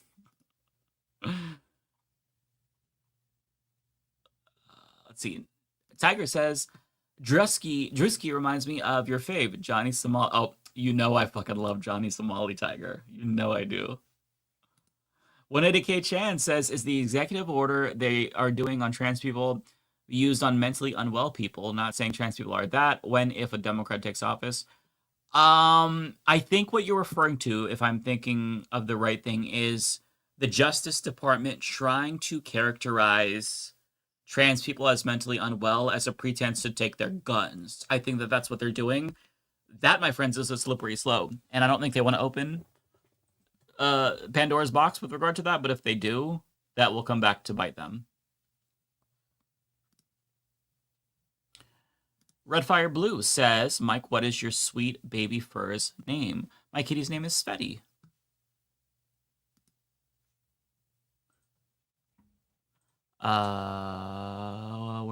Here we go. Sunflower Dragon says the fact that I donate to someone who is getting money to avoid talking about Palestine or even left policies like single payer and cheer institutional Democrats feels like betrayal.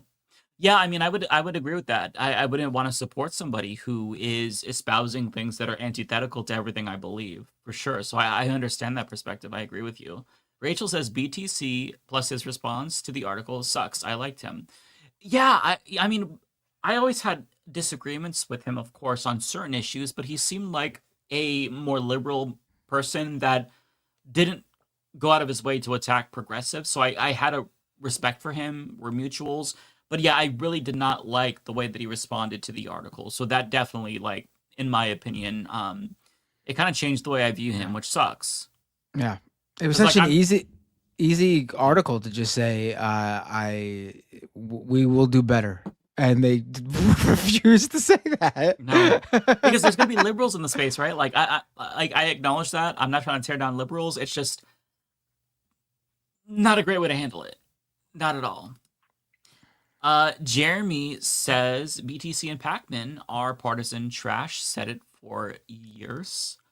Sunflower Dragon says they had daily meetings with Chorus. Daily. Oh, okay. I thought it was twice per week and then a third that was optional.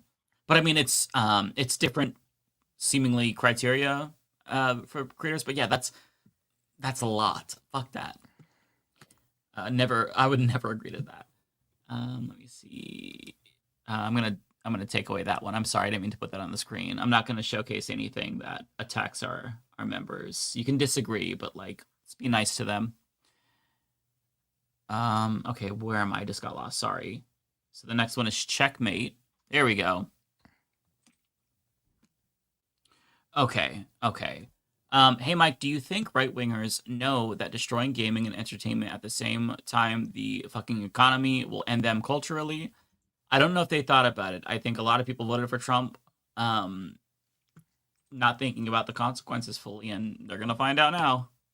Joseph says, I shared a contract portion on your David Pakman vid.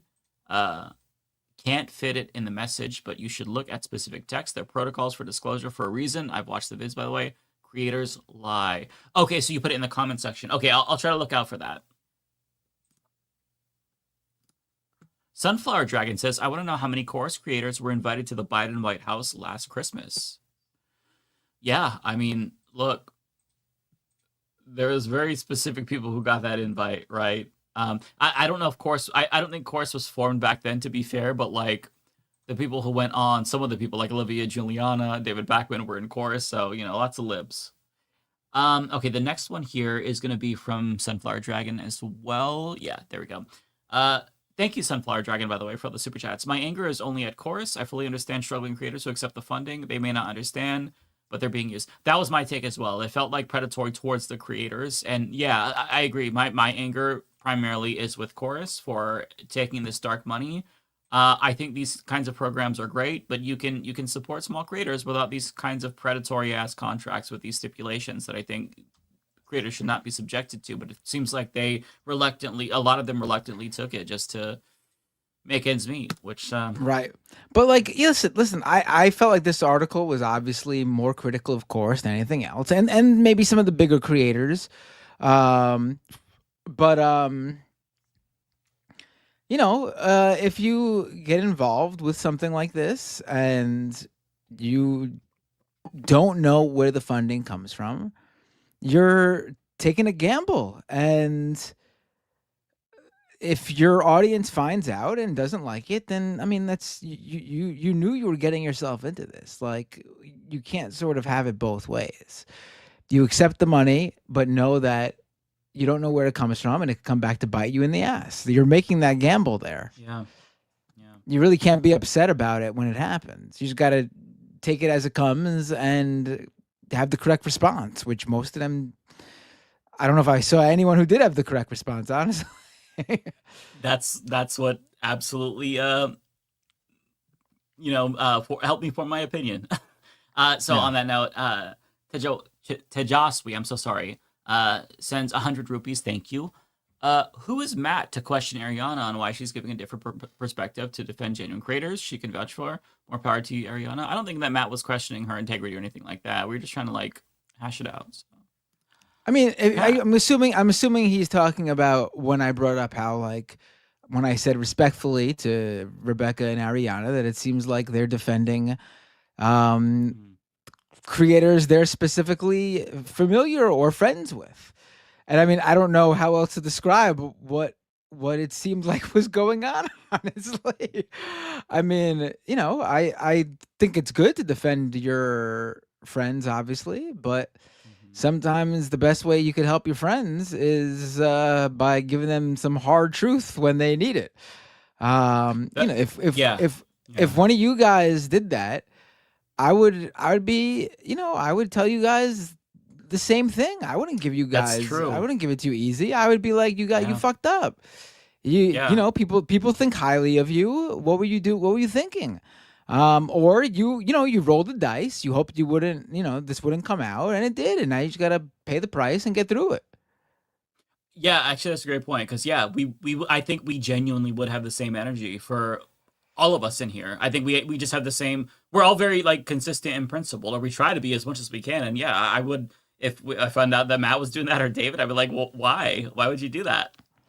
Right. Like, could you imagine if like it turned out that I was being funded by some fucking crypto company? Like, you would have to cover it. You guys would have a field day with it. It would be like, it'd be the funniest thing imaginable. How could you not? I mean, it would pain me to have to like criticize you, but I would feel obligated to criticize you. Yeah, I would expect it. I'd be upset if you didn't. Yeah, I mean, this is just like, we know each other, but we're also public personalities as well. So, what one person does could affect the rest of us. It could reflect poorly. It's why we fucking got rid of Triangle, because it's like, oh, what? She's this person. Like, we don't want to be associated with that. Like, and to be fair, we didn't know her really that well at the time. But like, we still took the shit for it because we took a lot of shit for that. Yeah, the same thing. We didn't know who she was, but at the same time, we trusted Lance and jumped in bed with her. Poor Lance, he got so much. Lance. I felt really bad for Lance. It was a situation where it seemed like he was truly blindsided. It wasn't even just like he was in the dark and was like, oh, whatever. It seems like he was actually purposefully strayed wrong about things. And he owned up to all of it, which is so like that's what we want ideally. Like if I were to call out Matt for something, I wouldn't want to like destroy Matt as a friend. I would want him to see why he's wrong and own up to it. And I think the same would be true for him if like I was in some article about this. You know what I mean? It's just a matter of like holding each other accountable.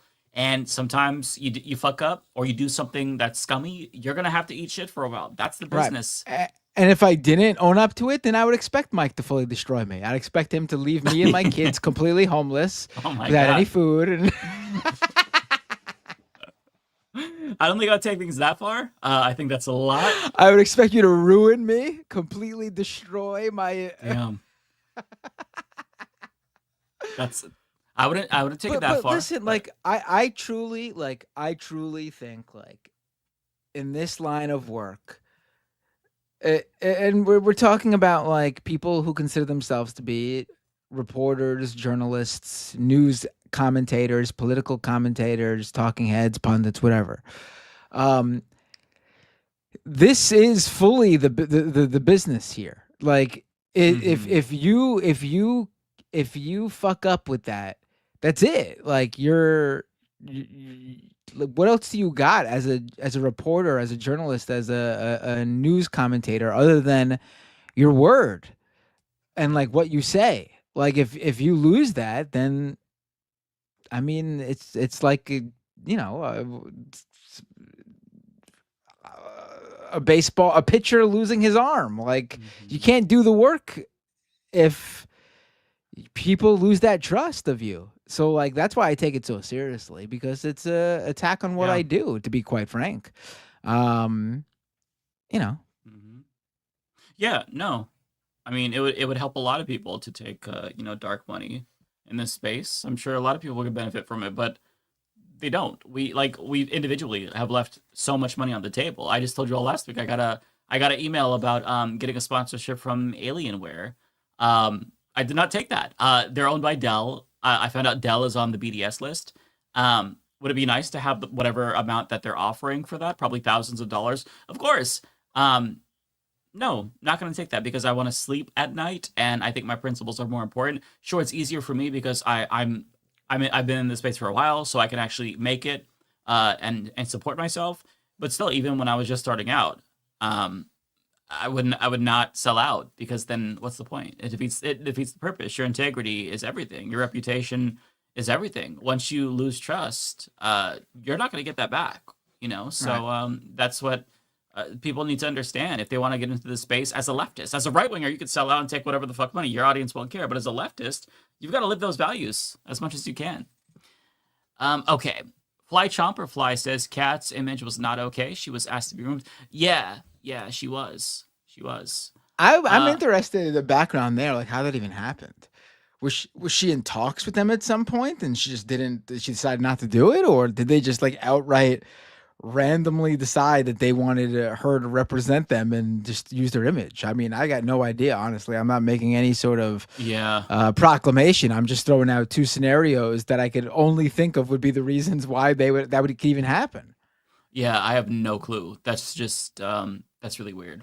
Because I would not want my face to be used. Her ties to Media Matters and like what she was doing for Media Matters at the time made her like one of the biggest like video creators in the space for a while. Mm-hmm. So like obviously you'd want her to represent your organization that's literally trying to represent people who are doing what she's doing. Yeah. Another one from Fly Chomper Fly: screening of content is the problem. Yeah, that's a great point. Right. In the contract, without a doubt, what I think Ariana was arguing was that wasn't happening with all creators. But I mean, it's in the contract. I mean, if a Tesla contract leaked showing some sort of deplorable request of Tesla employees, and Elon Musk came out and said, yeah, it's in the contract, but ask these employees here. They'll say they didn't have to do that. Would we say, oh, okay, that's not the contract isn't a story anymore? Of course we wouldn't. That's just ludicrous. Yeah. Okay, so the next one is from Wanda. Wanda says, LM guys, you need to do better. Tonight was a repeat of what used to happen to Olay in chat on LM. Thank you for saying that. We will definitely try. Always trying to improve and do better. And yeah, it's a male-dominated space, and we need to be cognizant of that fact and try to make sure that women aren't talked over or talked down to, or that the chat isn't like dogpiling on them, because that's absolutely not an environment that leftists should be cultivating. And wittingly or unwittingly, I think we can all play into that. So yeah, I appreciate you saying that, Wanda.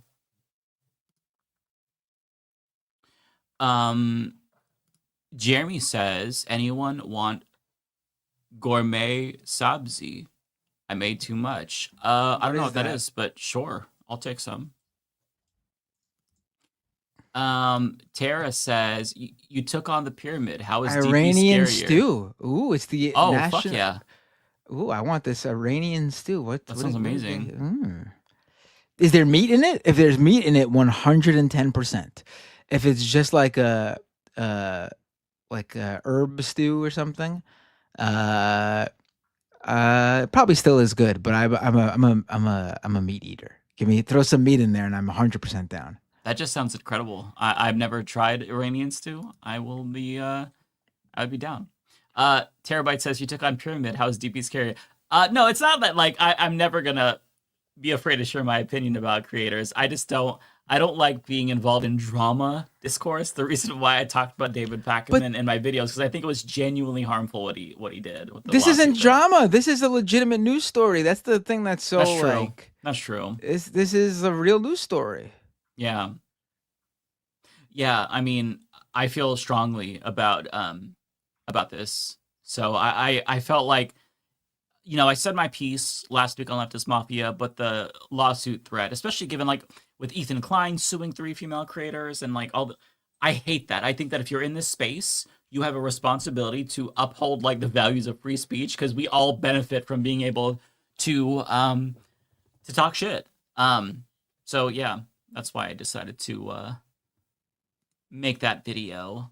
And Looney Tunes says, in honor of my 900th subscriber. Hell yeah, hell yeah. Let me see here. I'm sorry, I'm trying to hurry up. I only have a couple more. The final day, the strongest shrooms in the world are at Oregon Coast, only a 90-minute drive. Also growing is easy and decriminalized here. Mario loves mushrooms. Indeed he does. Waha! Ray Rogers, I financially support both you and DP. I'm more on your side of the spectrum, but it's important to have a broad perspective. And I totally respect that. I think that's perfectly fine. Yeah. I disagree with liberals vehemently, but I'm not trying to like destroy all liberals. That's stupid. You know what I mean? Like I wouldn't do that. So yeah, I think that's perfectly fine. Oh my God, Mike! I looked at you. You've been the same this whole. We're going on 4 hours now, by the way. But for some reason, all of a sudden, I looked at you how you were. Go back to where you were. Just go a little bit forward, and I swear to God, it looked like that glasses string. It looks like with that bead at the end that you have your beard. Oh, okay. My headphones. Okay. like a beard rat tail. Yeah. I usually do the wireless ones, but I was on Anthony's podcast and they kept fucking going out, so I switched back to these. I hate the wired ones. They're so uncomfortable. I'm gonna have to probably bite the bullet and get new ones. Okay, so here we go.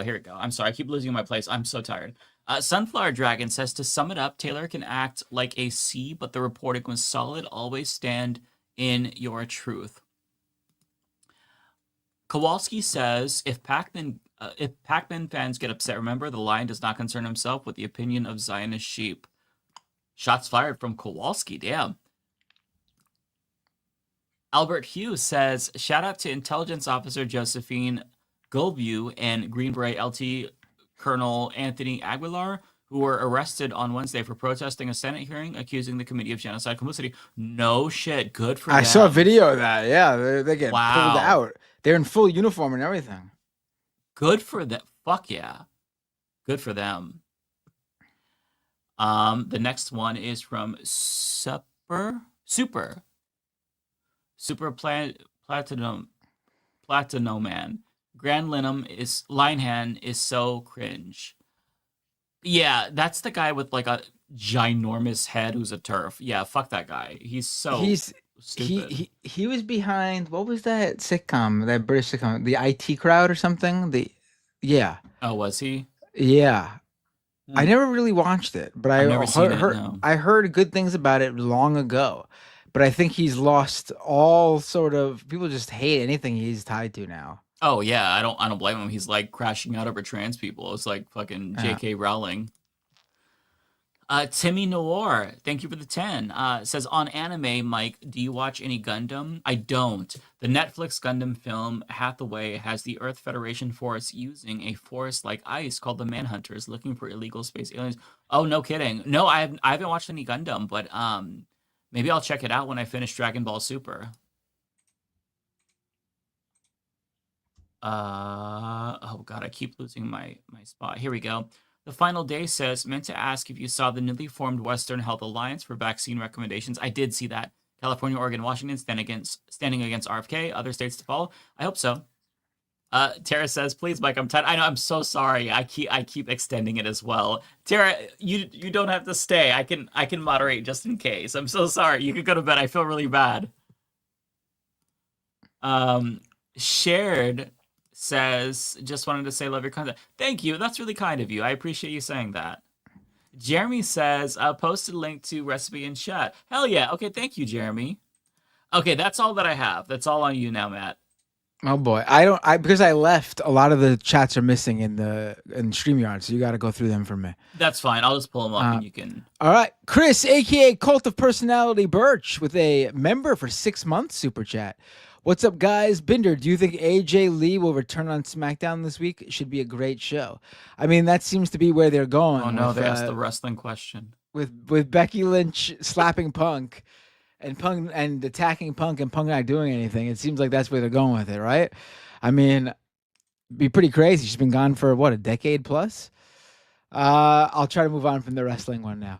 It's like asking me a question about like fucking anime or something. It's tough. Yeah. 4 hours later, an extra 4 hours later, 8-hour show. Brendan Scullion with a 10 British pound super chat, I should say. I think JD Vance would be like a reverse LBJ if Trump passed. I don't know how that would work out for you guys. I don't even know. I'm trying to consider what you mean by reverse LBJ too. Oh no, he'd be a JBL, which is a pro wrestler, Justin Bradshaw Layfield.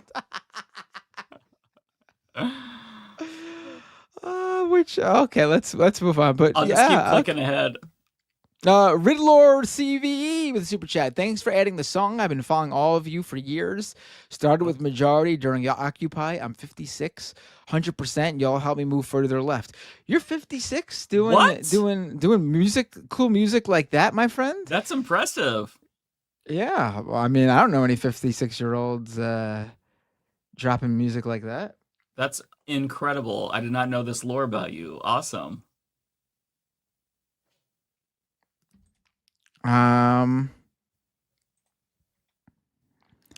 Dentagon with a $2 super chat. Everyone should watch Twisted Metal. Good shit.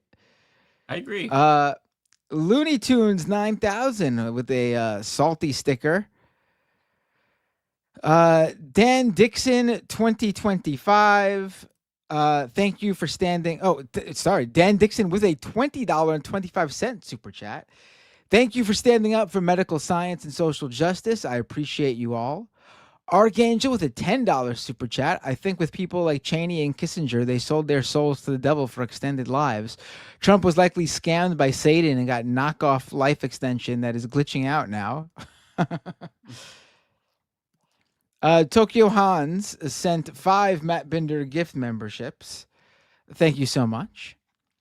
That's my YouTube channel, Matt Binder. This Swan with a super chat. Mark Maron nailed Theo Von down on his entire shtick on his last special. I totally believe Theo would try to give Hitler a softball interview. Super Platino Man with a $5 super chat. Druski made a little kid cry on Kai Senat stream calling him fat. Sunflower, I mean, that wouldn't surprise me either. Sunflower Dragon with a super chat. Matt, you are one of my favorite influencers, but I appreciate it, I think. Wanda M with a super chat. You guys are talking down to Rebecca and Ariana. I don't think we were, but I'm sorry if you felt that way. I really don't think I did. We got into a little debate. I don't if I did, I did not mean to, but I'll definitely try to, to be better if that's the case. But yeah, I hope that, it didn't come across that way, but it seems like it did. So I apologize if so. Goofy Goober with a $10 super chat. Imagine having this kind of sudden, unprepared, heated, respectful discussion under the terms of Cordis contracts. Huge respect to everyone here tonight. Columbia Rican NY with a super chat. Oh, by the way, Tim Pool latest video is of him crashing out, calling out Majority Report about views and subs dropping because MR didn't do no videos on him. Wow. I mean, it's funny, though. Bad Enchilada with a $20 super chat. Support Matt Binder. Thank you. Cody Yaw, $10 super chat. Half hour behind. Very evident Ariana and Rebecca are not understanding the issue at hand. Watch Francesca's interview with Taylor. Sources are vetted. Legal was consulted. This was no drama farm. Yeah, I fully defended the piece because I know it's legit. I think Taylor Lorenz, regardless of whatever you think of her online, because of her personality rubs you the wrong way or whatever, or you've gotten into like personal spats with her, like it seems like maybe Ariana did. Her work is legit. She's never done anything to make me think otherwise. Charlie DeGenemer with a super chat, member for 25 months. Good work, Matt. Here's your dark money check for this month. Thank you. Kowalski with the super chat. I'm calling it do the Trump tariff tax. We are in a Republican recession. Will Dems say it? No, they're protecting Wall Street. Keep up the vibes. Excuse me, I'm like burping now. I have hiccups, I think. The Goofy Goober with a $5 super chat.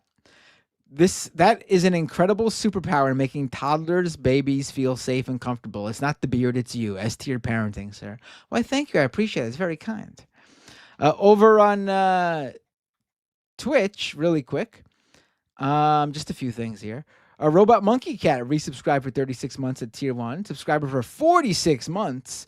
Nothing going on in September, but September on Twitch. Oh, I didn't know that. Lux Progressive rated me earlier with a party of 20 viewers. Thank you so much, Lux Progressive. Dude Control rated with a party of 13 before. Thank you so much, Dude Control. And Ponderosapine resubscribed for 18 months at tier 1. They've been subscribed for 44. Another month, another $5 for the paid opposition. Thank you so much. I appreciate it. We do have a couple more I want to go through. I think these are for David, or we just missed them. So I'll just double up because we only have 4 and then we're good. Kowalski says, you helped me fight toxic masculinity by inspiring me. Not one guy in my gym used the hip thrust machine until I did last year. Now most use it. They're bringing thicker butts home to their partner now. Jeremy says, grew up 10 minutes from Grand Dragon of K3, Ku Klux Klan, Robert Miles. It's one of the smallest towns. Now I see rainbow flags there, and I smile. That's awesome. Good turnaround for the town. Jacqueline says, move to Victoria, David. Nothing's happening by the sea, but you can follow the talk between the far right and the NDP and stay up for leftist mafia. Chris Corcoran says, hope the internet doesn't bully Ariana. We love her. We love her, and I hope that they don't bully anybody as well. We should be able to have debates without worrying about like people attacking the other panelists. Like, it's a political show. At some point, we're going to find different disagreements. So that's got to be expected with people, not freaking out, and we're adults, right? Okay, so do we want to raid No Comment Chick? Let's see. Sounds good to me. I have no reason to not want to raid No Comment Chick. So it's No Comment. Yeah, sounds good. Let's do it. I see it right there. Yep. CC. Yeah. There we go. There we go. Ooh, she's talking thanks about for the bits, Sign-On. Destiny gets dog walked by Taylor Lorenz in this debate. Oh boy, Well, you guys can continue this discourse. Yeah. I'm looking. Taylor Lorenz spoke to Destiny about this. Interesting. I gotta watch that one actually. Oh, okay. I will not watch that, but I hope you all have fun. All right, hold on. I'm pressing start raid. Hold on one second. All right, everyone. This was a truly fun episode. What is our final? This might be the longest episode we've done. Period. 4 hours and 11 minutes. Jesus, Mary and Joseph. It's so crazy. I won't be here next week, but I will see you all in 2 weeks. Mike's missing the special September 11th edition of Leftist Mafia. I observed that it's a holiday. Okay. So. All right, guys and gals and everybody watching the show. Take care and thanks. Let me hit that raid now button. All right, cool. Peace.